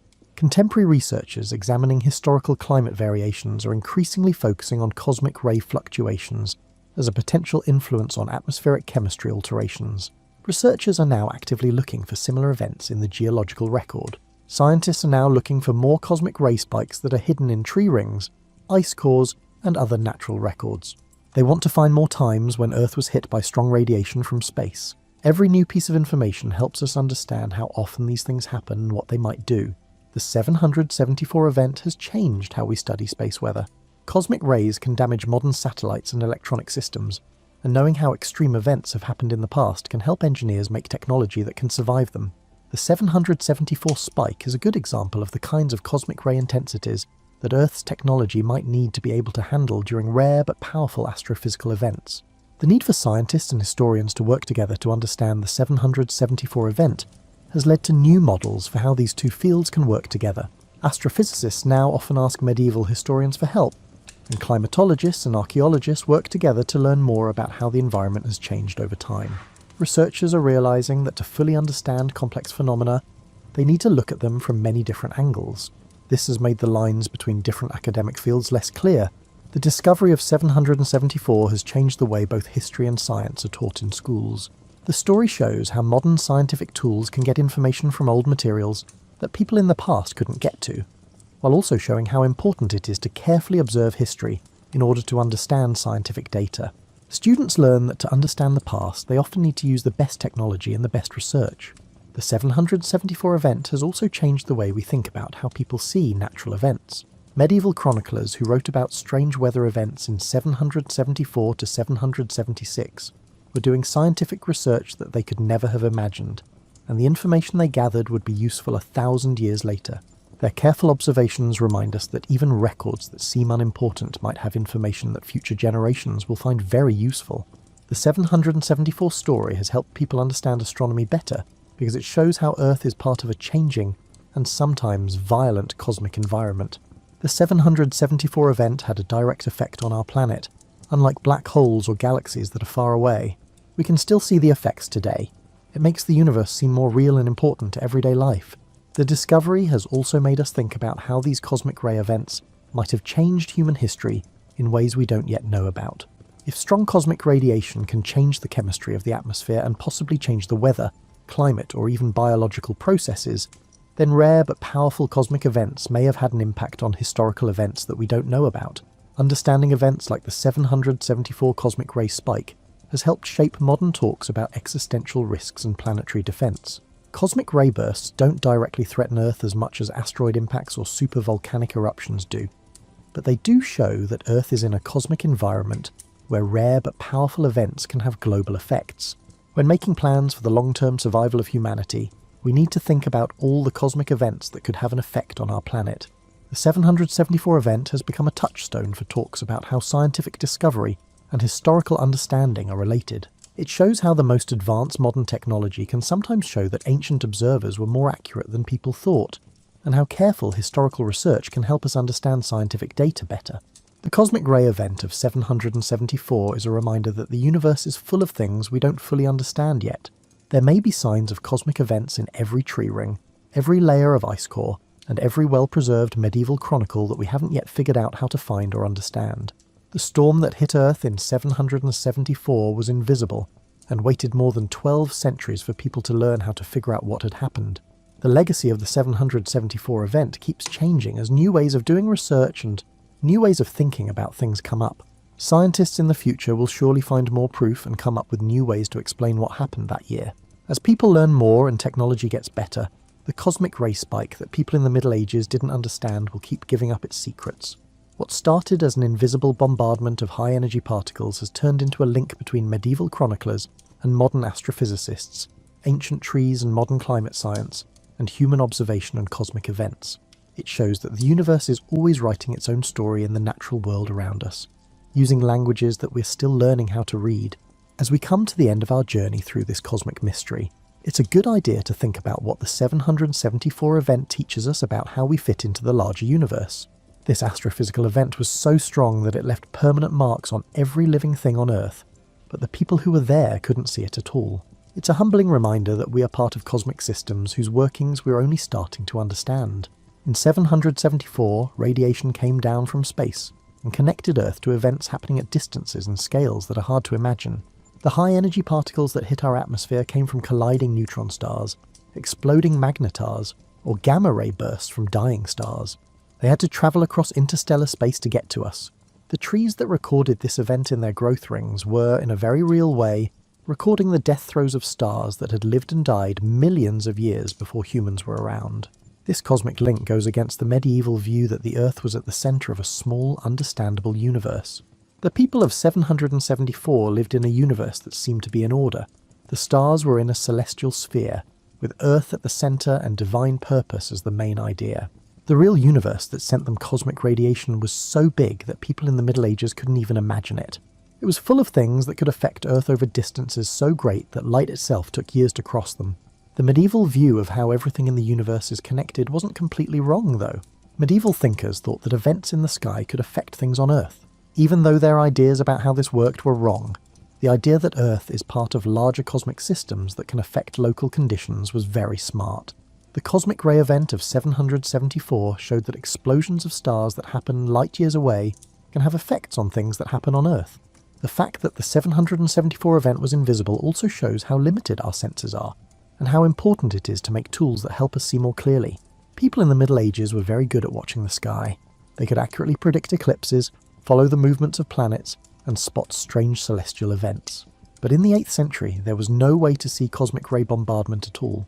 Because of this technological limitation, people who were witnessing one of the most dramatic astrophysical events in recorded history had no direct way to find out what was going on.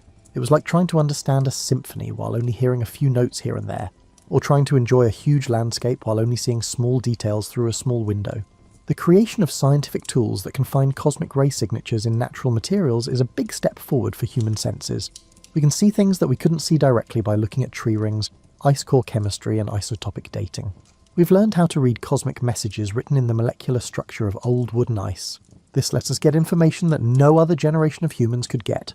This growth in perceptual ability has shown that Earth keeps detailed records of cosmic events that have happened over time. There are chemical traces of past cosmic ray changes in every old tree, every ice sheet and every coral reef. The Earth is like a huge library of astronomical events, just waiting for people to make the tools they need to read it. The 774 discovery also shows that scientists often need to look at things over very different timescales to understand them. The cosmic ray event itself may have lasted for months, but its effects can still be seen in things that are over 1200 years old.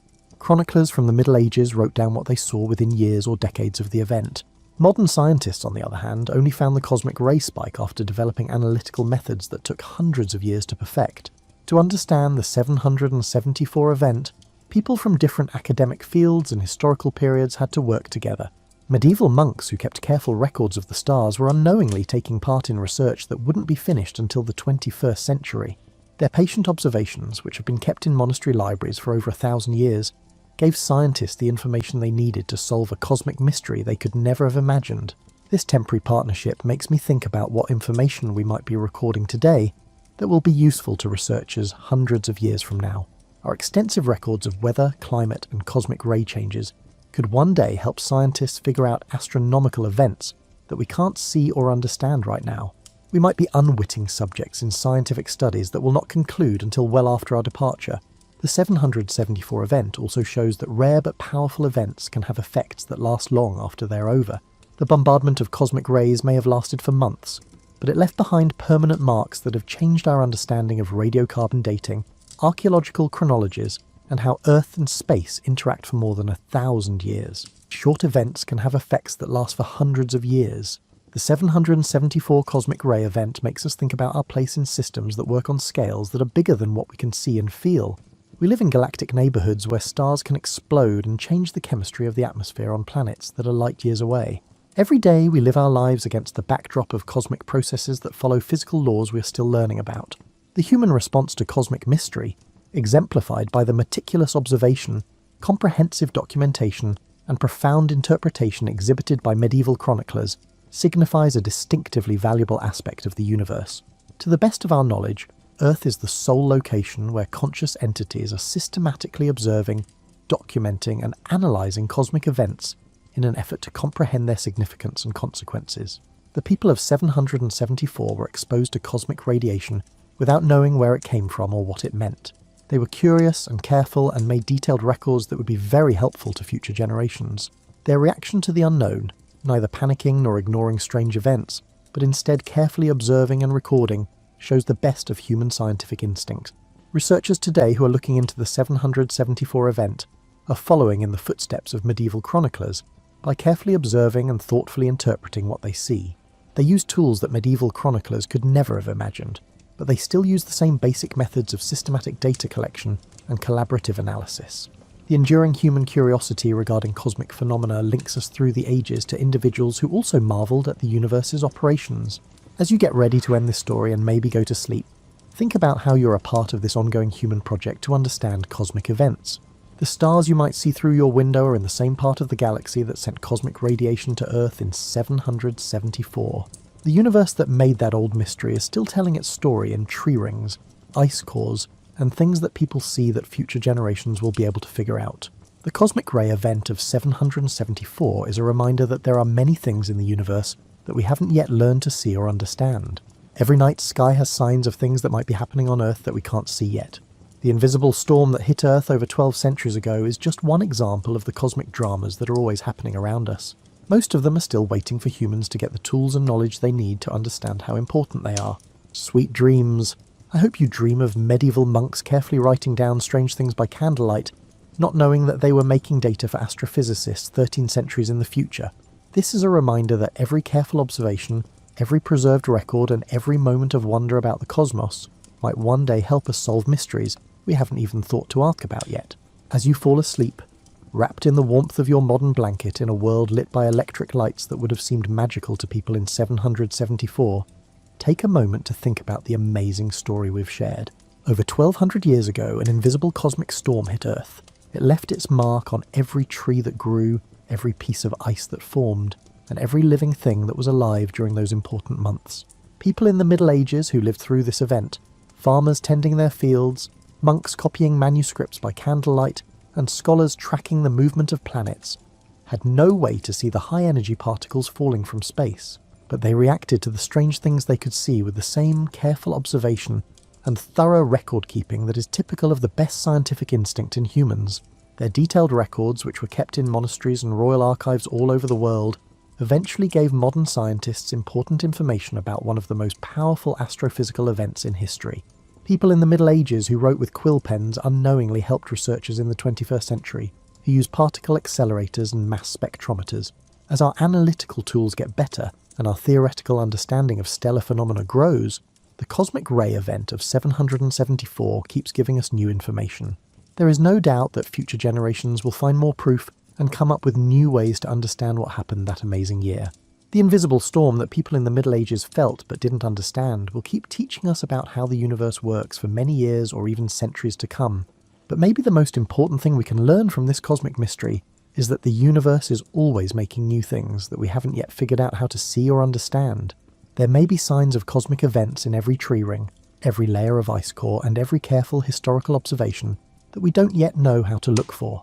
The natural world keeps detailed records of astronomical events in chemical languages that we're still learning to read. As you get ready for bed tonight, cosmic rays are softly falling on Earth from faraway parts of the galaxy. This has been happening every night for billions of years. Most of this radiation is too weak to leave any traces, but stars in our cosmic neighbourhood are living and dying in ways that could one day send more powerful bursts of high-energy particles toward Earth. Future observers, maybe even your own descendants, might look back at this time and wonder what cosmic events we went through without knowing. They could find signs of stellar events in materials from our time, signs that our current technology isn't advanced enough to find or understand. The universe might be sending us messages in our modern world that we won't be able to understand until we come up with new tools and ways of thinking. People in 774 were part of cosmic history without even knowing it. They made records that would be very useful to researchers 1,000 years later. We might also be unknowingly taking part in astronomical studies that won't be finished until long after we're gone. Our careful observations and thorough record-keeping may one day help us figure out cosmic mysteries that we can't even begin to imagine. The invisible cosmic storm of 774 connects medieval wonder to modern understanding, ancient observations to modern astrophysics, and human curiosity to the huge processes that shape our universe. It reminds us that we live in systems that are much bigger than what we can see and feel right now, but we have the unique ability to observe, record, and slowly understand these cosmic events. As you fall asleep, you are part of a story that has been going on for a long time. From medieval chroniclers to modern scientists, from observations made long ago to discoveries that will happen in the future. The same universe that sent cosmic radiation to Earth in 774 surrounds you tonight. It is full of things that future generations will study and understand in ways we can't even imagine right now. The mystery of 774 shows us that with time, careful record-keeping, and working together to figure things out, we can find out things that seem impossible to know. Writing by candlelight in the Middle Ages and studying isotopic signatures today are both parts of the same big human project, figuring out where we fit in the universe. Sleep well, knowing that you're part of this ongoing story of cosmic discovery. The universe around you is full of amazing things that future generations of curious people will discover, understand, and appreciate. These people will share our wonder about how the world works beyond what we can see. The invisible storm of 774 shows us that the most important events in cosmic history might happen right next to us, without us even knowing it, leaving clues for future observers to find and figure out. Every night, the universe gets new cosmic radiation, new stellar events, and new chances to write its own history in the natural records that are all around us. Think of the dreams of medieval chroniclers and modern scientists, cosmic rays and ancient trees, invisible storms and careful observation. Think about the ongoing human project of figuring out the universe and your place in a story that connects careful observers across centuries of cosmic mystery and discovery.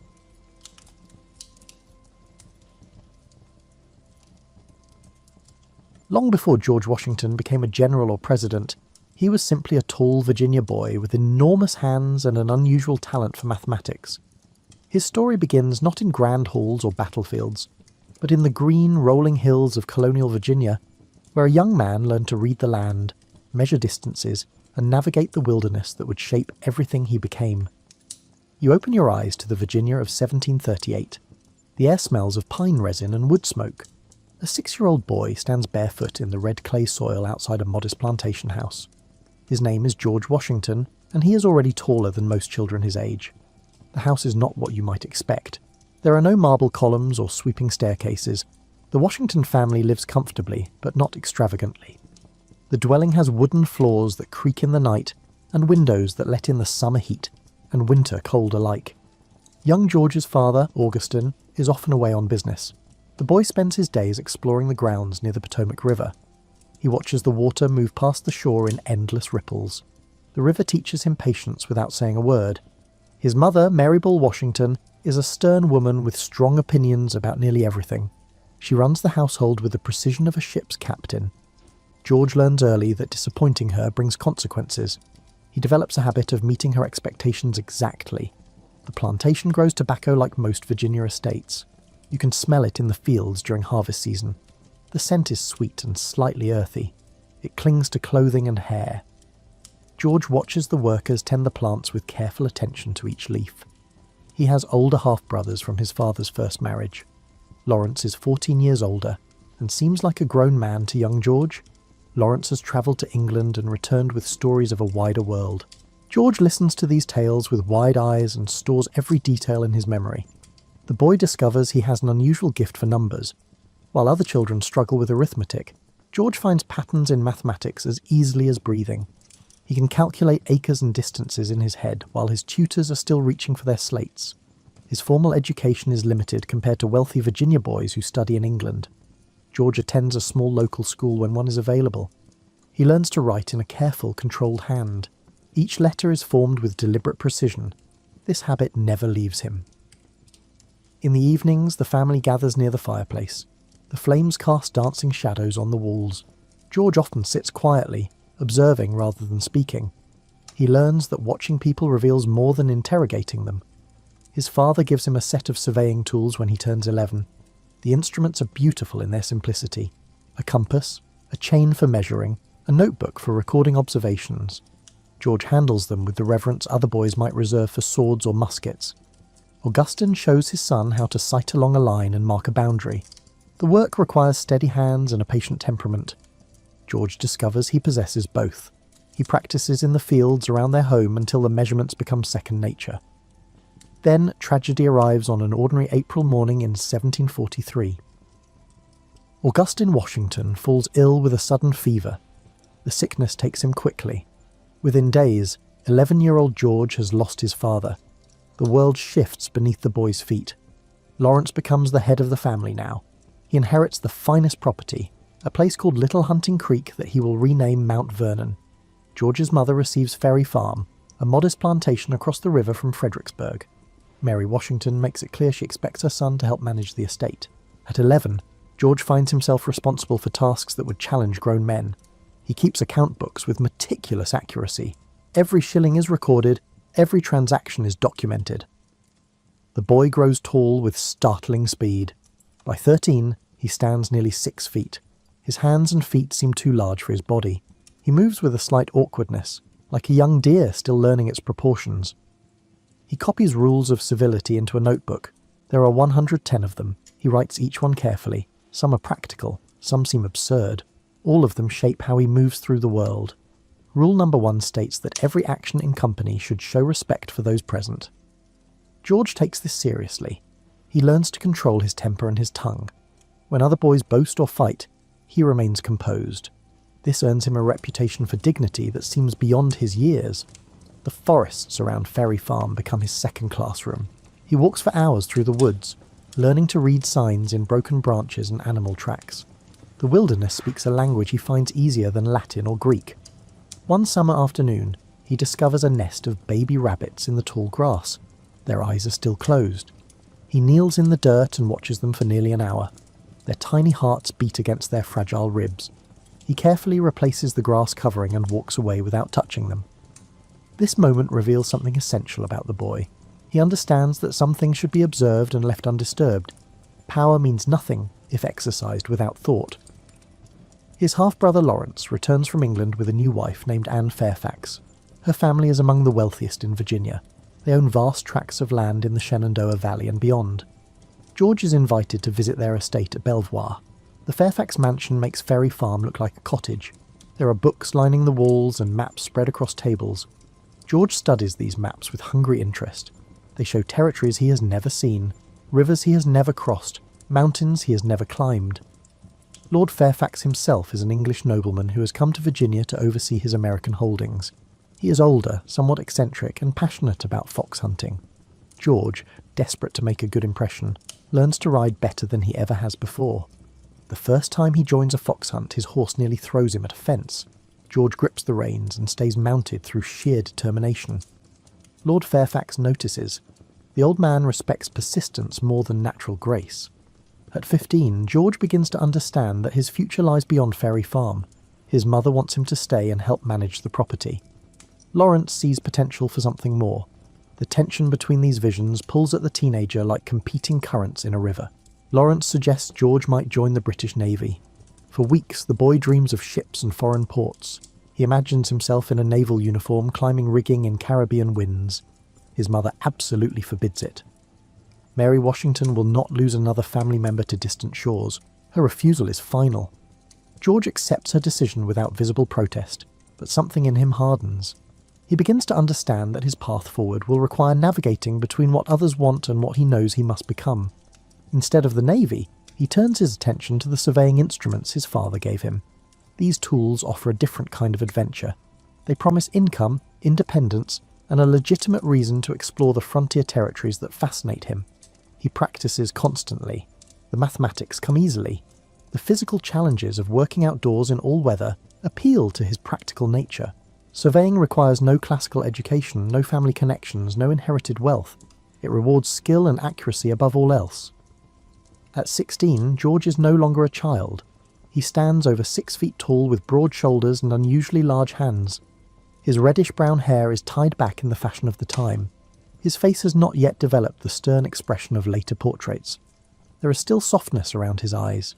He speaks carefully, choosing words with the same precision he applies to measurements. Some people mistake this for slowness. Those who know him better recognize it as thoughtfulness. George Washington is learning to control not just his words, but his entire presence.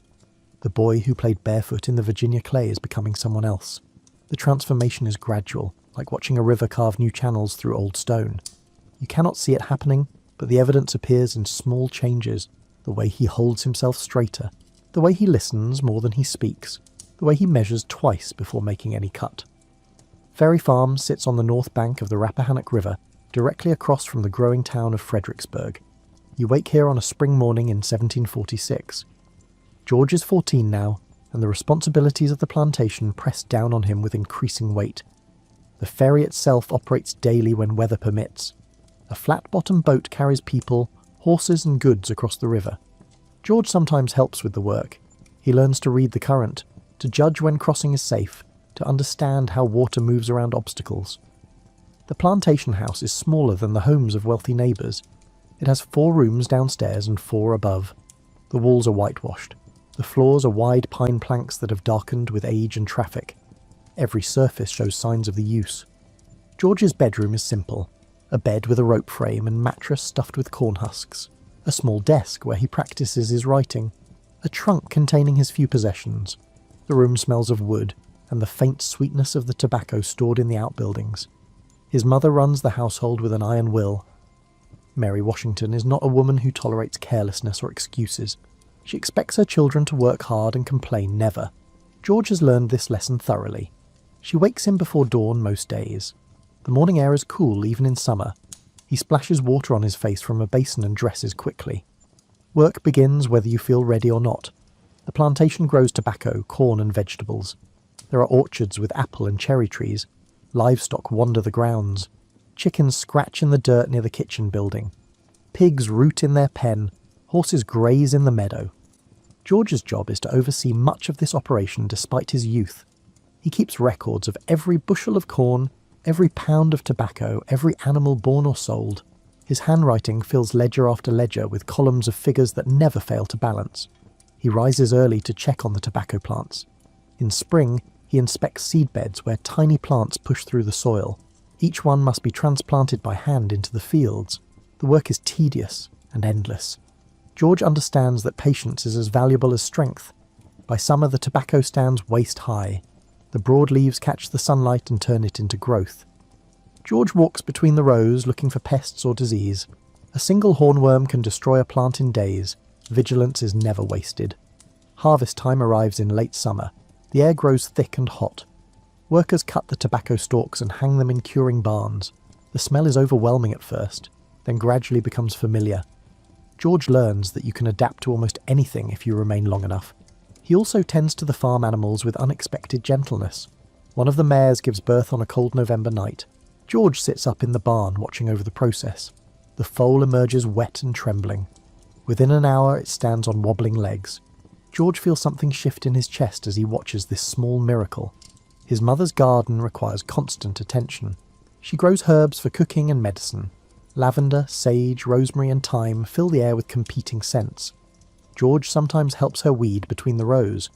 She corrects his technique without softening her criticism. These moments of working alongside his mother are complicated. She demands excellence but rarely offers praise. George learns to find satisfaction in the work itself, rather than in recognition. This lesson shapes him more than he realises. The ferry operation provides steady income. George helps maintain the accounts. Travellers pay a few pence to cross the river. The amounts are small but consistent. He begins to understand how modest revenues can accumulate into something substantial. Across the river, Fredericksburg is growing into a proper town. George crosses regularly to purchase supplies or conduct business. The town has a courthouse, several stores, a tavern, and houses spreading outward from the main street. He watches craftsmen work in their shops. A blacksmith shapes hot iron with practiced hammer strikes. A cooper assembles barrels with such precision that they hold water without leaking. A cobbler stitches leather into boots that will last for years. Each trade requires skill developed through long practice. George studies these men carefully. He notices how the best craftsmen waste no motion. Every action serves a purpose. Efficiency comes from understanding your tools and materials completely. He applies this observation to his own work. His education continues in fits and starts. There is no school nearby now. He studies what books are available at Ferry Farm. Mathematics remains his strongest subject. He can calculate compound interest, surveying angles and land areas with remarkable speed. Writing proves more challenging. His early letters are stiff and formal. He struggles to express emotion on paper. Words feel like poorly fitted tools in his hands. But he practices relentlessly, copying passages from books to improve his style. He discovers a volume called The Young Man's Companion. It contains practical information about measurements, calculations, and business practices. George reads it until the pages grow soft from handling. The book becomes his unofficial textbook. Lawrence visits Ferry Farm when his own responsibilities allow. He brings news from Mount Vernon and stories from the wider world. George listens with intense focus, storing every detail. His half-brother represents everything he hopes to become. Lawrence has served as a military officer. He describes campaigns in the Caribbean with casual authority. George imagines himself in uniform, leading men through difficult terrain. The fantasy feels distant but not impossible. One afternoon, Lawrence notices George's surveying practice and suggests a bold idea. Lord Fairfax needs surveyors to map his vast holdings in the Shenandoah Valley. The work is demanding but pays well. A capable young surveyor could make his fortune. George feels his pulse quicken at the suggestion. The Shenandoah Valley is frontier territory, largely unmapped and wild. Going there would mean leaving Ferry Farm, leaving his mother's control, leaving behind everything familiar. The prospect terrifies and thrills him in equal measure. His mother predictably opposes the idea. She needs George at Ferry Farm. The plantation requires constant supervision. How can he abandon his responsibilities for some wilderness adventure? Her arguments are logical and utterly unconvincing to a 16-year-old boy hungry for independence. George finds himself caught again between duty and desire. He loves his mother despite her severity. He understands her fears. but staying at Ferry Farm feels like watching his future shrink with each passing season. He begins preparing anyway. He practices with his surveying instruments every spare moment. The compass becomes an extension of his hand. He can shoot bearings and calculate distances without conscious thought. The mathematics flow through him like water through a familiar channel. Winter arrives with unusual cold. The Rappahannock freezes solid enough to walk across. George stands on the ice one morning, looking at his own ferry farm from the middle of the river. The perspective shift feels significant. Everything looks different from this new angle. He realizes that leaving is not abandoning his family. It is becoming capable of helping them in ways that staying never could. A successful surveyor earns good money. He could send funds back to his mother, help his younger siblings, build a future that serves everyone. The ice creaks beneath his feet as he walks back toward the southern shore. The sound is both threatening and musical. Nature contains such contradictions. George is learning to hold opposing truths in his mind without forcing resolution. By early 1748, the plans are set. George will join a surveying expedition into the Shenandoah Valley. Lord Fairfax has granted permission. Lawrence has arranged everything. Only Mary Washington's disapproval remains, but even that is softening as she sees her son's determination. George packs his few belongings with meticulous care. Extra shirts, a warm coat, his surveying instruments wrapped in oiled cloth. Everything must serve multiple purposes. Wasted space means carrying unnecessary weight. The night before he leaves, he walks through Ferry Farm one final time. The familiar paths feel different in the darkness. He has walked them 1,000 times, but tonight each step carries new significance. He is saying goodbye to childhood even if he cannot yet name what he is becoming. His mother watches from the doorway as he makes this nocturnal circuit. She says nothing. George knows better than to expect a sentimental farewell. Mary Washington is not built for open displays of emotion. Her love expresses itself through worry and criticism. In the morning he boards his horse. The animal is sturdy rather than elegant, chosen for endurance over appearance. George has learned that practical beats beautiful when survival matters. He turns once to look at Ferry Farm.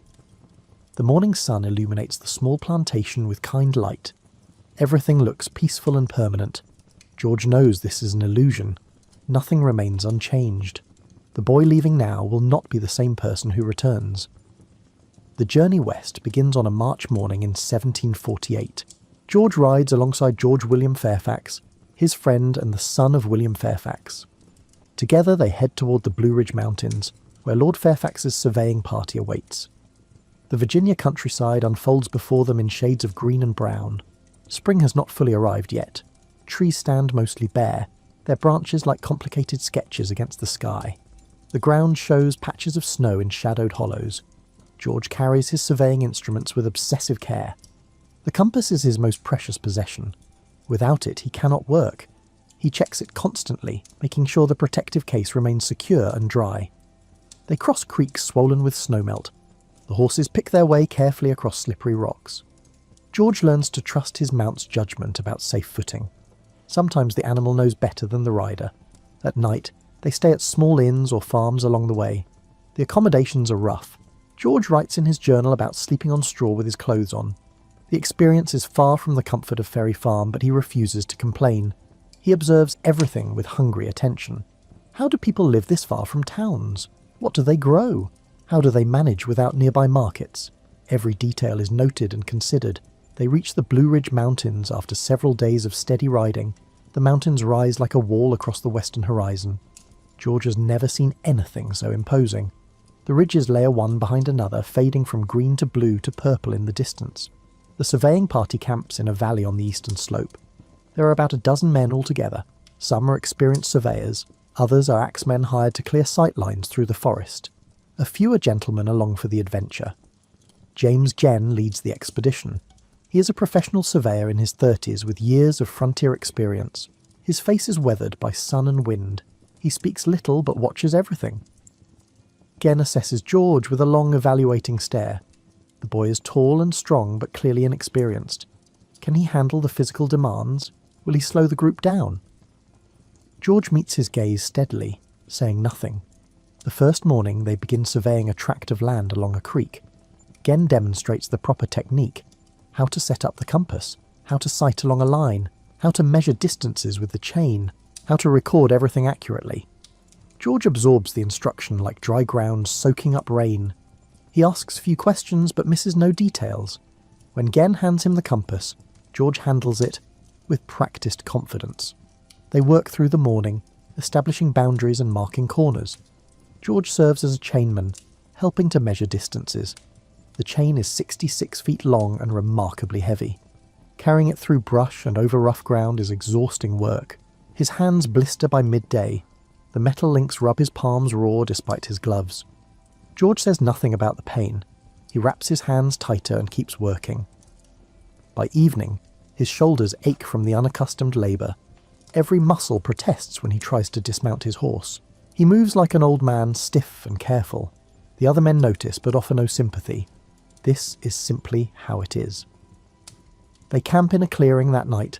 Someone builds a fire. The smoke rises straight up in the still air. George eats salt pork and cornbread, too tired to care about taste. Gen sits near the fire, updating his field notes by firelight. George watches the careful way he records each measurement, double-checking figures for accuracy. Good surveying depends on precise documentation.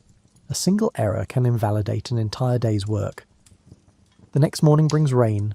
Water drips through the forest canopy in cold streams. The ground turns to mud that sucks at boots with every step.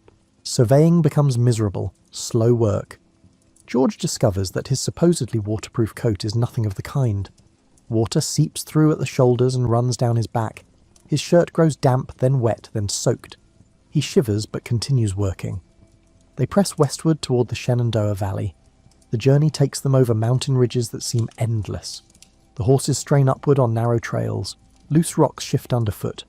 One wrong step could send horse and rider tumbling down the slope. George learns to look ahead, planning each section of the trail before attempting it. Caution is not cowardice. It is the difference between arriving safely and not arriving at all. They cross the Blue Ridge at Ashby's Gap. The western vista opens before them like a revelation.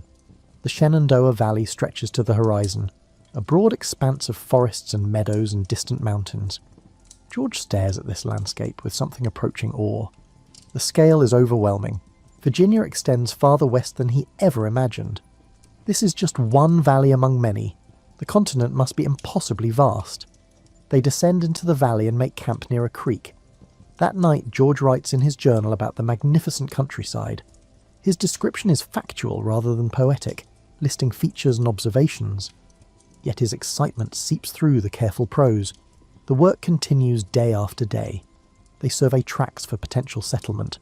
The land is rich and fertile, covered in virgin forest. Enormous trees rise 200 feet into the air. The forest floor is thick with undergrowth. The axemen clear sight lines so the surveyors can work. The sound of axes echoes through the woods from dawn until dusk. Trees crash down with earth-shaking thuds. George marvels at how quickly skilled woodsmen can fell a giant oak. He begins taking his own measurements under Gen's supervision. The older man checks his work carefully, finding small errors and explaining how to avoid them. George accepts the corrections without defensiveness. Learning requires admitting what you do not know. One afternoon, George miscalculates an angle by several degrees. Gen points out the error before they waste time running a chain along the wrong line. George feels his face flush with embarrassment. Gen shows no anger, only patience. Everyone makes mistakes, he says. The key is catching them before they compound. Good surveyors double-check everything. Pride causes more errors than ignorance. George takes this lesson to heart. From that day forward, he checks every measurement twice before recording it. The habit slows his work initially, but improves his accuracy dramatically. They encounter their first group of frontier settlers one morning. 3 families living in rough cabins along a creek. The buildings are crude but functional. Smoke rises from stone chimneys. Children play in the dirt yard while women work at outdoor cooking fires. The men are wary of strangers. They have carved these homesteads from wilderness through back-breaking labour. Surveyors often bring news of land disputes or ownership claims. George watches how Gen handles the interaction with calm diplomacy. The surveying party shares a meal with the settlers. The food is simple but generous. Venison stew, cornbread and strong cider. George sits quietly, listening to the men talk about their lives on the frontier. They speak of harsh winters, failed crops, encounters with native hunting parties. Life here is precarious and unforgiving. Yet these families have chosen it over the relative safety of settled regions. George tries to understand what drives such decisions.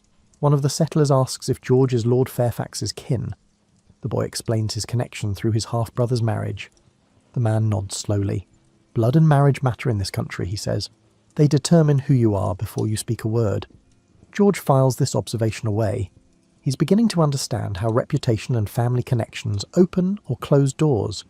His own position is complicated. He has useful connections but limited wealth. He must make his way through capability rather than inheritance. The surveying continues through April. They map thousands of acres of valley land. George's skills improve steadily. His measurements become more accurate.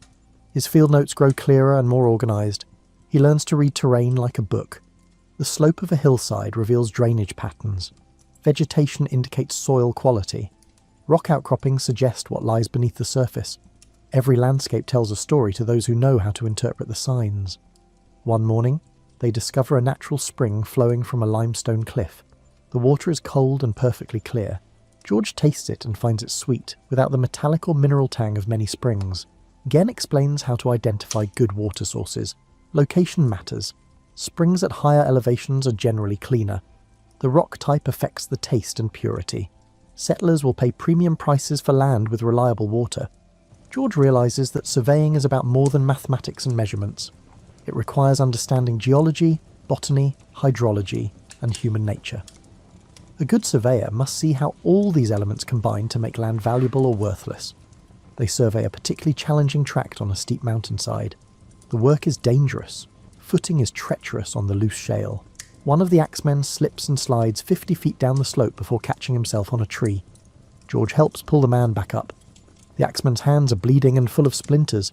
His face is pale with shock. They bandage his wounds and send him back to camp to recover.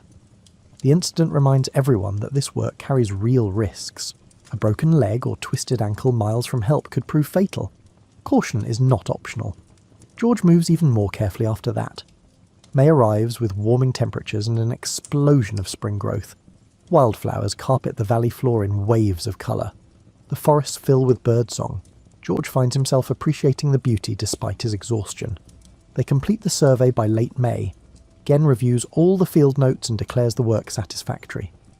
George has performed well for a beginner, he says. With more experience, the boy could become a competent surveyor. This restrained praise means more to George than the elaborate compliments would. Gen is not a man who offers false encouragement. His words carry weight because he speaks them sparingly. The party prepares to return east. George packs his belongings with mixed feelings. The expedition has been harder than he expected. He is dirty, tired, and covered in insect bites. Yet he does not want it to end. The Shenandoah Valley has shown him possibilities he never imagined at Ferry Farm. The frontier is rough and dangerous, but it is also full of opportunity. Men can make their fortunes here if they are willing to work hard and accept the risks. George has proven to himself that he can endure difficult conditions. He can do physically demanding work. He can learn new skills. These discoveries matter more than the surveying knowledge he has gained. The ride back over the Blue Ridge feels different. George is returning as a changed person. He has tested himself against real challenges and not been found wanting. The boy who rode west in March is becoming someone harder and more capable. George Washington returns to the Shenandoah Valley in July of 1748. This time, he comes as an official surveyor in his own right.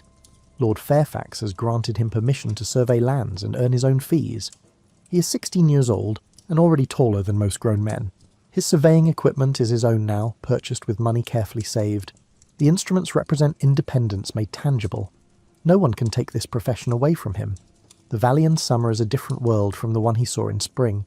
The heat rises in shimmering waves from the ground. Cicadas fill the air with their mechanical buzzing. The forests are thick with greenery that blocks out the sky. George rides alone this time, with only his horse and equipment for company. The solitude feels right. He has always been comfortable with silence. Other people require constant management of words and expressions. Trees and mountains demand nothing. He camps near a creek the first night. The water runs clear over smooth stones. George bathes in the cold current, washing away days of trail dust. The shock of the cold water makes him gasp, but afterward he feels clean and renewed. He builds a small fire and cooks the salt pork and cornmeal he brought from Fredericksburg. The meal is plain but filling. George eats slowly, watching the darkness gather in the valley below his campsite. Stars emerge one by one until the sky is thick with them. More stars than seem possible. They stretch from horizon to horizon in rivers of light. George lies on his back and stares upward until his neck aches. In the morning, he begins surveying a tract of bottomland along the Shenandoah River. The soil is dark and rich. Trees grow to enormous size in this fertile ground. This land will be valuable to settlers, he notes in his journal. The work is methodical and peaceful. George moves through the forest, taking measurements and recording data. His hands no longer blister from the chain. His body has adapted to the physical demands. He encounters a family of deer one afternoon. A doe and 2 fawns stand frozen, watching him from 30 yards away. George stops moving and simply observes. The deer regard him with liquid brown eyes before bounding away in graceful leaps. Such moments punctuate the solitary work. A fox trotting along a creek bank, a hawk circling overhead. The landscape is alive in ways the settled regions no longer are.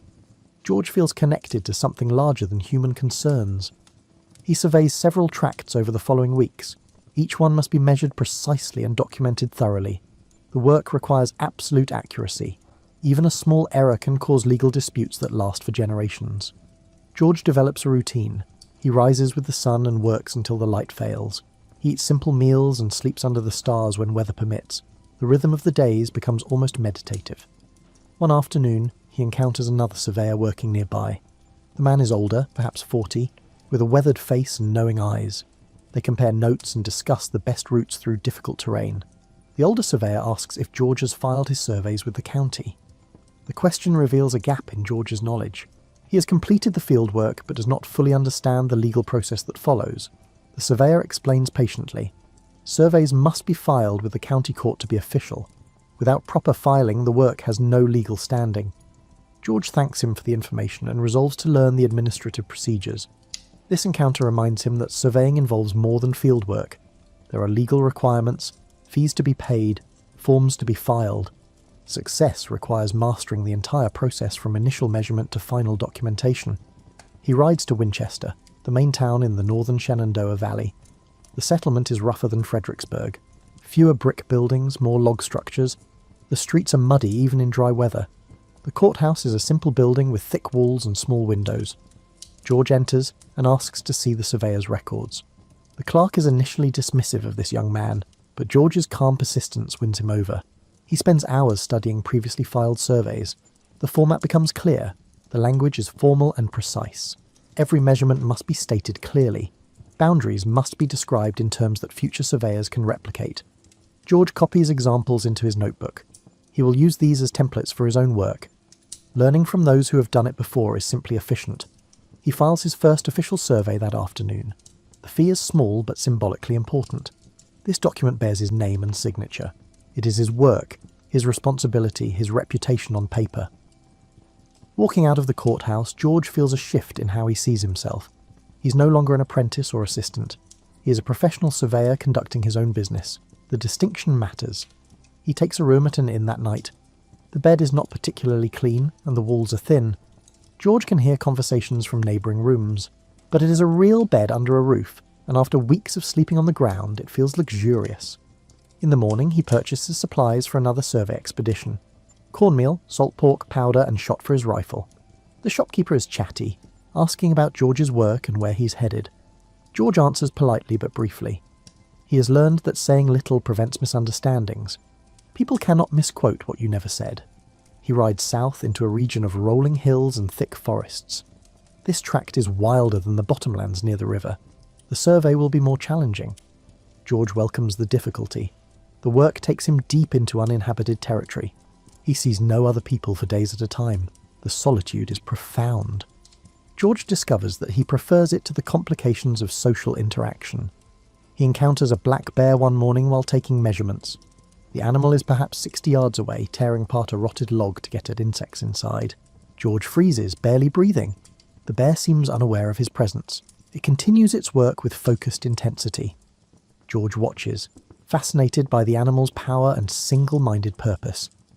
After several minutes, the bear ambles away into the underbrush. George's heart is pounding, but he feels exhilarated rather than frightened. He has been close to a dangerous wild animal and survived through simple stillness. The lesson is clear. Sometimes the best action is no action at all. He completes the survey over 10 days of steady work. His field notes are meticulous. Every measurement is recorded. Every boundary marker is described. The work is thorough and professional. Rain catches him on the journey back to Winchester. The downpour is sudden and heavy.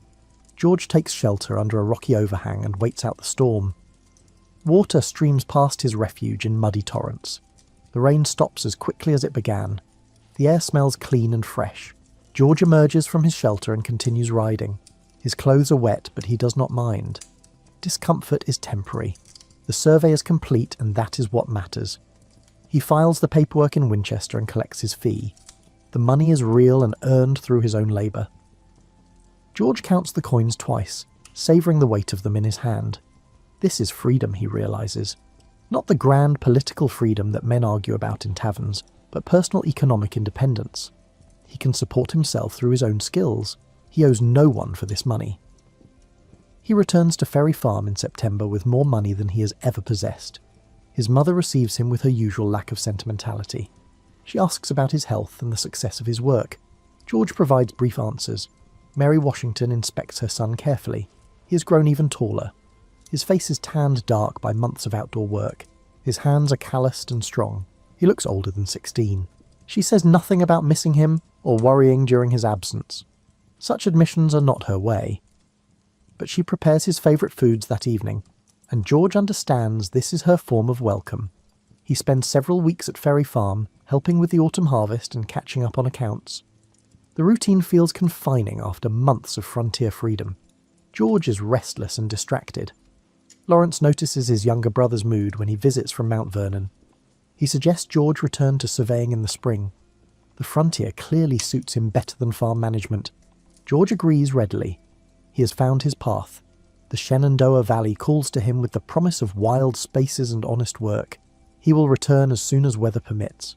Through the winter months he practices his surveying skills and studies maps of Western Virginia. The territory is vast and largely unmapped. Years of work await him there. George feels something he has not experienced before. He feels certain about his future.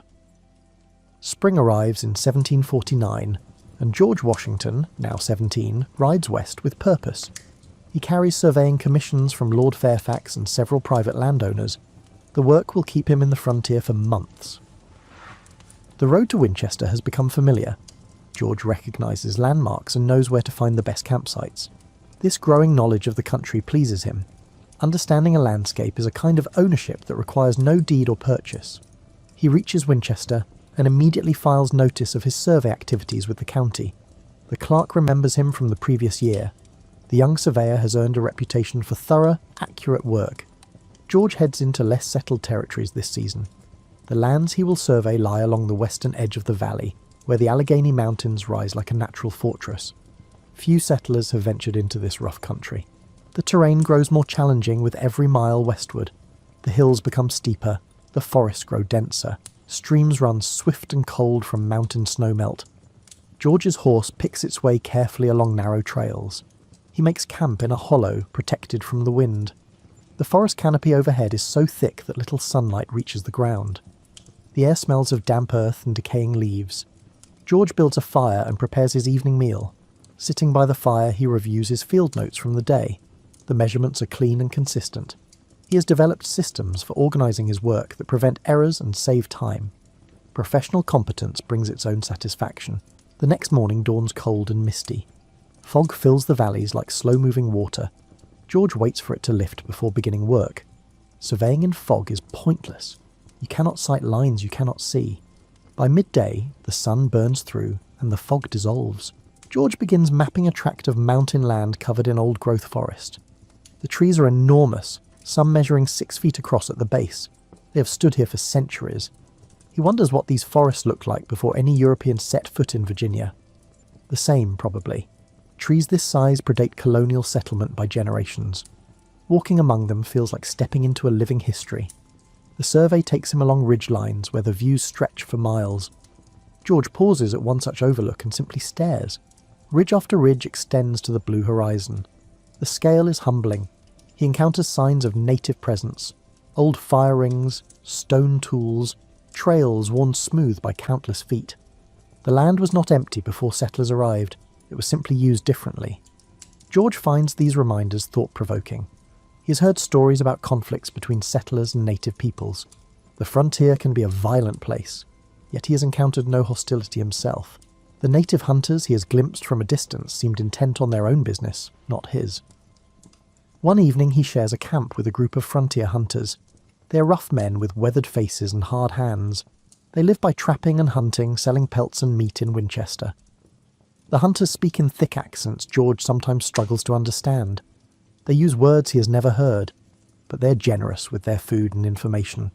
They tell him which streams have beaver, where deer congregate, what areas to avoid. One hunter warns him about a rocky section of trail ahead.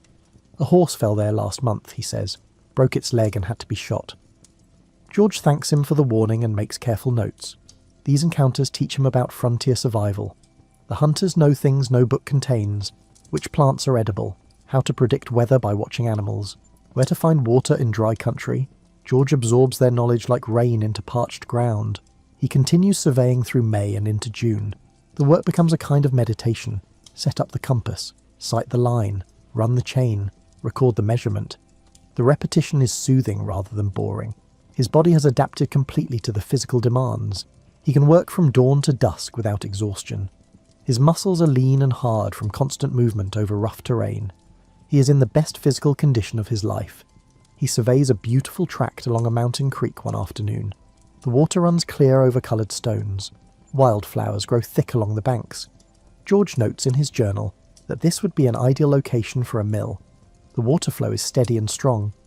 This kind of observation goes beyond pure surveying. He's beginning to see land in terms of potential uses. Where would crops grow best? Where might a road be built? Where would settlers choose to build? These insights add value to his work. He completes a particularly difficult survey in early July. The tract was irregular in shape with many natural boundaries. The mathematics required careful attention. George double-checks every calculation before recording it. When he finishes, he reviews the entire survey from beginning to end. The work is solid. Every measurement is accurate. Every boundary is clearly described. He feels quiet pride in a job done properly. The ride back to Winchester takes 3 days. George uses the time to organise his field notes and prepare the final documents. By the time he reaches town, everything's ready for filing. The county clerk examines his work with professional interest. These are excellent surveys, he comments. Clear descriptions, precise measurements, proper legal language. George accepts the compliment with a brief nod. He collects his fees and purchases supplies for another expedition. The surveying season is far from over. There is more work available than one surveyor can handle. George intends to do as much as time allows. He rides north toward the upper valley. This region is even less settled than the areas he has worked previously. The few farms are small and isolated. Settlers here live hard lives far from any help. George surveys several small tracts for families trying to formalise their land claims. Many have been squatting on property they do not legally own. A proper survey and deed give them security and peace of mind. One farmer cannot afford the standard surveying fee. He offers to pay in vegetables and smoked meat instead. George accepts. The practical value is roughly equivalent, and the family clearly needs the survey more than he needs cash. This kind of flexibility earns him goodwill. Word spreads that the young surveyor is fair and reasonable. More work comes his way as a result. George learns that reputation is currency on the frontier.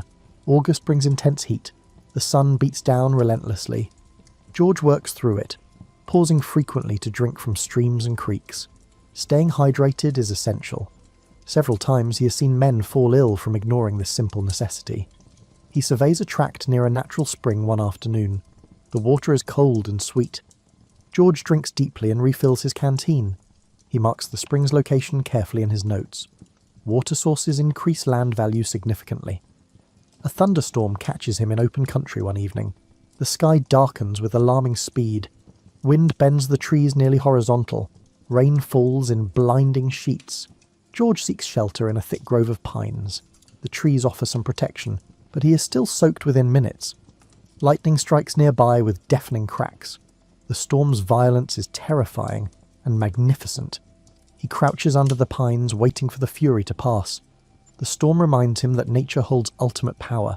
All human plans and projects are subject to forces beyond control. Humility is not optional, it is simply realistic. The storm moves on. After an hour, George emerges wet and chilled despite the summer heat. He builds a fire and dries his clothes. The delay costs him half a day of work, but there is no fighting weather.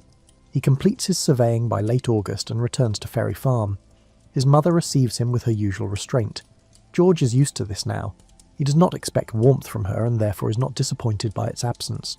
He has earned substantial money this season. George carefully divides it into portions, some for his mother to help with Ferry Farm expenses, some for savings, some for purchasing better surveying equipment. This disciplined approach to money management becomes his lifelong habit. George is never careless with finances. Every shilling is accounted for and put to purposeful use. He spends the autumn at Ferry Farm, but his mind is already planning next spring's surveying. The frontier has claimed him completely. He belongs there now more than he belongs anywhere else. In 1751, George Washington's life takes an unexpected turn. His beloved half-brother Lawrence has fallen seriously ill with tuberculosis. The disease is consuming him slowly and terribly. Lawrence decides to travel to Barbados in the Caribbean. The warm climate might help his condition, doctors suggest. He asks George to accompany him on the voyage. George agrees immediately despite his own reservations about sea travel. They board a ship in September and sail south. This is George's first ocean voyage. The endless water makes him uneasy. There is no land to measure, no boundaries to establish. The sea represents chaos to his orderly mind. The voyage takes several weeks. George suffers seasickness for the first few days. He lies in his cramped cabin, miserable and humiliated. Gradually his body adjusts to the ship's motion. By the second week he can eat normally again. He spends hours on deck watching the ocean. The water changes colour constantly. Sometimes it is green, sometimes blue, sometimes grey. Waves rise and fall in patterns that seem random but must follow some natural law. They reach Barbados in November. The island is hot and humid, thick with unfamiliar vegetation. George finds the climate oppressive. He sweats constantly despite wearing the lightest clothing he owns. Lawrence settles into a house to rest and recover. George explores the island, observing the sugar plantations and the terrible system of slavery that powers them. He sees things that trouble him deeply but does not yet know how to think about. In December, George contracts smallpox. The disease strikes him hard. He lies fevered and delirious for days. His face erupts in pustules that will leave permanent scars. He comes close to dying in this foreign place, but he survives. His recovery is slow but complete. The scarring is unfortunate but could have been worse. More importantly, he is now immune to smallpox. This immunity will serve him well in future years, when the disease ravages armies and towns. Lawrence's condition does not improve despite the warm weather. They decide to return to Virginia in early 1752. The voyage back is rougher than the outbound journey. Winter storms make the ocean treacherous. George is profoundly relieved when they finally sight the Virginia coast. He has learned that he is not a sailor. The land is where he belongs. Solid ground beneath his feet and work that makes sense. Lawrence dies in July of 1752. George loses the person he admired most in the world. The grief is sharp and deep. He has already lost his father. Now his mentor and guide is gone too. Lawrence leaves Mount Vernon to his widow Anne, with the provision that George will inherit it if Anne remarries or dies without children. This eventuality seems distant. George does not think much about it. What he does think about is Lawrence's position as adjutant of the Virginia militia. The role carried a salary and military rank. George sees an opportunity to follow in his brother's footsteps. He applies for an adjutant position with the Virginia militia. He is only 20 years old and has no military experience, but his family connections help. In December 1752, he is appointed adjutant for the Southern District with the rank of Major. George Washington is now Major Washington. The title feels strange at first. He has done nothing to earn a military rank. It is a political appointment, not a battlefield promotion. Still, he takes the responsibility seriously. He studies military manuals and drill procedures. If he is going to hold this position, he will learn how to do it properly. The adjutant role involves training and organising militia units in his district. George travels to various counties, inspecting local militias and teaching basic drill. The militiamen are farmers and tradesmen who gather occasionally for practice. Most have never fired a gun in anger. Their formations are sloppy. Their discipline is non-existent. George works patiently to improve their readiness. He discovers he has a talent for organisation and administration. Creating order from chaos satisfies something in his nature. The militia work combines his surveying precision with new challenges of leadership. He also learns how to handle men who are often older and more experienced than himself. Giving orders to 40-year-old farmers requires tact. George develops a command presence that combines dignity with respect. In 1753, tensions rise between Britain and France over control of the Ohio River Valley. Both nations claim the territory. Both are building forts and trying to win native alliances. War seems increasingly likely. Virginia's governor, Robert Dinwiddie, needs someone to deliver a message to the French commander at Fort Le Boeuf. The journey will take the messenger deep into wilderness territory claimed by France. It is dangerous work. George volunteers immediately. He's 21 years old and hungry for significant responsibility. This mission could establish his reputation beyond the limited circle of Virginia gentry. Dinwiddie accepts his offer. Major Washington will carry the governor's letter to the French, demanding they leave the Ohio Valley. He will also gather intelligence about French military strength and intentions. George prepares carefully for the expedition. He hires a frontier guide named Christopher Gist who knows the territory. He assembles a small party of men, including a translator, who speaks French and native languages. They depart Williamsburg in late October 1753. The journey north takes them through increasingly wild country. George keeps detailed notes of everything he observes. Distances, terrain features, river crossings, native villages. They travel on horseback when possible and on foot when necessary. The weather turns cold and wet. George's clothes are constantly damp. His boots wear through and must be repaired multiple times. They reach the forks of the Ohio River in late November. This strategic location is where the Allegheny and Monongahela rivers join to form the Ohio. George immediately recognizes its military importance. He notes in his journal that this would be an excellent location for a fort. The position commands the river traffic and controls access to the region. Whoever holds this ground holds the key to the entire Ohio Valley. They continue north to Fort Le Boeuf, reaching it in early December. The French fort is well built and garrisoned by professional soldiers. George observes everything carefully while maintaining diplomatic courtesy. He delivers Governor Dinwiddie's letter to the French commander. The French officer receives him politely, but his response is firm. France will not abandon its claims to the Ohio Valley. The letter is a formality. Both sides know what it means. George spends several days at the fort, gathering intelligence while appearing to simply wait for the formal reply. He counts soldiers, examines fortifications, notes supply conditions. Everything goes into his mental records. The return journey is harder than the trip north. Winter has arrived in full force. Snow covers the ground. Streams are frozen or dangerously cold. George and his party push through brutal conditions. They nearly die several times. Once they almost drown crossing an icy river. Another time they get lost in a snowstorm. George's frontier skills, learned through years of surveying, keep them alive. He reaches Williamsburg in January 1754 and delivers his report to Governor Dinwiddie. The news is clear. France intends to hold the Ohio Valley. If Britain wants the territory, war is inevitable. Dinwiddie is impressed by George's thorough report and professional conduct. The young major has proven himself capable of difficult missions. This will not be his last important assignment. George writes up his journal and observations. The account is published as a pamphlet. Suddenly his name is known beyond Virginia. People speak of the young major who braved winter wilderness to confront the French. At 21, George Washington has achieved something significant. He has proven himself in ways that matter. The frontier surveyor has become a military officer with a growing reputation. He does not yet know that this Ohio Valley mission is just the beginning. Greater challenges and harder tests await. But for now, in early 1754, he allows himself to feel satisfaction with what he has accomplished. The winter of 1754 finds George Washington back in the familiar landscape of Virginia. He has tasted military service and found it more compelling than he expected. The Ohio Valley mission awakened something in him that surveying alone could not satisfy. Governor Dinwiddie promotes him to lieutenant colonel and gives him command of a regiment being raised to secure the Ohio Valley. George accepts eagerly despite his limited military experience. This is the opportunity he has been preparing for without quite knowing it. He spends weeks recruiting and organising his regiment. The work is frustrating. Soldiers are hard to find and harder to equip properly. Virginia provides inadequate funding for weapons, uniforms and supplies. George learns that leadership often means solving problems without sufficient resources. He uses his own money to purchase equipment when official funds run short. This sets a pattern he will follow throughout his military career. In April, he leads his regiment west toward the forks of the Ohio. They move slowly through rough country. His men are mostly young and inexperienced. Many have never slept outdoors or marched more than a few miles. George applies the lessons he learned during his surveying years. Steady progress matters more than speed. Taking care of your men and equipment prevents problems later. Patience is a form of strength.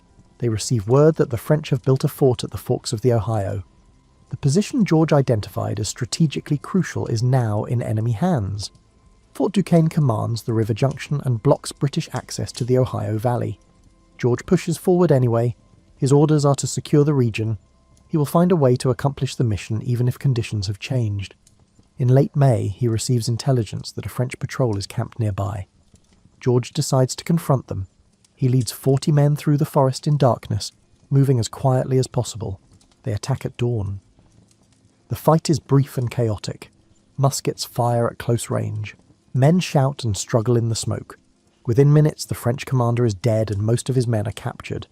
This is George's first combat experience. The violence is shocking and immediate. He sees men killed within arm's reach. The reality of warfare is nothing like the military manuals he has studied.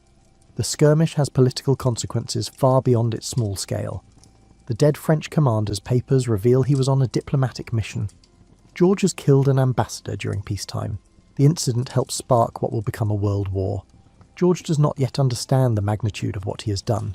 He reports the action as a successful engagement against enemy forces. He is proud of his men's performance and his own leadership under fire. But the situation grows dire quickly. French forces from Fort Duquesne march to confront him. They outnumber his regiment significantly. George realizes he cannot hold his current position. He retreats to a clearing called Great Meadows and orders his men to build fortifications. They construct a rough palisade and name it Fort Necessity. The name proves grimly appropriate. The French attack on July 3rd. Rain pours down throughout the battle. Muskets misfire in the wet conditions. George's men take casualties they cannot afford. The situation is hopeless from the start. By evening, George accepts the inevitable and negotiates surrender terms. The French allow him and his men to march out with honours and return to Virginia. But the defeat is undeniable and humiliating. George arrives back in Williamsburg in late July. He expects disgrace and dismissal. Instead, he finds that many Virginians see him as a hero who fought bravely against superior forces. His reputation survives the defeat. Yet George knows the truth. He made mistakes at Fort Necessity. His position was poorly chosen. His supplies were inadequate. His intelligence was faulty. He learned hard lessons through failure. These experiences shape his approach to leadership fundamentally. He becomes more cautious, more thorough in planning, more attentive to logistics and preparation. Defeat is a harsh teacher, but an effective one. He resigns his commission in October after disputes with the Virginia government over military regulations. George has strong opinions about how soldiers should be treated and organised. When authorities refuse to meet his standards, he walks away. This decision reveals something essential about his character. He will not serve under conditions he considers inadequate or dishonourable. His dignity is not negotiable. Even at 22, he knows his own worth. He returns to Mount Vernon in early 1755. Lawrence's widow has remarried and George now leases the estate from her. The property needs attention after years of neglect during Lawrence's illness. George throws himself into agricultural improvement with the same intensity he brought to surveying and military service. He studies farming techniques, experiments with crops, and manages every detail of the plantation's operation. Yet he cannot entirely leave military life behind. In 1755, British General Edward Braddock arrives in Virginia with plans to capture Fort Duquesne. George joins his staff as a volunteer aide-de-camp. The expedition marches west with nearly 2,000 British regulars and colonial militia. George watches professional soldiers work and learns from their discipline and organisation. He also notes their rigid adherence to European tactics that may not suit American conditions. In July, Braddock's forces ambush near Fort Duquesne.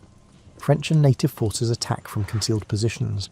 The British formations collapse in confusion. Officers fall one after another. George has 2 horses shot from under him during the battle. Bullets tear through his coat and hat, but somehow he emerges unscathed. He helps rally remnants of the force and organise a retreat. General Braddock is mortally wounded. George assists in carrying him from the field. The general dies several days later. The defeat is even more complete than fought necessity. Yet George's courage under fire earns widespread recognition. He acted with calm authority while death swirled around him. People begin to speak of him as someone marked for survival and leadership. He returns to Virginia with his reputation enhanced despite another defeat. The pattern is becoming clear. George Washington learns more from failure than success. Each setback teaches him lessons he will not forget. In August 1755, Virginia appoints him commander of all colonial forces in the colony. At 23, he holds significant military responsibility. He uses this authority to build a professional force according to his own standards. He insists on proper training, adequate supplies, and fair treatment of soldiers. When politicians try to interfere with military operations, he pushes back firmly. He is learning to navigate the complicated relationship between civilian and military authority. These years of frontier military service complete his education in leadership. He discovers his own capacity for endurance under extreme conditions. He learns to command men older and more experienced than himself. He develops strategic thinking through hard experience. The surveying taught him patience and precision. The wilderness taught him self-reliance and observation. The military taught him organization and command. All these lessons combine to create the leader he is becoming. By 1758, George participates in another expedition against Fort Duquesne. This time, the French abandon the fort before the British arrive. George enters the smoking ruins of the position he first identified as crucial 4 years earlier. Standing in those ruins, he reflects on everything that has happened since his first journey to the Ohio Valley. He has seen combat, tasted defeat, learned leadership, and emerged stronger from every challenge. He is 26 years old. The boy who played in Virginia clay is gone completely. The surveyor who measured western lands has evolved into something more complex. George Washington has become a leader tested by fire and failure. His frontier years are ending. Marriage, plantation management, and eventually revolution await him. But the wilderness has left its mark on everything he will become. He learned in those forests and valleys that leadership requires more than authority. It demands competence, courage, and the ability to learn from mistakes. Power means nothing without the wisdom to use it properly. He learned that preparation matters more than inspiration, that logistics determines outcomes as much as bravery, that understanding terrain, weather, and human nature is essential to success. The frontier taught him to read situations with the same care he once used to read survey lines. Every decision carried consequences, every mistake provided lessons. The wilderness was an honest teacher that rewarded competence and punished carelessness without favoritism. He learned to trust his own judgment while remaining open to advice, to lead by example rather than by command alone, to care for those under his authority as a responsibility, not a burden. These principles became the foundation of his character. Most importantly, he learned about himself. He discovered his own capacity for endurance, his talent for organization, his ability to remain calm when others panic. These discoveries will serve him well in the greater challenges ahead. The Shenandoah Valley and the Ohio frontier shaped George Washington as surely as any teacher or book. The wilderness demanded he become someone worthy of its challenges. He met that demand and emerged transformed. Now, as you imagine this young man standing in the ruins of Fort Duquesne, the winter sun setting behind the western mountains, you can see the foundation of everything he will become, the president, the general, the leader of a revolution.